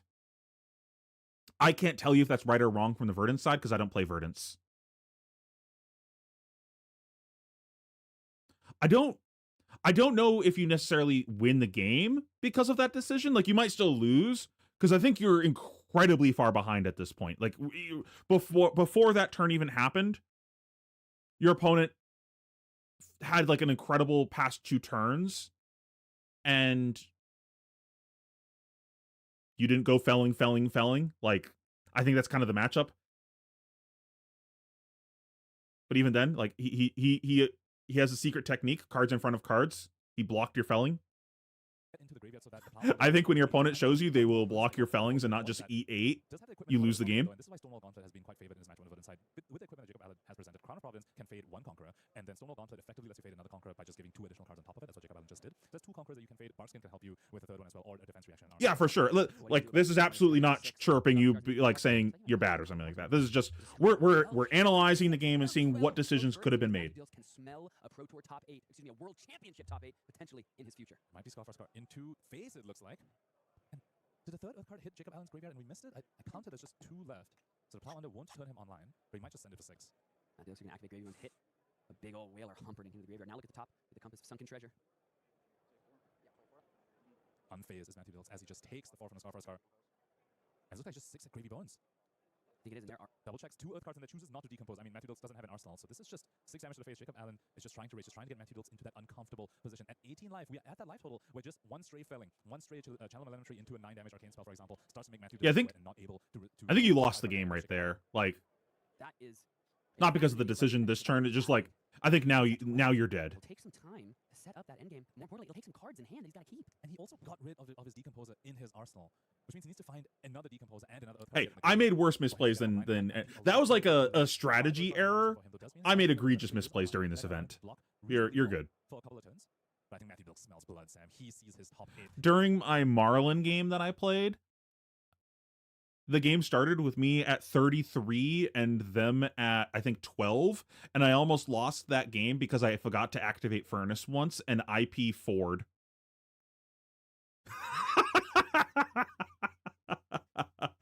Bozo! In the future, he wants it. He is rushing for it. the second one that we're seeing this game. No Arsenal for Jacob Allen, but 8 damage while Jacob is at 12. He needs to worry about this. No Arsenal, no problem for Matthew Dilks. He's throwing damage that Jacob Allen is accepting. Taking 5 down to 7 goes our Verdant Thorn of the Rose player. 3 cards in hand. E-Strike. It's CNC. I believe it's blue. It's the Emeritus Scolding that Jacob Allen holds. Still no other card here for Jacob Allen. And that is Where also is your other one game? Non-attack action. So even if the Barkskin comes out to block, he'll just confer an additional 1 block on that Emeritus Scolding. Jacob Allen needs a little bit more than that if he wants to survive this onslaught. Matthew Dilks already on face-up on the board, has at least 6 more damage from Rigor Mortis. Is that the third Conqueror in his hand? No. He puts it down just as we try to take a look at it. I legitimately don't know. Are you? Oh, you did top the event? Okay, I was about to ask. I was like, is this a top 8 game or something? Like, actually had no idea who topped this event. A little bit of a shake of the head and a laugh from Jacob. Congratulations. Look at the second time in as many game actions that a Conqueror of the High Seas is attempting to crash across the table and knock Verdant off her thorny heights. And watch as she plunges deep. I think the only person that I was More damage. aware of that topped this event was Majen because of the funny wheelchair pictures. Everything else I erased from my brain. At least. Oh, and it's so interesting for Jacob, who's 1 and 1 in the loss and draw column, respectively. It does make things a little funny when you It was, okay, I'm done playing this event. Where are we getting dinner? And then I stopped caring. Loss here, and up. You can see the math ahead of him. He knows when he's Where's starting. the Korean barbecue? You have to wonder if Jacob Allen see at this point. Do you just hope that with your gravy opponent at 0? Yeah, this is a great event. Hope that they break. Try and block as much as you can on this side. I mean, you have to because the Rigor Mortis is lethal. That's not true, Dalton. If one of the runaways is in top 8, I care. Can do post triple ban. 6 more damage, and Jacob Allen falls down to 1. Matthew Dilks at 18 life, and it feels as though he is in prime pole position to move forward in the victor's column and potentially. I thought almost all the food that I got was unplayable. I went to a sushi place with Vero and Jimmy and one of my locals, Ricardo, on the first night, and that sushi was terrible. I didn't even finish it. You know it's gonna be bad when you walk into the place and there's Naruto posters hanging up, and they're speaking like not Japanese. They're speaking like, I think they're speaking Korean or something. I was like, oh man, this is gonna be terrible. And it was terrible. And then we went to a place that I was told was gonna be great, and then we got there and it was basically an imperial buffet. That was unplayable. Then we went to Korean barbecue, and that was pretty good. It's not the best Korean barbecue I've ever had, but it was pretty good. I don't remember what I got. I think that was all I got for dinner because it was Friday, Saturday, Sunday. I got something on Thursday. I did get a Philly cheesesteak. I got a Philly cheesesteak from oh god, what's the name of that place? It was one of the 2 famous places. It's the one that Jimmy took the picture in front of, holding the heart of Fiendel. While he was taking that picture, I was being fat. Gino's. That was good. I would not go out of my way to go there again, but it was good. I forget, there was something else that I got for food and I just can't remember. No gold was created that turn by Matthew Dilks, so the Loan Shark did come and ask for its dues. Dealt 2 damage to Matthew Dilks, which does inch him ever so closer to the strategy range and an aggressive line. Oh, maybe I was Readings Market that I went to. Was that the place that had like, you went inside and there's a bunch of different stores that you could go to? But he is taking risks. He knows his back is against the wall. He needs luck to be on his side if he's going to come out ahead. Choose a draw card. We missed what that Arsenal is, but if you're a Jacob Allen fan, you're hoping something that can convert well. I think it might be a root-bound carapace. I saw literally like just the edge of the border, but I think he might have been rewarded for playing for the win, looking for something impactful to actually secure his spot as the saltwater spell comes down once again, asks for the final block on the Barkskin or a card from hand. Barkskin block looking real tempting here. Covers this up, creates the embodiment. Down to 11 is Matthew Dilks. Any more damage and it starts to get dangerous. But as the Sawbones comes out as well, that is yet more effective life on Matthew Dilks' side. Either you don't play the Sawbones and he gets free. Yeah, I went there and I got there's some place that had like southern food. I got that. It was okay. Matthew Dilks lines up. There's a coffee shop next to where I was staying. That was pretty good. I was pretty happy with the coffee that I got. When the opponent conquer That would have been nice. That would have been nice. That would have been good for Jacob Allen for sure. I went with the Wiz. I was told that's how you're supposed to get it, so I went with the Wiz. However, Verdant's not online yet, so this ping will be non-existent. Represented the 1 ping in the arcane, but only the 5. There's the 1 ping you were talking about. Oh wait, I don't have a hero power. Never mind. And stare down the ever-growing armada. Oops. That slow Never mind. My deck sucks. Chart the high seas. Will it do more than 2 things? Will it put a blue in the pitch? Will it put a yellow into the graveyard? And will it show Matt Dilks the way into a world championship top 8? And will it create a gold token and also have the death threats be live? These last few turn cycles coming up, Matthew Dilks. How many games do we have left? As the Whaler Humperdinck comes down and 2 more blues hit the 3 and 2 of them are short. Okay. But now, perhaps the most important ally. Yeah, yeah, Jacob, I don't know if you saw it already, but you should watch the first game of this stream that we did today. finish That- this game. And now that was a my brain is out of this game now kind of game. Tilling, Jittery Bones, Whaler hits, handshake extended, and Matthew Dilks takes the win, and in doing so, secures himself a place in the World Championship top 8. Gravy Bones versus Verdance, a matchup. Yeah, I think I would have preferred if my Philly cheesesteak had like onions and mushrooms in it, but it didn't. Yeah, the very first game of the stream we did today was my game on stream, and it was absolute bozo activity. Just clown activity. I was not mentally in that game.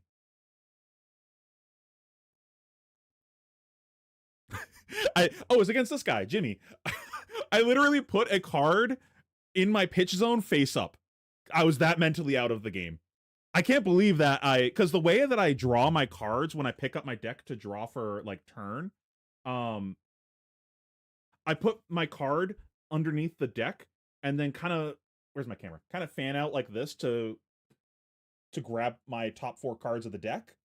So it kind of like man, I'm just like backwards here. It like kind of fans my deck out, and I can't believe I didn't notice the face up card when I was doing that, just like seeing the edge of it, but nobody caught it. Record here, near perfect record on day 1, just losing once to Jacob Allen, we saw, taking an unfortunate loss in the previous round as well, but getting a win against current US national champion Margin did close out his day 1. Into day 2, taking a loss to Cody Williams, very impressive. Mushrooms absolutely belong on Philly cheesesteaks. So many wins have both of these players, as we saw Verdance unable to answer the Gravy Bones problem. But if there's any player that can rewrite the script, it's Maximilian Klein on the left side of your screen. Ah, Jimmy knows what's up. We got that hook action.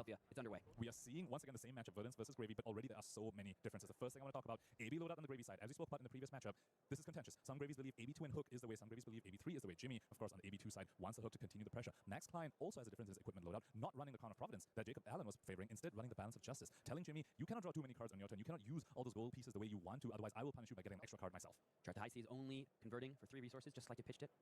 As we look towards the rest of Jimmy's turn here. No gold to start, loot the hold, it's the yard, and a pass from Gravy Bones, a completely non-functional turn, and Max Klein has all the space he could have asked for. Let's see if he can convert his 4 hands, his 4 cards. That's not a given either, but Channel the Millennium Tree is a perfect way to start into the Waning Moon, as there's the Earth card in the pitch. We got the pull up. Do they belong on a Philly? Or rather, are they good on a Philly? I don't care what traditionally belongs on it. I care what's good on it. Is arsenaling a Burn Bear. That is going to be 9 damage on the following turn, and if he can find 2 Earth cards, this Channel the Millennium Tree will stick around for 1 more turn. We saw Jacob Allen try and race down his Gravy opponent in the previous game. Yeah, I don't care what you call it. I just want the thing that tastes better. Comes in too. Go again. I think the shrooms taste better on it. That's an Allen in the yard that Jimmy does have access to. I love it, dude. We've just gotten 4 Marble Heroes in 2 games, showing that not only are these players committed to their heroes, they bling out a deck that they have such skill with, sitting here with only 2 losses in a World Championship and doing it in style. Murder Travel showing a red, Fiddler's Green, so it only comes in for 1. My God. Still no gold in the coffers of Gravy Bones. Dead Threads, thanks to the Chum getting in there. No gold, and he's going to draw into the Fiddler's Green. So I do like that he's playing the Fiddlers in this matchup. That's something that I go back and forth on in the matchup. Because when you're racing into me on the Verdant side, I think the Fiddlers is very good. 4 damage comes in with the Chum. In this spot, it's kind of bad, though. We don't have any gold. I've been starting to lean away from playing Fiddlers in the matchup because I think that I win when you're racing regardless. From the arsenal is the burn bear, and from the hand True. Shrooms are great. They're keeping that Millennium Tree around as 9 damage comes. Now here's the downside. You don't get to follow this up with the Waning Moon, but you do have the ability to keep that Millennium Tree around and get up. Do we just 9 AB with points his Fiddlers? from that card played early in this game? You missed 2 points here because of the unfortunate. This is like the one scenario that like we do lose this matchup though. Like this is so much arcane damage so early in the game. And there's so much that cascades in these first couple turns. Because Jimmy's turn was not that impressive, Max is not punished for those 3 reds nearly in the same way. Had he been under pressure, he might have thought to himself, well, not nearly worth it to try to keep this Millennium Tree around. But Jimmy just comes in for a Mopi 5. Yeah, you develop a Chum. But all of a sudden, Jimmy's down to 26, Max Klein at a healthy 30. And he gets to keep the tree. This is pretty bad for us. They are so good at charting a path through the seas and finding the perfect way forward. For Jimmy, he's got a big old tree in his way. Does have a prismatic leyline in his hand as well as a saltwater spell, so still might be able to convert this hand into some form of damage, but he needs a little bit more than that. He needs some setup, he needs allies in the yard, needs to resolve more of them. Something like a Sawbones is something that he really wants to try and get out at this point, or even a Rigor Mortis, just a higher damage ally than this 4 damage Chum. An evolution of this matchup that has happened these past few weeks is to just ignore the Chum from the Verdant side. You just let the opponent say, okay, sure, you get a 4 damage hammer. That's not what this matchup is. I still play a clean 60 in the matchup. Activating Chum is always a bit of a risk in this matchup because they can just send Arcane at your face, and you might have just wasted the whole Chum activation ability. So that's an ally which I wouldn't be surprised to see Max Klein fully ignore as we move on to these further turn cycles. A little bit of a judge call. Prismatic Leyline powering up the Saltwater Swell will also power up the Chum. That will be sure to follow, so got some good value out of it. But it is sometimes such a treat to see the same matchup in back-to-back games because they just never look the same. in Flesh and Blood. We've been seeing G's. That'd be an interesting. Is out of This is Chandler Millen. so as you pivot, Jimmy representing 4 damage from the the judge call has just been completed, and let's see how these players want to continue. ostensibly on the surface. Jimmy representing 4 damage from the swell into 6 from the chum. As long as the arsenal doesn't get involved over here. No gold to speak of means no way to cash in extra resources on that front. So it would have to be the arsenal coming in. Yeah, you can lose this matchup. He has found You another basically remember I was saying that in the previous game, like the game is kind of like, do they go felling? Them going tree for 3 turns is kind of the same idea. I think someone earlier in stream said it was on the 15th, but don't quote me on that. I'm just going by whatever chat said. I might add a 3rd loan shark to the deck, to be honest. I'm not really thinking about it right now though, because I'm waiting on what the BNR is. I'm not playing CC right now. From the hand, taking 2 down to 32. That's an exact decomposing maximum pine over there. 2 earth cards hit the banish zone. As 2 earth cards hit the yard as well. Jimmy happy to see a felling go, but definitely not going to be happy about this burn that is going to be coming in for 9. Thanks to Chandler Millen and Tree. Honestly, I might go back to Royal. Trigger, Millennium Tree in response. It's going to be an activation of the Chem first. It's going to be an activation of the Compass. Chum, very risky activation. Does have the priority window over here, but Max Klein, if he has an arcane damage spell, can just choose to send that Wow. face. Of course, Jimmy. Jesus Christ. Calm down, Jacob. It's a burn pair. It comes from hand this time. Just 1 card comes into it. So 9 more. Interesting. He's damage playing across pots in the table. matchup. Unless we find something like a throw caution to the wind, which I'm not sure we've seen so far. It was a Portside Exchange off the top of the deck. But from hand, we're going to see a card pitched that might change the whole timbre of this game, Ponkage. Creates a gold token thanks to the riches of Triple Dani over there. He has been struggling on gold as Jimmy Nero, but now finally has found that very important piece of currency. Have to note though, the activation of the Chum there, while it got an ally in the graveyard, the Chum is tapped, which means it cannot attack for free on this turn. It cannot attack at all. It's already tapped. He'll need to find a way to deploy the Swabby probably to go ahead and have a little bit of I think they're going to hit something small in CC, but not because of balance reasons. I think they're going to hit something just because the meta is kind of stale. That's actually like a really interesting discussion. I've been seeing some people on Twitter kind of make some snarky tweets being like, look, it's not a stale meta. See, there's off meta heroes. And I think they're kind of losing the point of what people are saying when they're saying the meta is stale. In my opinion, when I say the meta is stale, I'm not saying it's stale because it's a 3 hero meta and it's just these 3 decks. I'm saying it's stale because nothing new has really been introduced to the game other than Gravy Bones in 3 sets.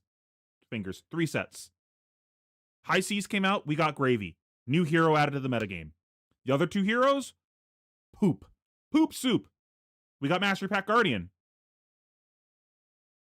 So Gravy Bones got better in that Mastery Pack Guardian. And then we had Super Slam. Verdon's got better from Super Slam. Like, no, we have had 1 hero introduced into the game in 3 sets. And I think, like, when I say it's stale, that's what I'm thinking of.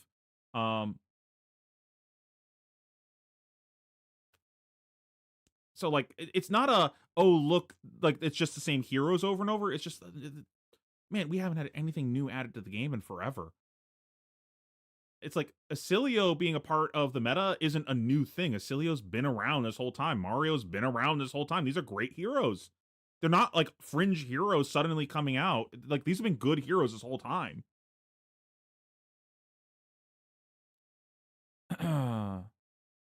Focus on the tree, not the forest. I don't know what you mean by that. Kind of sad about Super Slam. Yeah, Super Slam sucked. That set was like fun, but I don't know.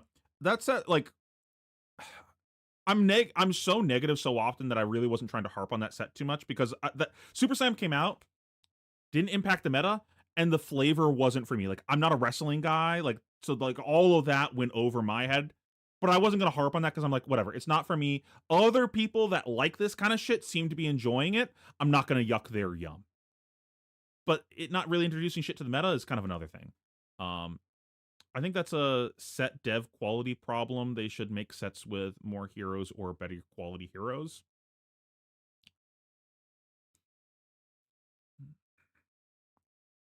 I don't know. I don't know what's going on internally with all that. It's so odd. Between the decision making, the poor balance, the sets being kind of not great. I don't know. Something's going on internally, and I don't know what's happening. Clearly, something needs to change. People are focusing on one small thing versus the overall picture, aka the meta isn't stale. Yeah. You're saying kind of the same thing I'm saying. That I assume. But banning 2 cards isn't going to make unplayable decks become playable. I think you do what I was talking about earlier of tapering in the power ceiling of Verdance and Syndra a little bit. It does open up a lot of decks to come into the meta. The problem is all the new heroes are still going to suck. Like, they just suck. Yeah, I'm really hoping the, was it blue pitch or 3 floating? I always mix up which one's which. I'm really hoping that them being added to the team is going to help with a lot of that stuff. But I would be curious to know what their job there actually is. Like, are they on we're just here to test new cards and find out if the set's balanced or kind of break these sets? Are we here to come up with ideas? Are we here to crack formats like Living Legend to find out if there's a problem here? Like, I'm curious. I would be curious to find out what they actually do there for those types of things to kind of know what areas are probably going to be improved for them joining. I mean, that's what I've heard a lot of people say. Like, oh yeah, the expansion slot is kind of what they're using now to make heroes good. But like, we shouldn't be making sets where heroes are dead on arrival and then say, trust me, bro, it's going to be good in 3 sets when they get some expansion slot cards. Like, that's just not how you should be designing this shit. They should be reasonable, at least on release. On defense, Jimmy has the gold right now to start drawing. If Jimmy hadn't been able to pitch that gold on Max's turn, he would have had to find another pitch outlet, and all of a sudden, it's starting to churn. We're starting to see the game matches chain together. Once Gravy Bones reaches that fell hand down and grabs his first piece of glittering treasure, it all starts to come together. Because he's got to remake that gold this turn off of Portal Exchange, which means he gets a free hook activation. Yeah, I think that they overcompensated for. This is literally the past repeating itself. Oh, we fucked up with Monarch and Tales of Aria. Quick, change directions. And then we got fucking Bright Lights, Heavy Hitters, Dusk Till Dawn, Outsiders. Like, there's some outlier cards in these sets, but those sets were kind of butt cheeks. Like, almost all of the heroes from those sets were dead on arrival. KO made it out of Heavy Hitters, but like, that's about it. Kind of same situation. We had 1 hero be reasonable out of 4 sets. Yeah, I agree with you on the self-containedness. That was something that I was worried about with Heavy Hitters, where it's like, when are we going to get wager support again? We saw that problem with Magic, where it's like, oh, cool, this energy mechanic is really cool, but when are we ever going to get energy again? So like, all of these cards are only relevant for standard, I guess. It's really hard to like reintroduce some of these mechanics. And I was like, okay, we're going back to Heavy Hitters land with Super Slam. Like, these old heroes are going to finally get support. And then we just didn't get any wager cards. Like, I don't know. Some of those decisions are a little goofy. I care less about those decisions than some of the other ones where I'm like, whatever. That is a decision that they are making. I don't care that much about that. Other things I think have just been bad decisions. Those, like the power level of things, but it's going to sound like a silly question, but how do you feel that James and LSS have done with the promise of dialing back power level? Can you rephrase your question?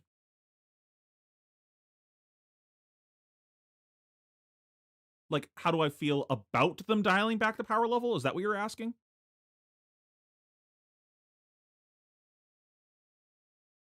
I don't think Kasai was very good on release. I know that Kasai put up a couple results, like Pierre. He topped the first Battle Hardened. And like, some people did some things with it, but like, let's keep it a buck. Why would you play Kasai when you could play Dory during that meta? It's the same thing with Outsiders. Why would you play Azalea when you could play Lexi?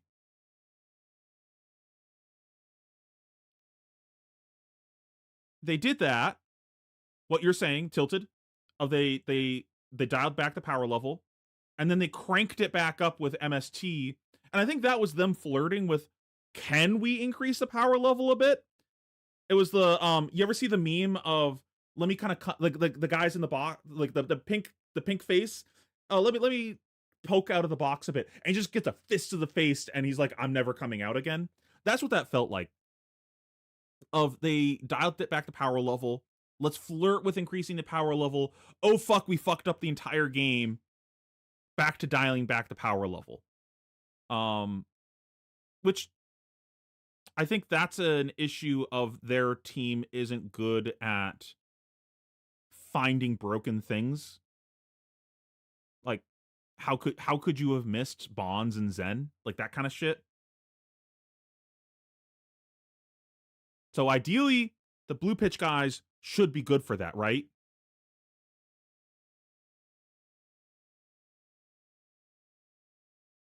Gravy with all the tipples is pretty broken, but they clearly missed that. That's what I'm saying. I think they missed these things.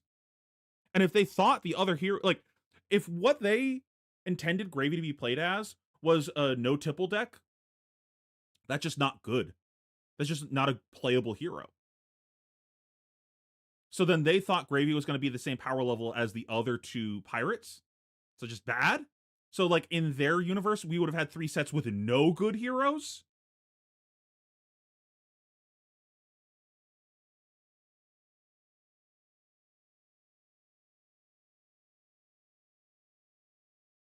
It's the same way they didn't see Rainbow Fuse Starvo. Like, they wrote off the crayon eating Starvo because they thought the deck would be a pitch stack deck. And they thought this would just be a meme deck. Just like, I don't know, play 2 games of it and see if it's playable. Like, what are we doing just assuming it's not good?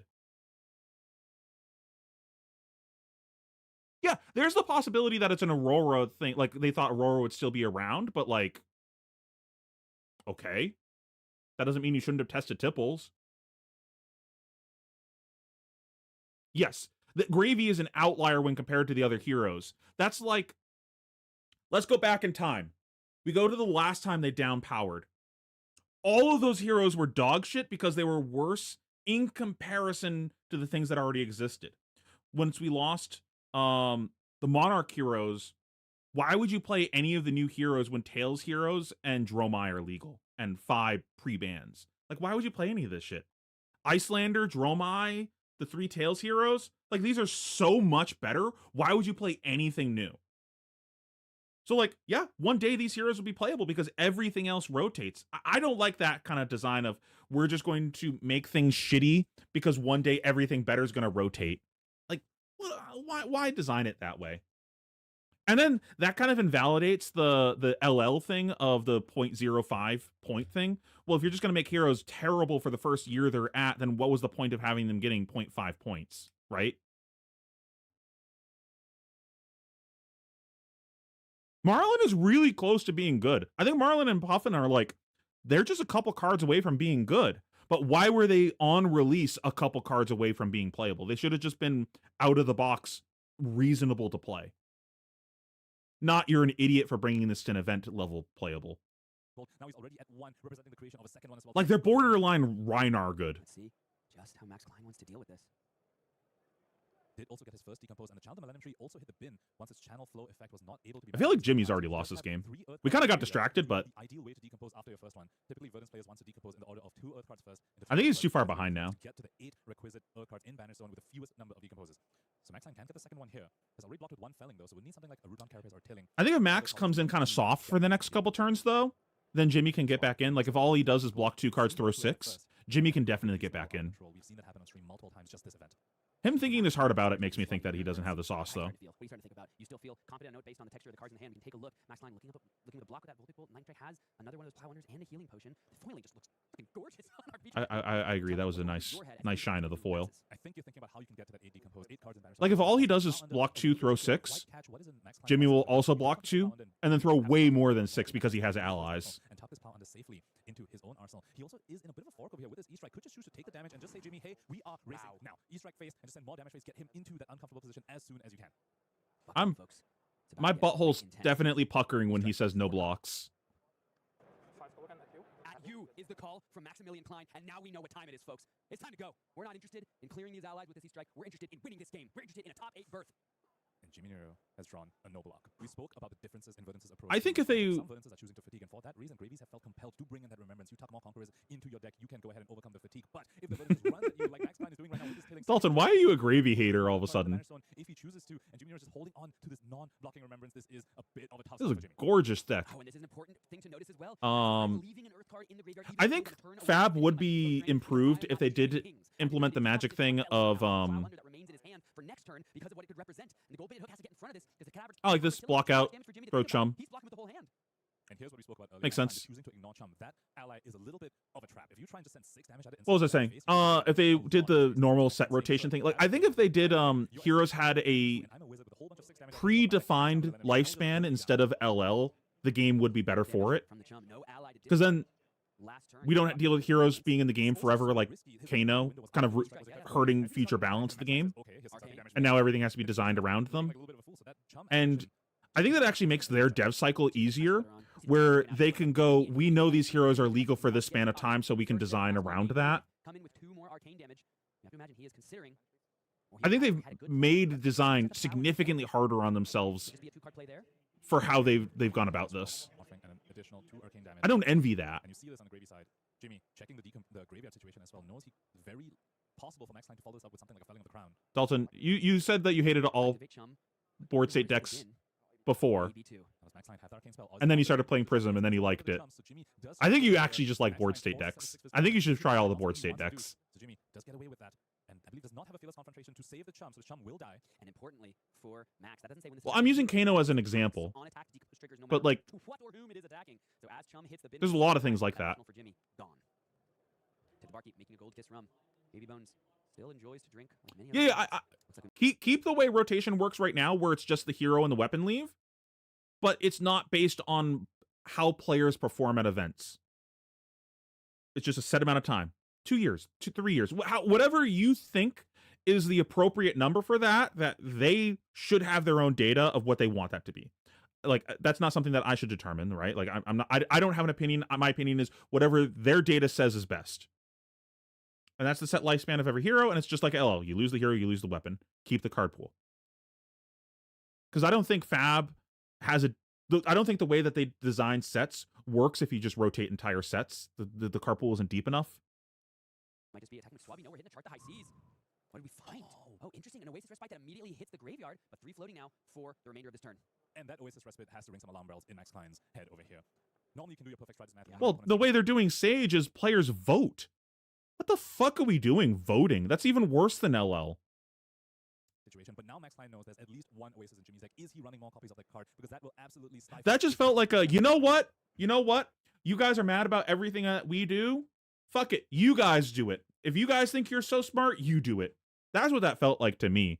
Which is like, how is that a solution?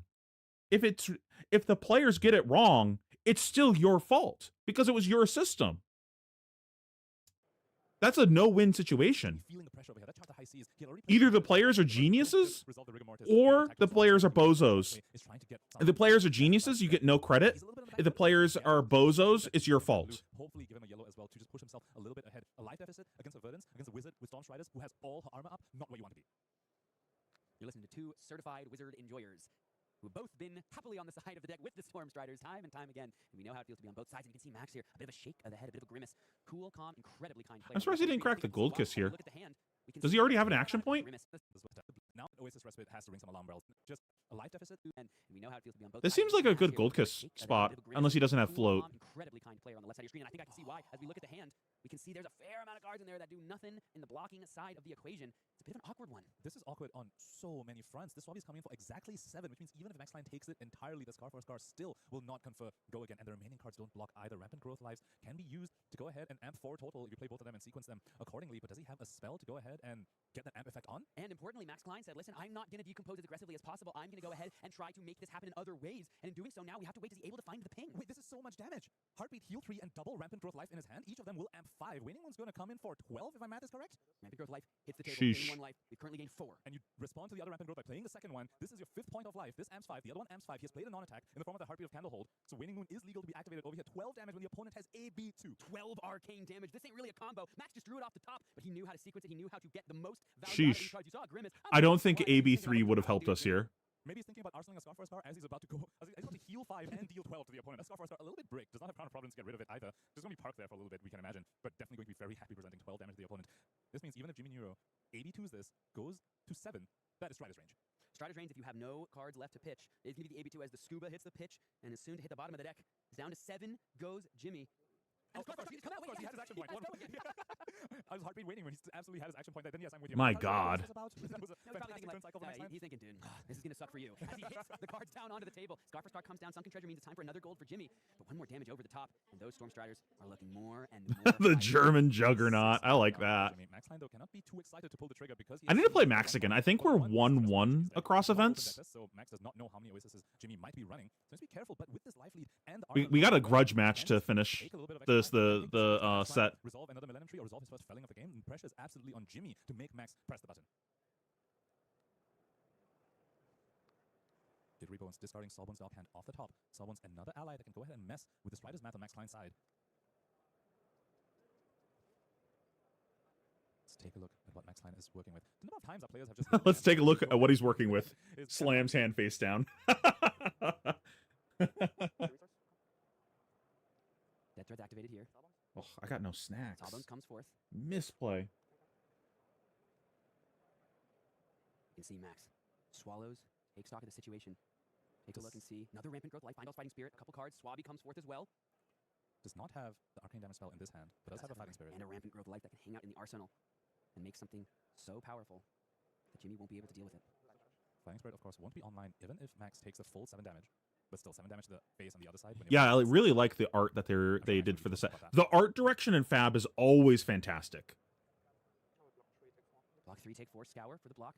Max down to 16. It's feeling like this is firmly Max's game to lose at this point. Findall's Fighting Spirit. 1 life gain for Verdance. Still not enough Earth cards, right? No life gain. No, there's no life gain either because of Verdance is higher life. Oh, he's winning. Also true. Life gain. Get out of here. This is just 7. Which is still lethal. And the opponent has no armor except the Death Threads, which they definitely do not want to block with. Currently holding 1 no block in the form of that Chum. Can go ahead and discard it to Gravy Bones' ability. Draw the Sunken Treasure off the top. Refresh the gold. But you can sense Jimmy is just fighting for his life over here. This might be a spot to block with Dead Threads. This is probably the last chance we get to block with it all game. But that's so difficult to do with the full armor suite on the Verdant side completely unblemished right now. The Barskin as well is online. There are 4 Earth cards in the Banner Zone, so it will create the embodiment of Earth if it's blocked with. Chum hits the graveyard. The Gravy Bones activation. And these breakpoints, these 7 power breakpoints, 2 turns in a row, we've seen Max Klein just leak the extra 1. I still got to look at plane tickets for that. I don't think I'm planning on going to the premiere, but because I'm assuming it's going to be too expensive. Prevent that breakpoint or reaches for the Death Threads instead. Wants to make another goal to the Sunken Treasure. 3, 6, 7 Threads, Treasure, and the Big Boat. We've seen 1 pitch in this game for Jimmy, and 1 block, with so different than what we saw in the last round, when not only did we see 2 boats, we saw them back to back on the same turn cycle, doing what they're supposed to be, attacking and crashing across the table. Different story here for Jimmy, and looking like it might be a different ending to this one. Call to the grave. Call to the grave. You can go ahead and discard the Fiddler's Green that we know he pitched back into the deck, which will gain him some life, and thanks to Sawbones, that will actually put him outside of Strider's range, unless there's some amp on the Max Line side, which we know he actually has a Rampant Growth in Arsenal. But trigger on the stack, I believe he's thinking of what he wants to respond to this. Ah, yes, a trigger from the Fiddler's Green on the stack.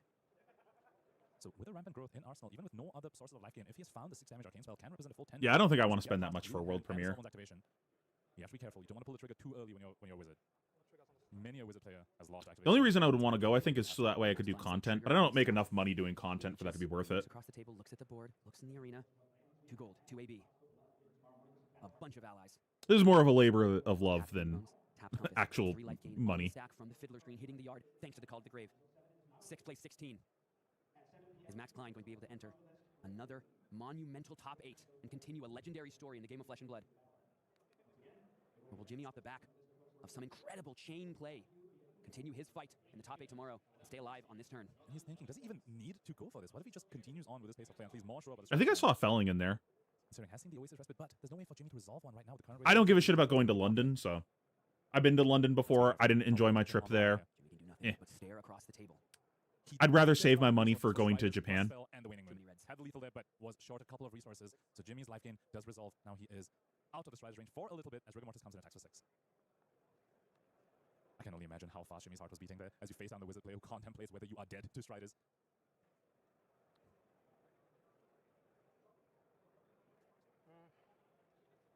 Yeah, like I think I'm spending like 20 days in Japan. I'm just gonna save my money for that. No blocks. Down to 10 goes. Yeah, there's a bunch of places that I would be willing to like make a point of going to, The places that I haven't gone yet that I really want to make a point of going is Italy, Germany, Poland, Ireland, uh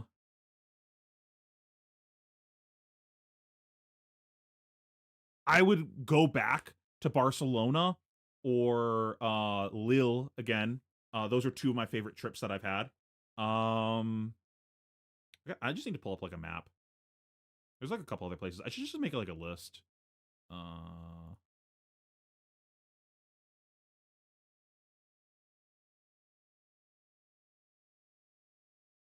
Hawaii. I've never been to Hawaii. I think that's the big ones that I care about. Ironically, Seattle. They're about to do Seattle, but I'm not going. Rome. I've never been to Rome. I think that's the big ones. Belgium? That makes sense.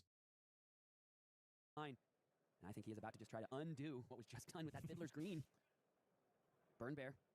That is the fourth 6 arcane damage spell that we have seen Max Line resolve this game. And in response to that, Sawbones going to be tapped. Sawbones in response. Here comes the Waning Moon.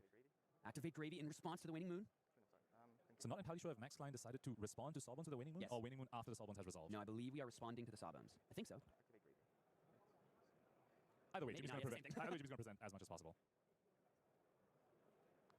Sawbones now hits the yard. So AB2 can cover the Waning Moon fully, so he still has a Sawbones damage prevention floating for the Light of the Leaves, but will still leak 3 unless he has found another Oasis or something to throw caution to the wind that you called out early in the game. We're seeing a lot of cards now. I'm not sure it's on the list. Kind of surprised he didn't just Sawbones throw the now felling resolves. here. Compass now resolved as well. Top of the deck, I think, is another Conqueror of the High Seas. Yeah, Can I think you need hit true this damage. turn? The felling just Sawbones gets quite blocked. Still sitting over there. Verdant's well and truly armored. Jimmy does have a gold piece, does have the blues in hand. I'm assuming the arsenal has to be like he taps out completely a 6 damage spell here for him to play it this way also. Sawbones prevention used already on this turn. Oh wait, no, it's a rampant, right? 2 on the following turn on 1 arcane damage source. Down to 6 after taking that 3, preventing 1 from Sawbones, 2 from the Arcane Barrier. Does have 1 Sawbones in the yard as well. Can he access it? Can he resolve it? He can play a Basti. He can play it and just look at Max Line and say, did you find it? Did you find another arcane damage spell? You found a lot of them so far this game. 6 go again on hit gold is the question. How does Max Klein want to deal with this? Does he have what he needs? Looks like he's maybe lining up some blocks. I see a Voltic Bolt, an Everbloom, and a Healing Potion. It's starting to get hairy for Maximilian Klein. We said it's his game to lose. It's starting to get pretty intense. And once Jimmy sees the first card blocked with, he might say the road's open. good, yeah. I'll resolve the Sawbones now. You're unlikely to kill me since you put some blocking cards on the chain. Probably don't have a very strong hand, which is something that Verdance can be plagued with for sure. We saw that happen to Jimmy himself early in this game. Perhaps saying my out is that you have found one of those Verdance bricks as well. 2, 4, 6 with the Sirens of Safe Harbor making the Embodiment of Earth. Embodiment of Earth confers no value since no non-attack. But you can still kill here, right? And they're Even if taking the damage because the Sirens of Safe if this was a 6 damage spell, he needs 2 blues. So he can kill on 3 cards, right?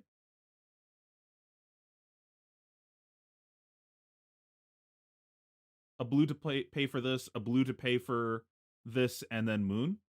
Like, he only needs 3 cards to present lethal. So I don't think blocking is a sign of weakness. Recently got interested in playing Gravy and was playing Puffin. Any tips on Gravy as a beginner on him? I'd say the biggest thing is mapping out your turn base off of every potential card that you could draw when you're doing random draw effects. So that way you're not activating a draw effect and then, oh shit, I didn't know what I would do in this spot if I drew this type of card.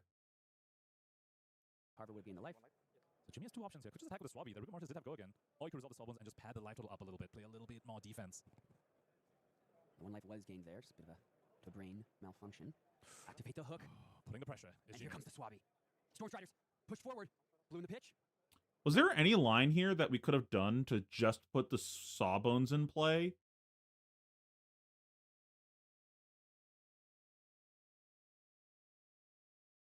No, we're basically dead to anything if we try casting Sawbones, right?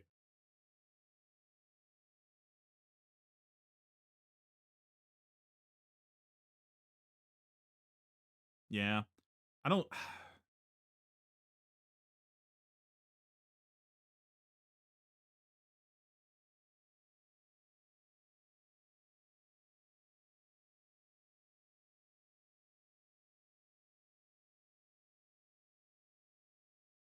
I'm trying to think if this is a survivable position if he didn't have the 6 right now.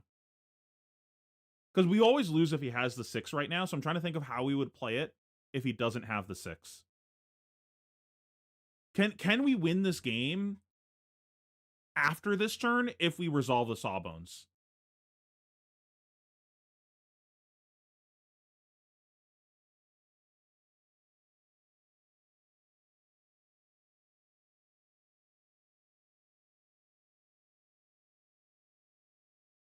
Probably not.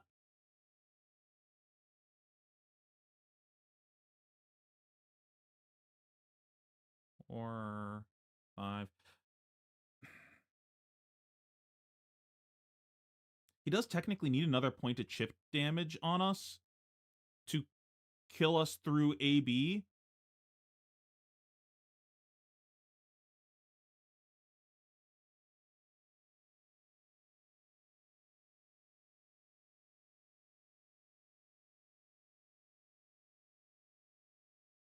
You could play the Sawbones and then swing the Rigor Mortis.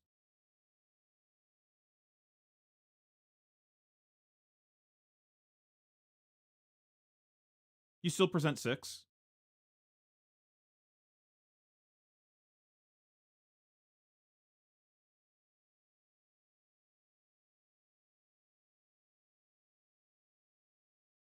Yeah, you play the Avast E. Theoretically, there's a blue on top. We could go Avast E, draw a blue off the top, play the Sawbones, swing 12. That's you could if he doesn't have lethal right now, that probably does win the game. Because then we untap with double Sawbones and he has to block.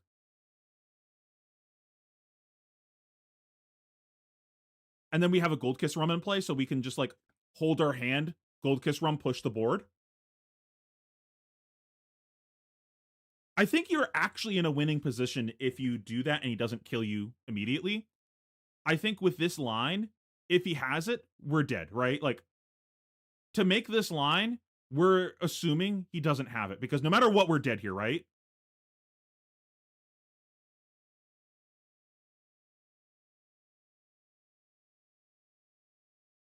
How are you dead when you crack gold? Okay, I have 2 blues in my hand. I pitch the first blue to crack gold. I float 1 with a card in hand. I'm not dead. I go to 1. I can AB 4.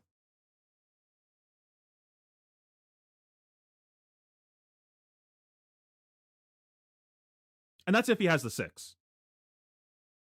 But regardless, we're assuming we lose the game if he has it anyways. So we're saying you don't have it. The only way I win this game is you don't have it this turn. Sorry, yeah, it's just flip the order. Don't intentionally tap out. We just assume he doesn't have it here. Crack gold. He does nothing. Avast, Sawbones, swing. We tap out on the second swing, but we're assuming he doesn't have it here, right? Like, we just need him to not kill us. He needs to not have an Emeritus Scolding or a 6. We lose the game. Now, granted, his arsenal isn't that, right? It's a rampant growth. So he doesn't actually have it just naturally already. So he had to draw into it.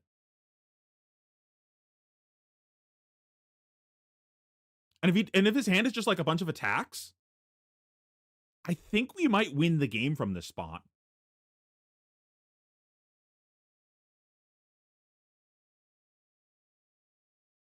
If it's a felling, we probably don't win the game, because then he just takes our lunch money with felling and we lose.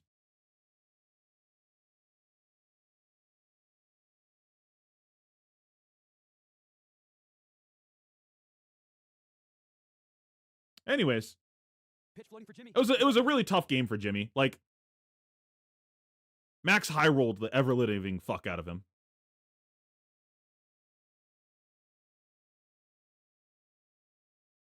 Yeah, exactly. And you have the follow up. So even if he takes cards from you, you have 12 damage off of 1 card next turn.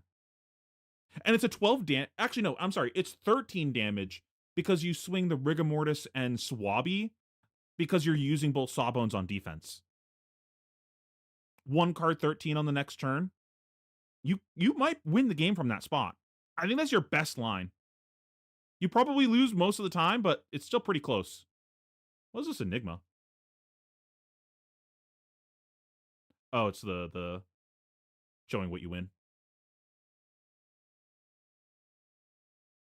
Okay, what time is it? 11? Let's do at least this one game, maybe the other one.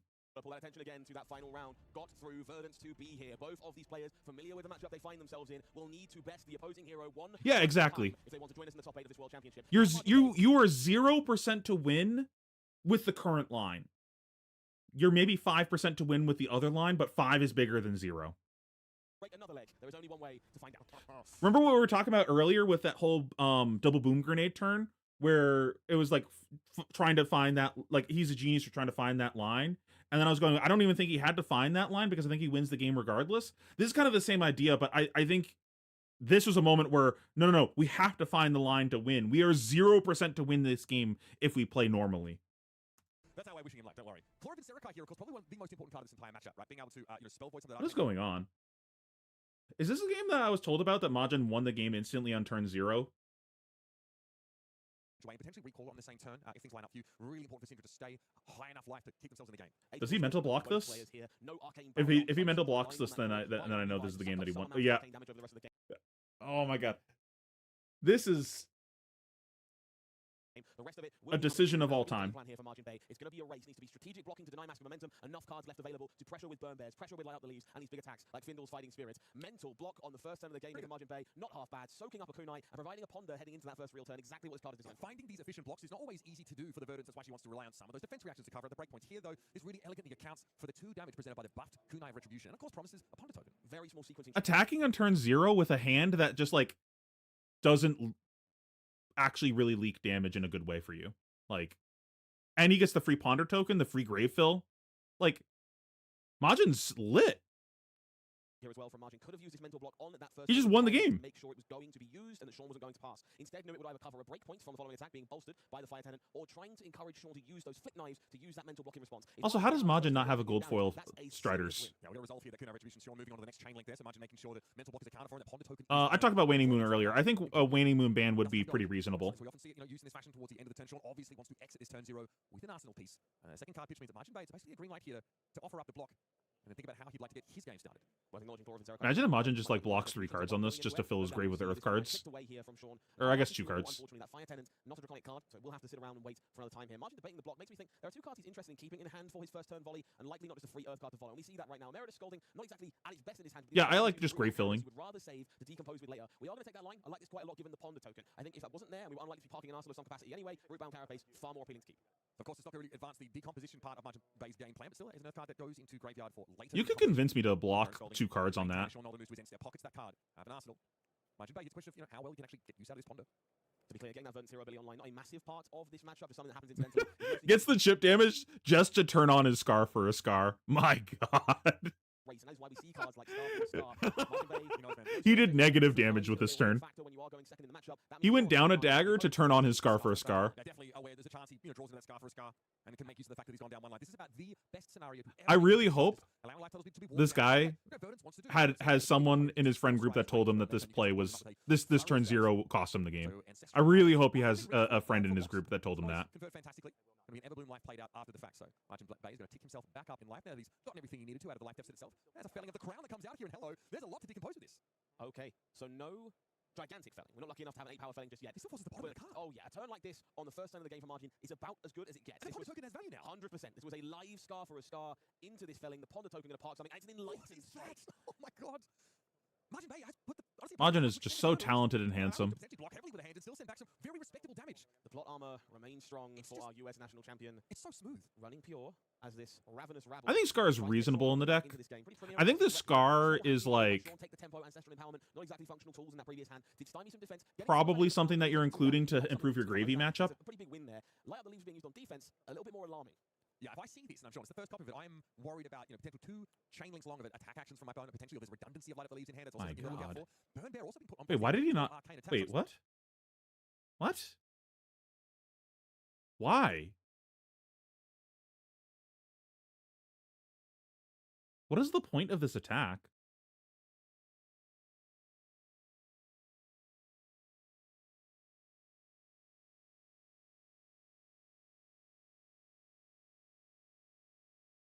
Oh, I see what you're saying. Yeah, you could convince me that it's good into Syndra. You're just trying to play value. Okay, yeah, let me not Arsenal to play around 3 cards in their deck. Like, we've already lost. Like, surely we're not winning this game if he goes felling into Plow after our turn 0. Like, we got to play to our upside.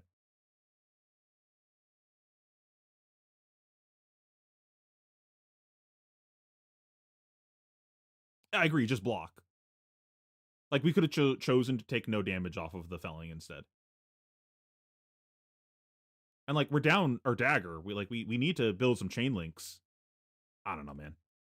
This is accomplishing nothing.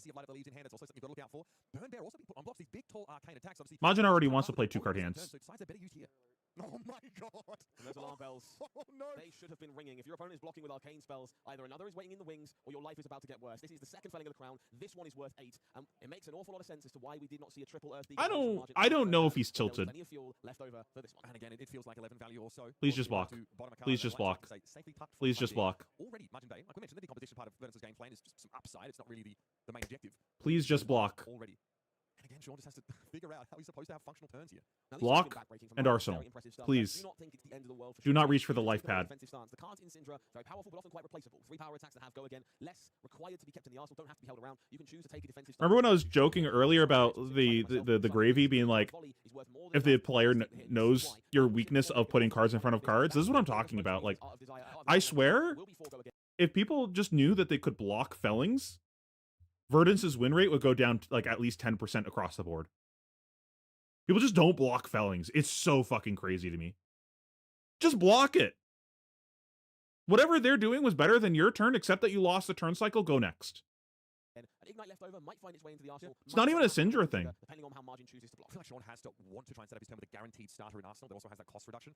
It just seems so good to be leading off with. So again, like, this 2-card play is fine for Sean if that's the way he's going.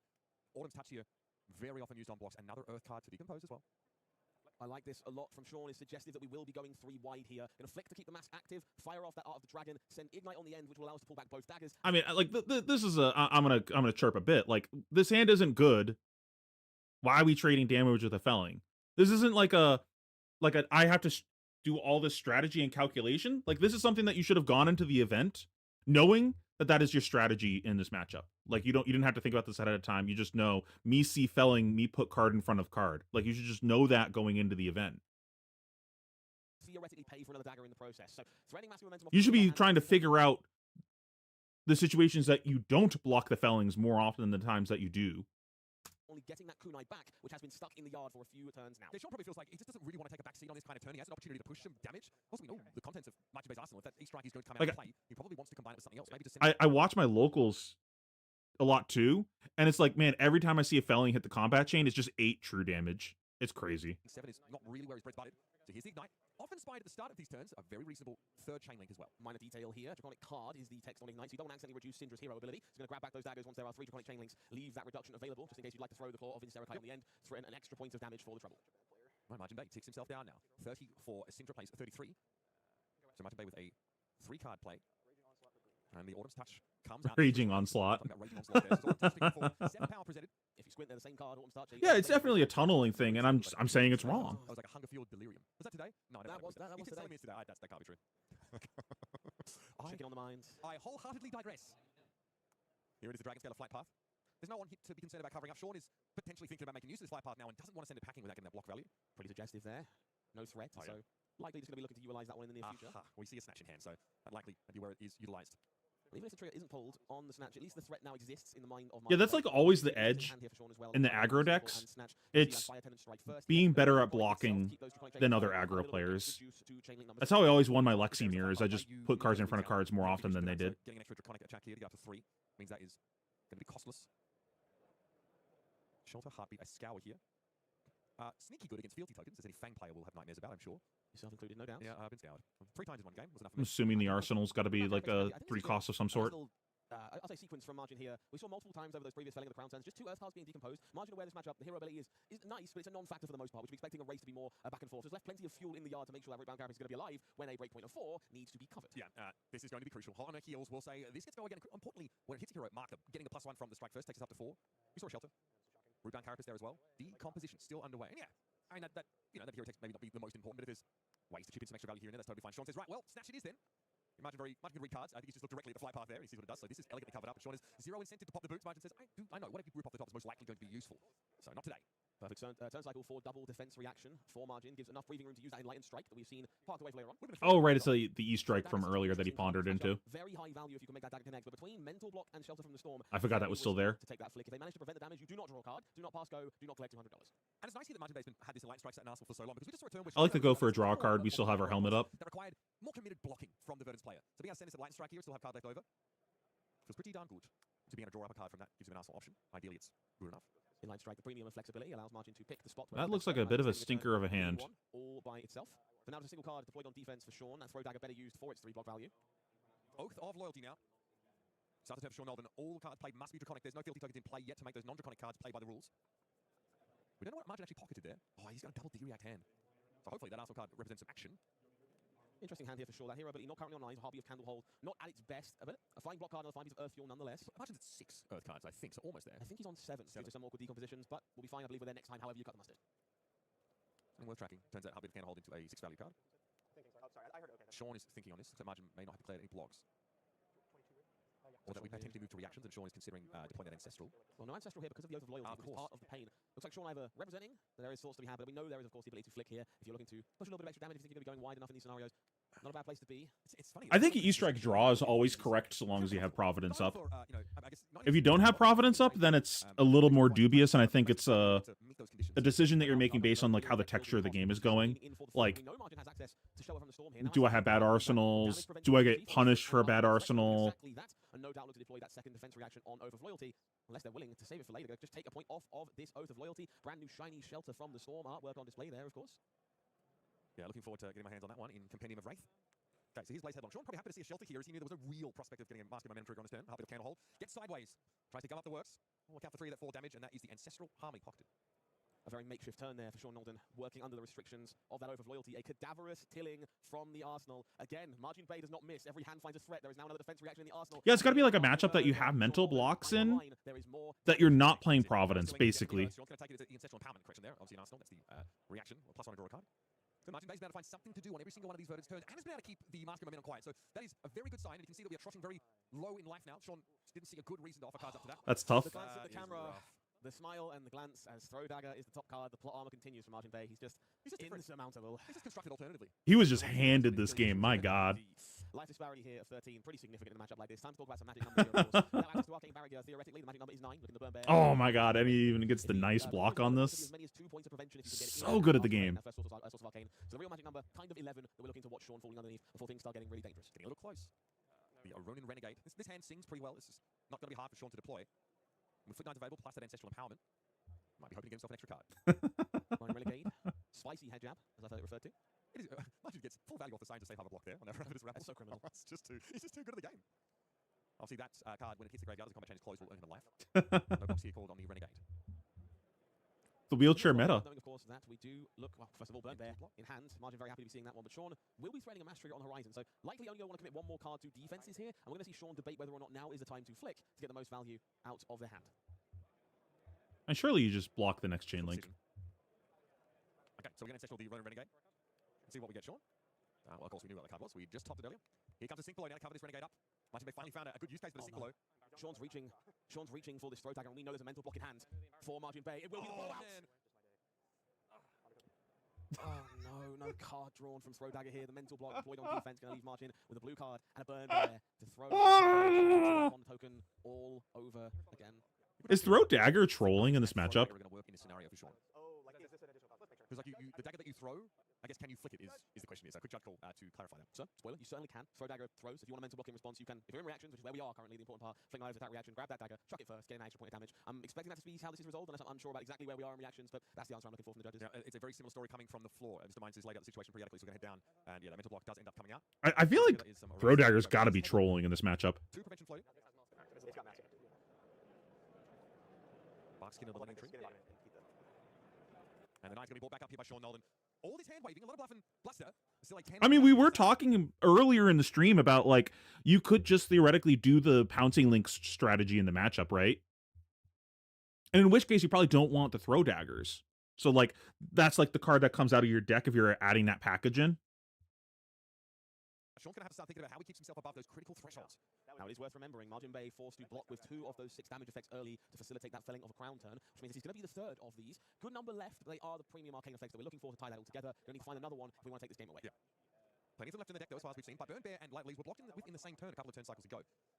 As Margin Bay looked to make use of them when they were relevant. Plow under here drawn to the hand, like E-Stripe.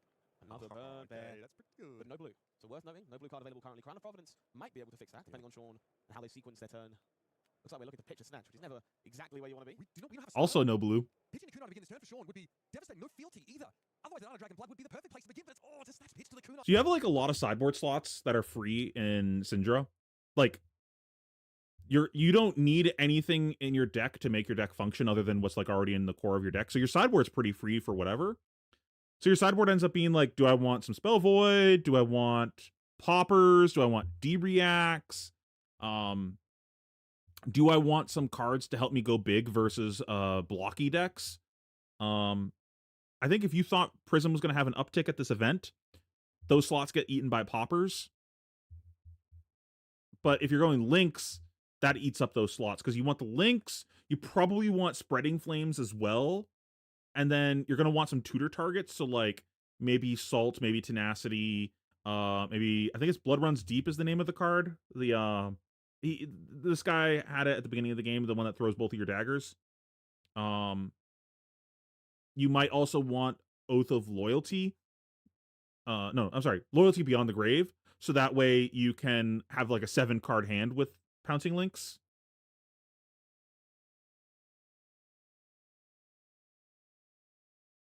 That's backbreaking.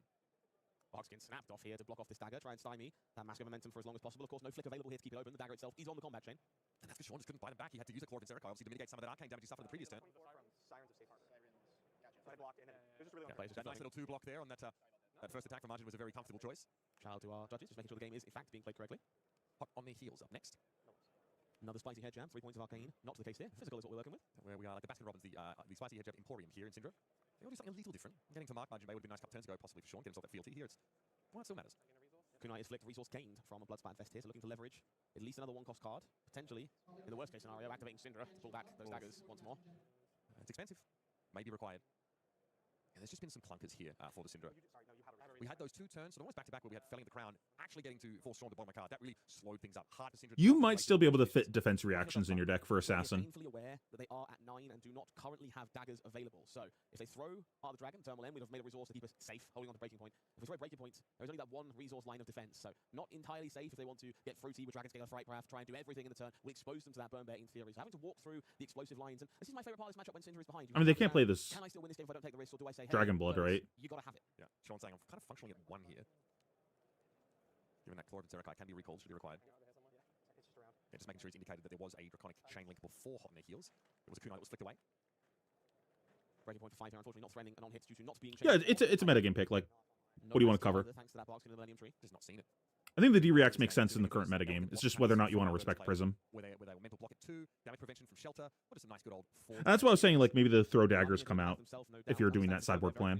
Maybe worth keeping additional cards around to facilitate, but we'll only leave 2 6 arcane effects in the deck. Might have to rely on a Meritus Scolding or some smaller spell. Can we find the blue resource card to make this easy? Of course, because we just never punished.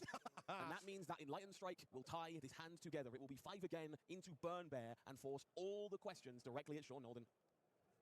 11 and 3 is Margin Bay. I'm sure he's had his fair share of ups and downs over the course of this World Championship, but right now, this deck is purring everything, playing out like he drew it up.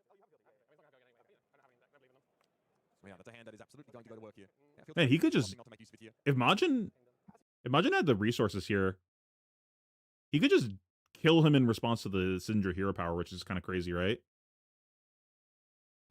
Kind of wishing that, you know, supplication to the Emperor actually garnered him some protection from the arcane winds. Nothing is more terrifying than being on the Syndra side of this game. Your Vengeful has 5 cards in the hand. You go, like 4 damage? Yeah, no blocks, that's fine. It's like, why couldn't I just get an Ashwing or 2 out of this exchange, you know? Where's my arcane barrier? I typically don't respect Prism in my deck building, but, like, I'm the Prism guy. Like, you're not going to cheese me. I think I'm still going to get there. Like, I get so much edge whenever I play against Prism because I know their deck better than they do usually. A card that was so pivotal for Brody Spurlock earlier in the broadcast. It is the kind of card you're looking for to swing the matchup against. That's I can get away with that, but Play one to follow it up. Yeah. Park the Burn Bear in the Yeah, why Arsenal. not? You know, you can end the game in that fashion. Okay. Play one here, sets the Arsenal away. Shows like, yeah, that's a shame. Would have liked to have made use of that card. Unfortunately, that's not to be. There, of course, are 4 more Earth cards in the Banish Zone, so this is a 6-power attack that sent the Arsenal. how did he get a card in Arsenal? I thought he played his whole hand out. Did he draw off of Mask? Supplication to the Emperor actually granted him protection from the Arcane Winds. That's Nothing is more terrifying than being on the central side of this game. Your first one has 5 cards in hand. You go, like 4 damage? Yeah, no blocks, that's fine. it's like, why? Kind of wishing that, you know.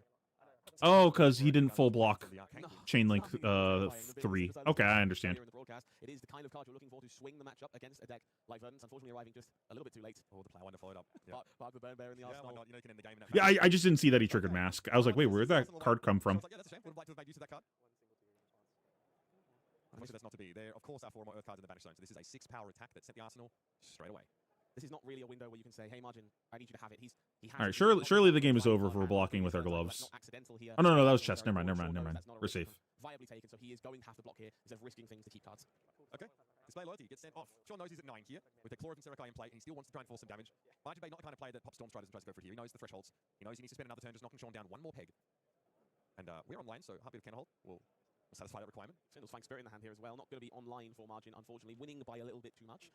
But 7 physical damage is still very much the name of the game in this spot if you want it. We're going to see Margin leaning towards that Heartbeat instead. I like this quite a lot here to start the turn off. No need to block. Use that shelter that is normally a defensive tool. Gain Oh, what's control, that? New Verdance tokens that he's got. That's sweet.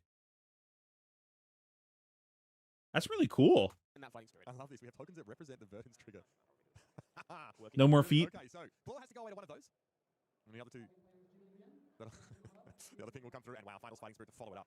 Oh, I get it now. Margin can't use the foot token anymore because his foot's busted. I see. Yeah, okay. Yeah, look, if I had to be able to match the athletic capabilities of my certain hero in Flesh and Blood, I'd be playing a different game. I'm not sure I can match the athletic abilities of Margin Bay right now. Oh, this guy's making moves across the field. Final's Fighting Spirit, of course, also has a Lacan aspect to it, which is pretty nice. It's a high value option. It's been a pretty premium card in this matchup specifically. Was included by a lot of these players to win these races. You want incidental arcane from Verdance. Once you're online, you're typically behind in a lot of spots. It's much like Scar for a Star. Lets you kind of claw your way back into it. Let Storm Striders do the rest. Yeah, Sean just trying to do the math here. He kind of knows he's fallen into the dangerous threshold anyway. This is the spot you go. I need to make you have it. But All right, how long is the next game? You have just Burn Bear, just Arbalish. Can I beat Emeritus Scolding? Can I beat any of these other cards? The answer, unfortunately, in this situation is going to be no. Yeah, I mean, Emeritus plus Waning Moon. Starts at 45. What's the protocol here? Margin Bay seals the deal, advancing to 12 and 3. There's always a story for this guy, and his is still being written at the World like- Championship in Philadelphia. Like 25 minutes. The US national champion is not satisfied with taking Verdance. Okay, Galbraith is we ready can do one more, and then it's sleepy time. to take that match up on. Because we're on 2 times speed, so this will be fast. To really interact with him. Tough to find that little Okay, so Suddenly, I cannot help but notice round 14, Cody Williams on KO. It's like Thomas Galbraith is ready. Terra Sunder, Claw, big attack. Okay, that makes sense. To really interact with him. Tough to find that level of disruption that maybe the Verdants can Pretty interesting to choosing to do this instead of getting an Arsenal. Face come out from Florian Christian. He's not even going to bother putting a dice on it here as Thomas snaps off the blocks. Not the best hand for Thomas Galbraith to see here. He does have a pair, I believe a trio, in fact, of block 2. I think I actually might have watched this live. No, not live. Rather unhealthy 32 as a result of... No, I don't know how I would have watched this. Oh my God, okay. These players just look familiar. I don't know. Oh, Florian Christian. Pretty bloody good start. It's going to be a Bramble Cinderclaw now. Start the turn for Thomas. Maybe I'm just thinking of a previous game on stream of this matchup. He's found exactly what he's looking for at the start of this game. Hopefully Thomas has found the same. We do see Lava Burst in hand next to this Lava Vein Loyalty. 3 more go again. This one, another spicy head jab, just making sure it gives itself go again, but does block 3. And an interesting choice from Thomas here on Syndra, prioritizing some cards that defend a little bit better in his variety of head jabs. That's not an auto-include in Syndra lists, that's for sure. But we have seen the deck start to slant a little bit more defensively in recent times. Maybe feeling the need to answer some potential disruption. We've even seen some, I mean, a Gordon Coe's list, from that calling in Sydney, featuring a number of defense reactions, like 6 of them at least. And we've also seen Syndra's looking to find, some tech options against Prism as well, like some poppers. There's like 8 power popper from Super Slam that, Well, like we said last time we watched this matchup, the deck's still evolving. Thorin here debating their blocks if they want to try and deny the face perg, or not face perg. God, what is it called? God, what's the helmet? Flesh bag. Really good in this matchup. Letting you just ignore a master trigger once. Thomas says, us are in Australia, they're close enough together for me to carry my rivalry on here and try and, aim that straight at you. No, I vaguely remember watching this matchup at some point and seeing the KO opponent shove armor at one point and then getting kind of punished for not having armor after that. And Rising Resentment will be the follow-up here. Spicy head jabs of all varieties. And this will be the ultimate decision point here for Florian Christian Logan. He can commit that powerful Scouting Flesh Bag to make sure there is no 4th attack, deny the Mask of Momentum trigger if he's so inclined alongside another piece of equipment, have the biggest Blood Rush Bellow turn possible. Alternatively, are we willing to pick a fight on multiple chain links? It looks like we might be leaning towards the latter here. Going to deny Mask of Momentum at least once. The Flick Knives activation will come in. to keep the chain going means there will be a zero-cost attack, and it's going to be Lava Burst from the hand as the final attack here. The perfect chain ender for Thomas Bailey Galbraith. Yeah. 3 to 3 and 3 to 5. Those are pretty good numbers. When Savage Sash and Beaten Are they just saying spicy head jab whenever it's a head jab that has text? Doesn't want to give any cards here to Thomas Galbraith. Not from his hand anyway. Blocking the Savage Slash there instead of the Flesh Bag, a very interesting choice to me, even over the Gauntlets, potentially. Savage Slash being blocked is indicative of maybe this Blood Rush Bellow turn needs the resources to really fuel more expensive 3-cost attacks to come out of the gates blazing, depending on the variance of the discard, of course. So leaning towards the chess piece, maybe looking with a little bit of regret at that Scowling Flesh Bag, not denying the Lava Burst in the process, but the fact Savage Slash was the choice makes me think our attacks are a little expensive. We'll see. The blue pitched away. Again, the cost basis for a 3-wide turn is normally 6. Claw into sort of 2 costs. There are some cards that sort of break that. Okay. Strongest Survive getting discarded off this.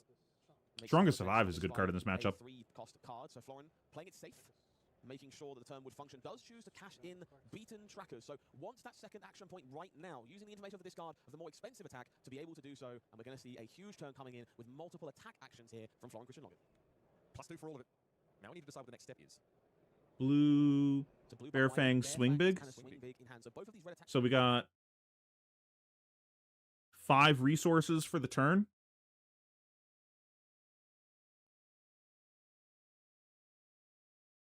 We're like $1 short of doing everything that we want.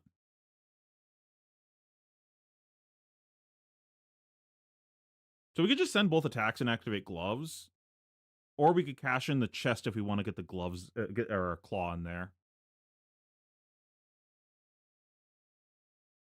Yeah, it's a question of, do we think our sash is going to get better? I think using the chest now is pretty reasonable. And just like shove and push Thomas's life down. Kind of want, like, I think we just want to get Thomas to the point that he has to start blocking and then he loses the game. So I think cashing it in now for the extra 5 points of value is pretty reasonable. Like, basically we were saying our chest is worth 5 right now. I think it's probably worth about 5. It could be worth more, but I don't think we need to be patient. For that Savage Slash, and suddenly everything will be rather affordable. Yeah, just discounting these 2 costs.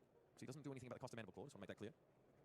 Florin, in theory, if it's the Buckwild that gets discarded, we're fine to deploy both those actions. Well, this makes for much more appealing sequencing if Florin wants to. Makes they can lead on this swing big here. Well, then you're arsenaling a blue. Into Bear Fangs. I apologize, they cannot. There's one resource still floating. I'm not arsenaling a blue. Fuck that. So a little bit of a risk here. Thankfully, Mandible Claw is going to be able to come in. Yuanji actually was talking about this a while ago. I think it was earlier this season, where he was running the math on this, and he was saying that it's actually about the same math-wise, IPing a blue versus arsenaling a blue. Because whenever you arsenal a blue, it usually causes you to have to block with a red or something like that in the future. So the value that you lose by IPing the blue instead of arsenaling it is about the same value that you lose by having to throw a shittier attack.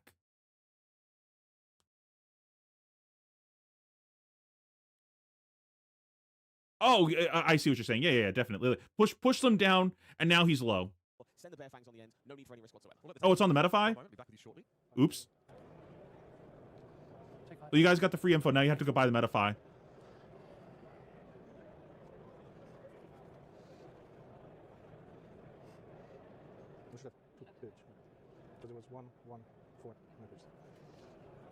Why did they like suddenly increase the player volume?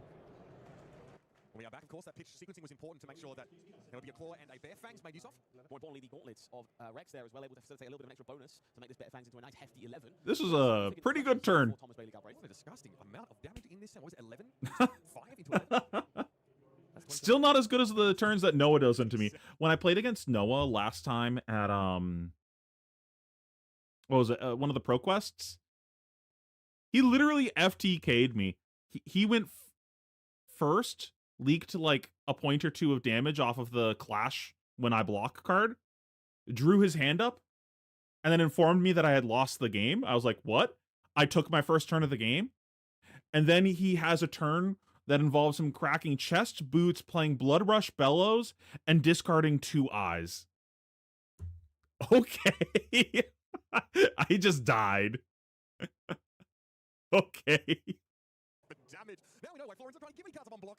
They made perfect use in his hand with that Savage Sash activation to unlock. Well, it was like a 5-wide Blood Rush on turn 1. Okay. Guess I'll go fuck myself. A number of blows on his Austrian opponent here. Enough to knock him down to 28, but this might just be more than he otherwise like to do. But blocking attacks that don't have on feels terrible as Syndra. You want to make use of that full hand, but can you pressure your opponent enough to put them on the back foot? going to flick my eyes over to that turn counter in the corner of the screen for just a second. I do just double checking that. Does Also, to add to like the deficit that Syndra has right now, they're also not even going to get mask on one of these turns, because the bag is just going to go in front of one of the attacks and stop a mask trigger from happening. So like the guaranteed one of the next turns, they're losing 3 points of value. Turn one. Yep. Single, Cook, so cook. if you don't block this 11 damage, which I'm just check, that's 2 ones in quick succession, Yep. would bring Thomas Bailey Galbraith to 7. 7, a life total I don't commonly see on turn 1, although it does look strangely like a 1. That's quick math, and maybe some squinting. I like that. Yeah. Here's the Dragon Scale of Flight Path. As good a time as any to make use of it. And 2 cards. Thomas needs to maintain his life total. Perhaps there's some extraneous cards here. Out of Dragon Blood. The Hot Air Heals, by not mistaken, thrown in front of this. Keeps him up at 14, but a very small hand. In fairness, Florian Christian Logan has done the thing where the brutes just take off all their accompaniments and swing for the fences. Now, this has been At this point, we're just hoping that exactly why this deck was brought by so Florin many just Cody Williams bricks. on the table. One team who brought this deck like Florin, he knows that Syndra is a favorable matchup in their eyes. Did I play against Florin? That name looks familiar. That's pretty good. Also, Scanning Flashbag is still on the field. Something that can, Thomas has to play around. That can be very, very destructive. But he's taking a very conservative line on this turn. Doesn't feel good. Maybe throw a flashbag on a small Syndra turn. Oh, geez, another Blood Rush Bellows. My goodness. When your opponent presents, what was that, like 25 damage or whatever, and then your turn is pitched to daggers, you ain't winning that game. You see the second kunai here being taken will be a Hunt the Hunter as the final attack here off this resource. So no go again here. Mass Trigger is real, but not likely to see the turn extended. Dragon Scale of Flight Path can keep this going. We did see No, but I played against 2 Phillips, apparently. But not exactly the optimal use of that piece of equipment. Yeah, I'm not sure like we're getting people on their feet for a 2-card set at this point in the game. Thomas obviously was able to throw some blocks in the previous turn. Oops, my Wubby video started One card playing. left over to 13 value. You see Florin here reaching for one of those blue blocks for the attacks in the hand alongside those gauntlets. Deny that mask and remove all doubts. Fearless Confrontation. Yeah, Fearless Confrontation, a really cool inclusion in this deck. Not mandated by everyone, but another way to enable Mandible Claw in the reaction phase if you want to discard it. We also saw it doing some nifty stuff against Dominate in the feature match area, courtesy of Bravo earlier in the weekend. So some extra flavor there as well. Yeah, didn't stop him from throwing Crippling Crashes to win the game. It was cool. Yeah, it was. And the Fearless Confrontation is, if required, it's Nobody likes Hunted fine Limited. to blue as well. There's other scenarios where this can work. It is a 3-block. So enough flexibility that it finds a home in these lists. How do you see Florin deliberating this here? This is a surprisingly tough decision. Committing a card here makes a lot of sense. Turn off the Mass Trigger, make sure there's no use for that Dragon Scale Flight Path. Not going to encourage. I really like card plus bag here. Last card in the hand happens to be exactly a snatch or something similar to that effect. However, giving up a card here means there are combinations of cards that can be drawn by Florin from this Blood Rush Bellow that don't allow maximum value. I don't even think that you want to play this Blood Rush on a big hand. We don't have a go again attack, And now, of course, without and we don't have our boots to bail us out. So I think blocking with 1 card is pretty reasonable here. Hope to, on these draw discard effects, find something a little bit more Just like shove. That's a key card for KO. Blood Rush Bellow, the centerpiece on the biggest of brute turns. No blocks, flick knives will be the call. That's going to be easily brought back by Thomas. Thomas there, Master of Momentum Trigger. vocal about thinking on resolution, wants to make it clear that they are indeed considering these Dragon Scale of Flight Paths, which they will be reached for here. Go on for it. I'm really surprised they didn't Continue, I believe, with the Blade shove here. Which was the find from that Mask of Momentum draw. 4 more points of damage, hard to argue with. Yeah, what you're looking for. Okay, so I'm not crazy. We did already watch him play this matchup. I thought he looked familiar. To the line, once you decide that you're not picking a fight over that Hunter, you are not picking a fight at all. You are now committed to this Blood Rush Bellow. A difficult choice to make with literally thousands of dollars and eternal glory on the line. Yeah, exactly. Making the top 8. You're very much in the money, and online for even more. $100,000 is what you're playing for. So here's the Blood Rush Bellow being deployed. Fearless over the pitch. I want to see what happens here amongst these draw and discard triggers. Okay, the high-pitched howl was the hit, so there is no guaranteed red in hand. Florin, I feel like I said the same thing last time too, of like, I'm surprised that he didn't block before playing the Blood Rush Bellow to kind of sculpt the hand a bit more. I feel like he had an eye in his hand too when that happened. Florin now head in hand. Am I making this up? Did anyone watch that stream? Do you remember me saying this? Wild ride, increased variance here. That high-pitched howl, nice premium red to follow the Mandible Claw. Sadly, did lose it to the equation. Instead, now He almost recoiled when he flipped the card. I think he saw it. It was very evident that was not the result he was wanting to see. now you can lead on the claw. You can follow. I mean, whatever. He drew into Wild Ride. That's still nice. You can lead on the Wild Ride now. Get more information before you pay for Mandible Claw. And this is the sequencing that is now being considered by Florin. Needs to find a way to get the best value out of 2 blue cards. This is why I wanted to block with a card. Going to be sending, of course, this in with Go again. 6 because of might. So that's feel like the safer route here for Florin. Less risk required. Less chance for things to go wrong. Oh yeah, he was literally watching the game. He was here in chat when we were watching the game. I remember that now. Yeah. He had like the cards like all stacked up, and he like pulled the card from the middle, and it looked kind of sus. Yeah. I remember this now. Yeah. Card trigger. Now hoping for a red to be left in the arsenal after this, or an attack that can be played for 1 resource. Rough shot would be one of those attacks. And it was in the hand prior to this. Does it disappear? It does. The punish. Would have loved to have capped off the chain with 7 damage. Not this time. Not too many other options that card could be.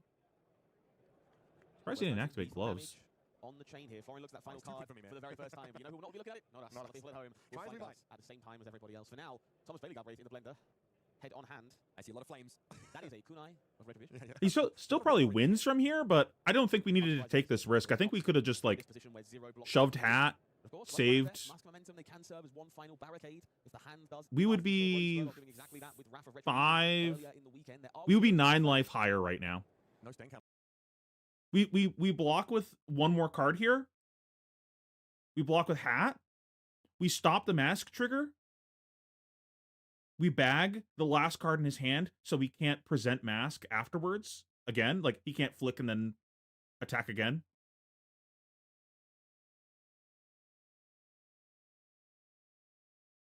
And we're at 25 to his 8, presenting lethal still.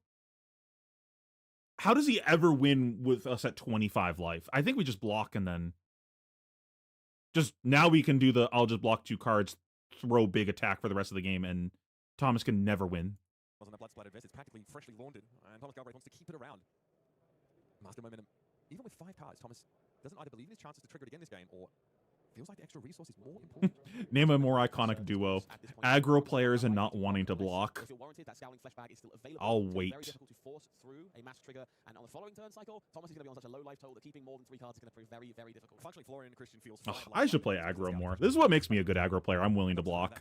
Bro, 3 go again on your opponent's turn? That's OP. To get respect for my brute opponent, this Scaling Fleshbag is going to just knock a card out of my hand if I don't play around it properly. The iconic legendary from Welcome to Wraith does shatter, leaves Thomas Bailey Galbraith with just 2 life to work with. He's got 1 full salvo of damage and his Oath of Loyalty to start. We will be draconic. This is about as good as a first chain link can get.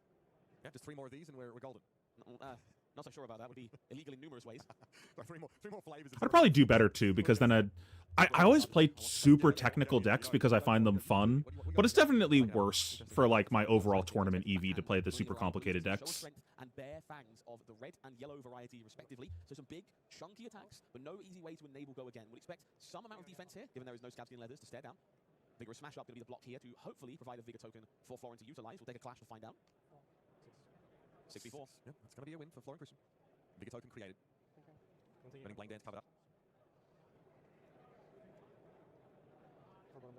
And we're going to the bottom here, of course. Remember, the Vigorous Smash Up, not quite like your other clashes, does give you the ability to control the top card, move it away. Very underrated aspect of that card. Oh, yeah, some upside there of making sure you guarantee your 6 for your draw discard effects. Alternatively, dig towards that Blood Rush Bellow if the power turn is what you need. Of course, there will be no dagger hits here from Burning Blade Dance. Thomas Bailey Galbraith debating the flick activation. I got a feel for him here. You can see the amount of emotion somehow through a hand, which is not an easy feat. And it's really hard for him to generate a lot of pressure from this kind of hand. Rising Resentment. Also, the bag is still on the table, which is really tough for him. 2 knights getting flicked. We'll see the Bloodspite Vest cashed in, I believe, to generate a resource there. Got to trigger that. The resource zone, even though the dice has not been put on there, for helping out his opponent, just making sure that board state remains clear. Resource, what? Likely. Did he activate Chest earlier this game? No, right? In the arsenal, perhaps trying to save the snatch later on. That snatch ain't getting played unless it's draconic, so that's the cost of the filthy token that would have to be paid. 1 cost chain into, though, definitely a more attractive prospect to sink that resource into. And I think this is the biggest testament of the World Championship. We could see on a stage like this, Florian Christian Logan very far ahead, has had fortune on his side during this game. And as much as these decisions seem elementary, when you can put your foot down, gas up, send your final brute barrage into your Cinder opponents, the moment of deliberation is the important part to Okay, this is a game again. Of retribution. I mean, playing around this is really challenging for Florian Christian Logan. I mean, you can think about this Scaling Fleshbag, but I'm honest with him, Thomas has no intention of playing that last card, and he wants to keep the Austrian in the dark to that fact. Theoretically, it's 7 damage here between the 2 kunais and the Wrath. But as far as Florian Christian Logan knows, it could be a way to round out the turn with a chain ender that would present lethal damage. So how does he respond? So no, I surely just bag. Means no cheeky additional dagger swing. We will see that Scowling Fleshbag has been so carefully held throughout this game by Florian. Eating the last card, we'll see those kunai rebought. And those gauntlets of Tyrannical Rex soaking up a hit as well. We know everything face up now. Final dagger swing will likely earn a card here from Florian, and we will see that big show of strength or bare fangs that is remaining in the hand, coming up and across into Thomas Bailey Galbraith's face. Yeah, sending tall attacks is the game plan now for Florian. Yep, we are about to go to bed though. We are 1 or 2 turns away from ending stream. You can block with this equipment if you would want to as the ninja player. But it goes bye-bye. 9 damage in the show of strength, and Thomas doesn't really have a chance to reduce this power. That's not really something that Syndra can do. So hits 9 and it stays 9. We have seen a higher density of 3 block cards from Galbraith across this game. He does have those options available, but Syndra typically a deck that has many block 2s. Rather awkward when staring down show of strength for 9. Not a clean way to spend 3 cards very often. 2 health. You just woke up at midnight? My God. Breathing room to keep 2 cards. I mean, that snatch in the arsenal is a pretty good 1-card play here, so not stone cold for our Syndra player. We'll see what we're working with. Okay. Slay Loyalty, take a Blaze Headlong, Ravenous Rabble. I mean, otherwise a very, very solid selection of cards. all you can really do at this point is block and hope that Florin draws a Mopey hand. Blaze Headlong, difficult to enable. Ravenous Rabble comes with some risk. 7, 9. 9 block is good. So the Blaze Headlong joins the rest of the team on blocks. Ravenous Rebel flips a red. Oath of Loyalty. Pretty reasonable to block with the gloves at this point, I guess. I don't think you're ever expecting to flick again. As you could hope for here, with Snatch to follow on the end. All right, we're going to duck back out briefly here to the desk just to resolve a very minor issue down there at the feature match area. So should be jumping in just a moment. It is 7-2 in live totals, and quickly we're going to be able to get there. That was cool. I like doing it on screen. Problem is we have a 1 cost in Arsenal, right? That is nice and easy handled. Maybe we don't. Maybe we were just baiting him into bagging there. Seeking an Arsenal. Okay, no blocks declared. Draconic Snatch. Ooh, I like that. So he just baited him into bagging earlier. Keep it in. Make it spicy. Vigorous smash up means we have another clash. Oath has been on top. Loses out to the Buck Wild. More vigor for the Vigor King. Love these yellow copies of Vigorous Smash Up in the Table 1 version of the KO deck. Yeah, it's so unlikely that we actually win this game, but like, that's the only hope. End of Thomas Bailey Galbraith's turn, which means we are locking, loading, and If spending. we can block 2 cards, send 2 cards. Get this game over. We're going to start with that high-pitched howl, replacing that Vigor token for the next barrage as well. Yeah, that means if by some mechanism Thomas is able to survive this turn, well, he's going to be in the blender, and he's going to struggle to find his way out. Card with 6 more powers in the pitch zone, so a Vigor token is created. Getting the 2-3 blocks over there. Here's a Bare Fangs, and that's a break point. Thomas Galbraith That doesn't not. of Austria. That was not a 6 damage on. We needed a little less than that. It was a good start. It was almost just 6 damage, but oh well. GG's Florin. Did he make top cut?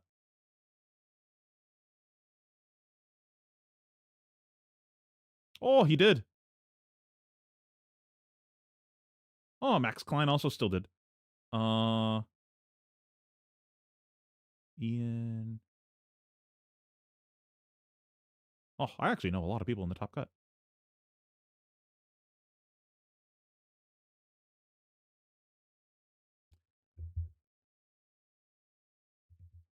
Really curious to see how this breaks out, of seeing what people's strategy was with the whole top 8 thing.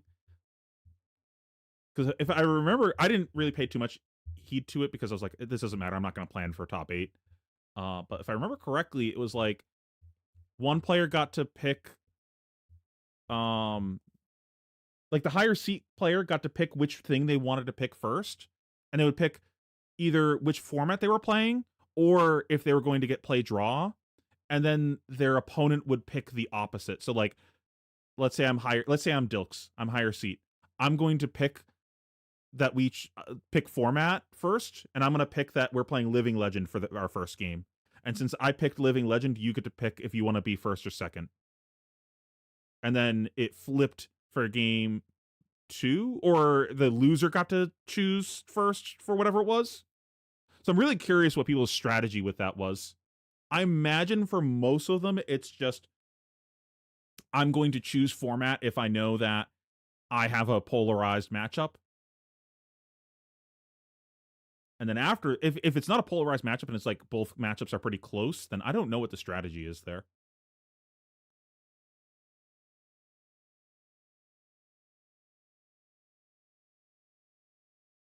But you still got to pick game 2, right? Game 2, you always swap format, so you can't in theory keep choosing the same format. Like, we can't just gentleman's agreement, we're just going to choose CC 3 times.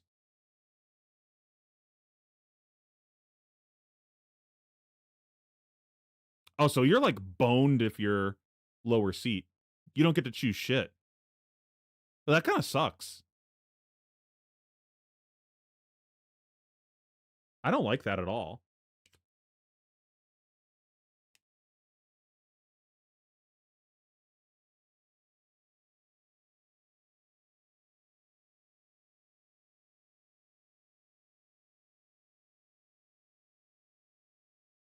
Yeah, it's kind of shitty. This is cool. I don't hate that they tried something new with this. And I think this is pretty interesting. I'm sure it was a nightmare for them logistically having to stream this many games, though. But I think this is cool. I would be fine if they did more of this in the future. In theory. I don't know if it sucks to do this for, like, I'd be pretty interested to talk to everyone else in top 8 and be like, what was your opinion about this?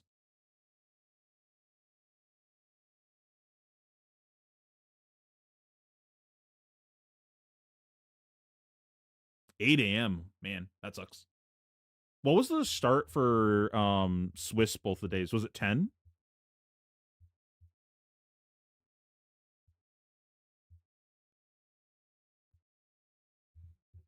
I mean, realistically, this should just be they have multiple streams set up at the same time. But I know they're still growing when it comes to that.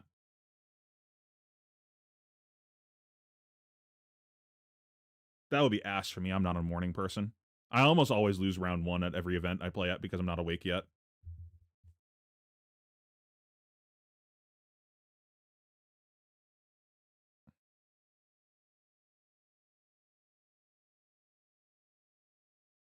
Complete mirror here. Oh, that makes sense. They're on the... I'm assuming they're on the same country.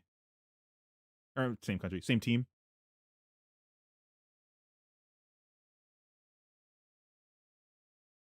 This versus Starvo. I imagine you would try to... if I'm Max, I guess I'm trying to make sure that I'm getting to go first on Viserai, however that works for choosing things. Because the mirror is the mirror, but it's a pretty big deal getting to go first on Viserai.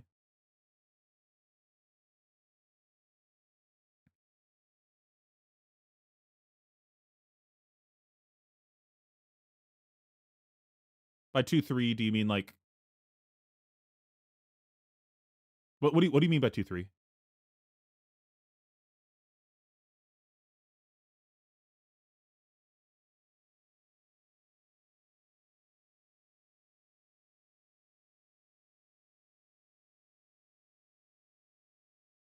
Oh, I see. Best of 3. Gotcha. Yeah, I guess that changes things, but like, I can't imagine how big of a deal is play draw in the mirror. I imagine going first is better in the mirror, but like, does that significantly move the needle? Because I imagine Viserai Starvo, it significantly moves the needle for the Viserai.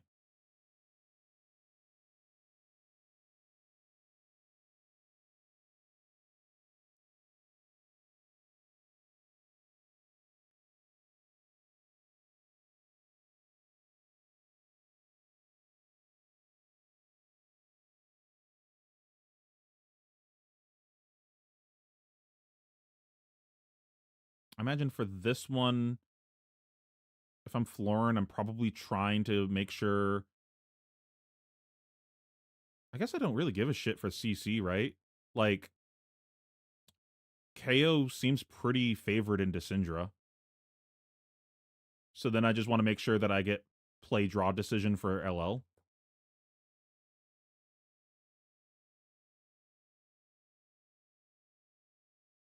Were you playing Shock Charmers and then like just shooting them a bajillion times with Shock Charmers?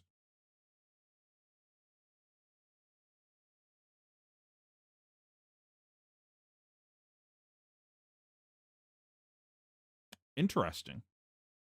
I guess that makes sense if you think you're really behind in the mirror.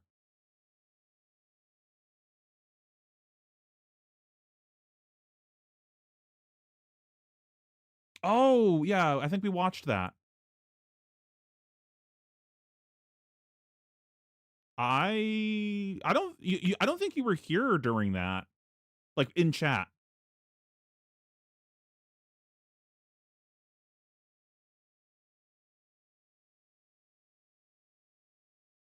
I think you were supposed to activate Shock Charmers more than you did. But then your opponent played kind of odd, so you got rewarded for playing the way that you were playing. Like, to my understanding of the matchup, the Viserai is just supposed to block and set up chance until they have a big enough stack. But then he was actually trying to play the game with you instead. So the game got kind of weird because of that.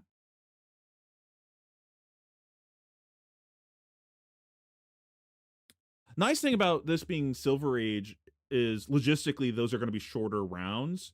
So this won't be fucking 10 hours.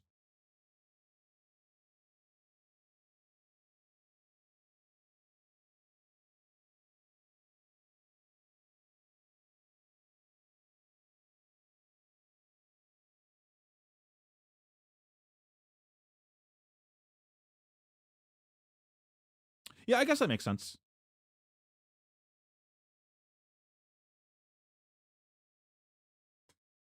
It was really unfortunate that you never found a spot to get value off of your plume that game. Like, you had good hands most of the game, and then the few times that your hand, like, really wasn't that incredible, you just, like, couldn't plume for anything because you just didn't have the earth cards. Like, if I remember correctly, there's one time where you went channel Winner's Bite Hammer when I think you realistically probably wanted a plume there, but your only earth card was the felling because you felling the last turn.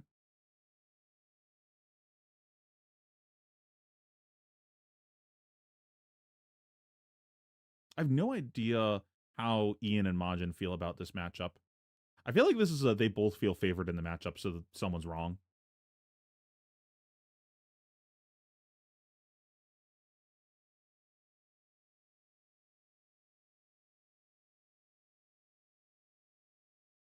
Yeah, that 9th blade turn was crazy. Bound to happen, but...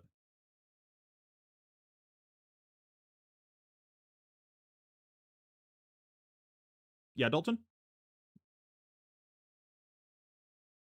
What was the pick? I don't care if you give me spoilers for that. Don't spoil how the games went, though.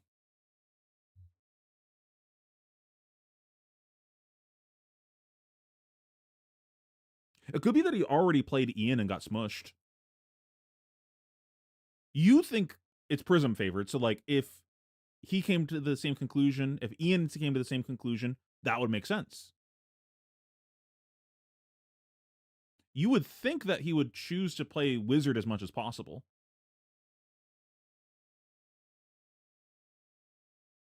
But it is a big deal getting to pick play. I guess you don't get to pick play draw if you're always picking chain. You get to pick play draw 50% of the time.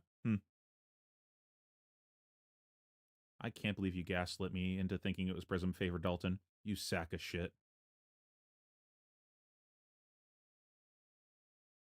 It's fucking Lucas all over again. Just draw red, bozo. The Zen matchup is great.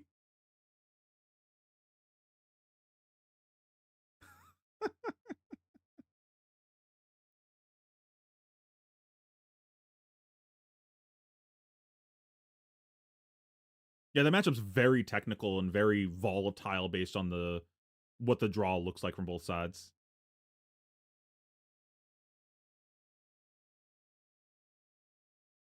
Yeah, okay, old man. Okay, grandpa. Okay. I'm hungry. I'm gonna go get food. Thanks, everyone, for watching. We'll be doing this again next weekend. We'll be doing the top 8, so stay tuned for that. If you got value out of this, subscribe to the channel, check out the Patreon. Supports more great content like this.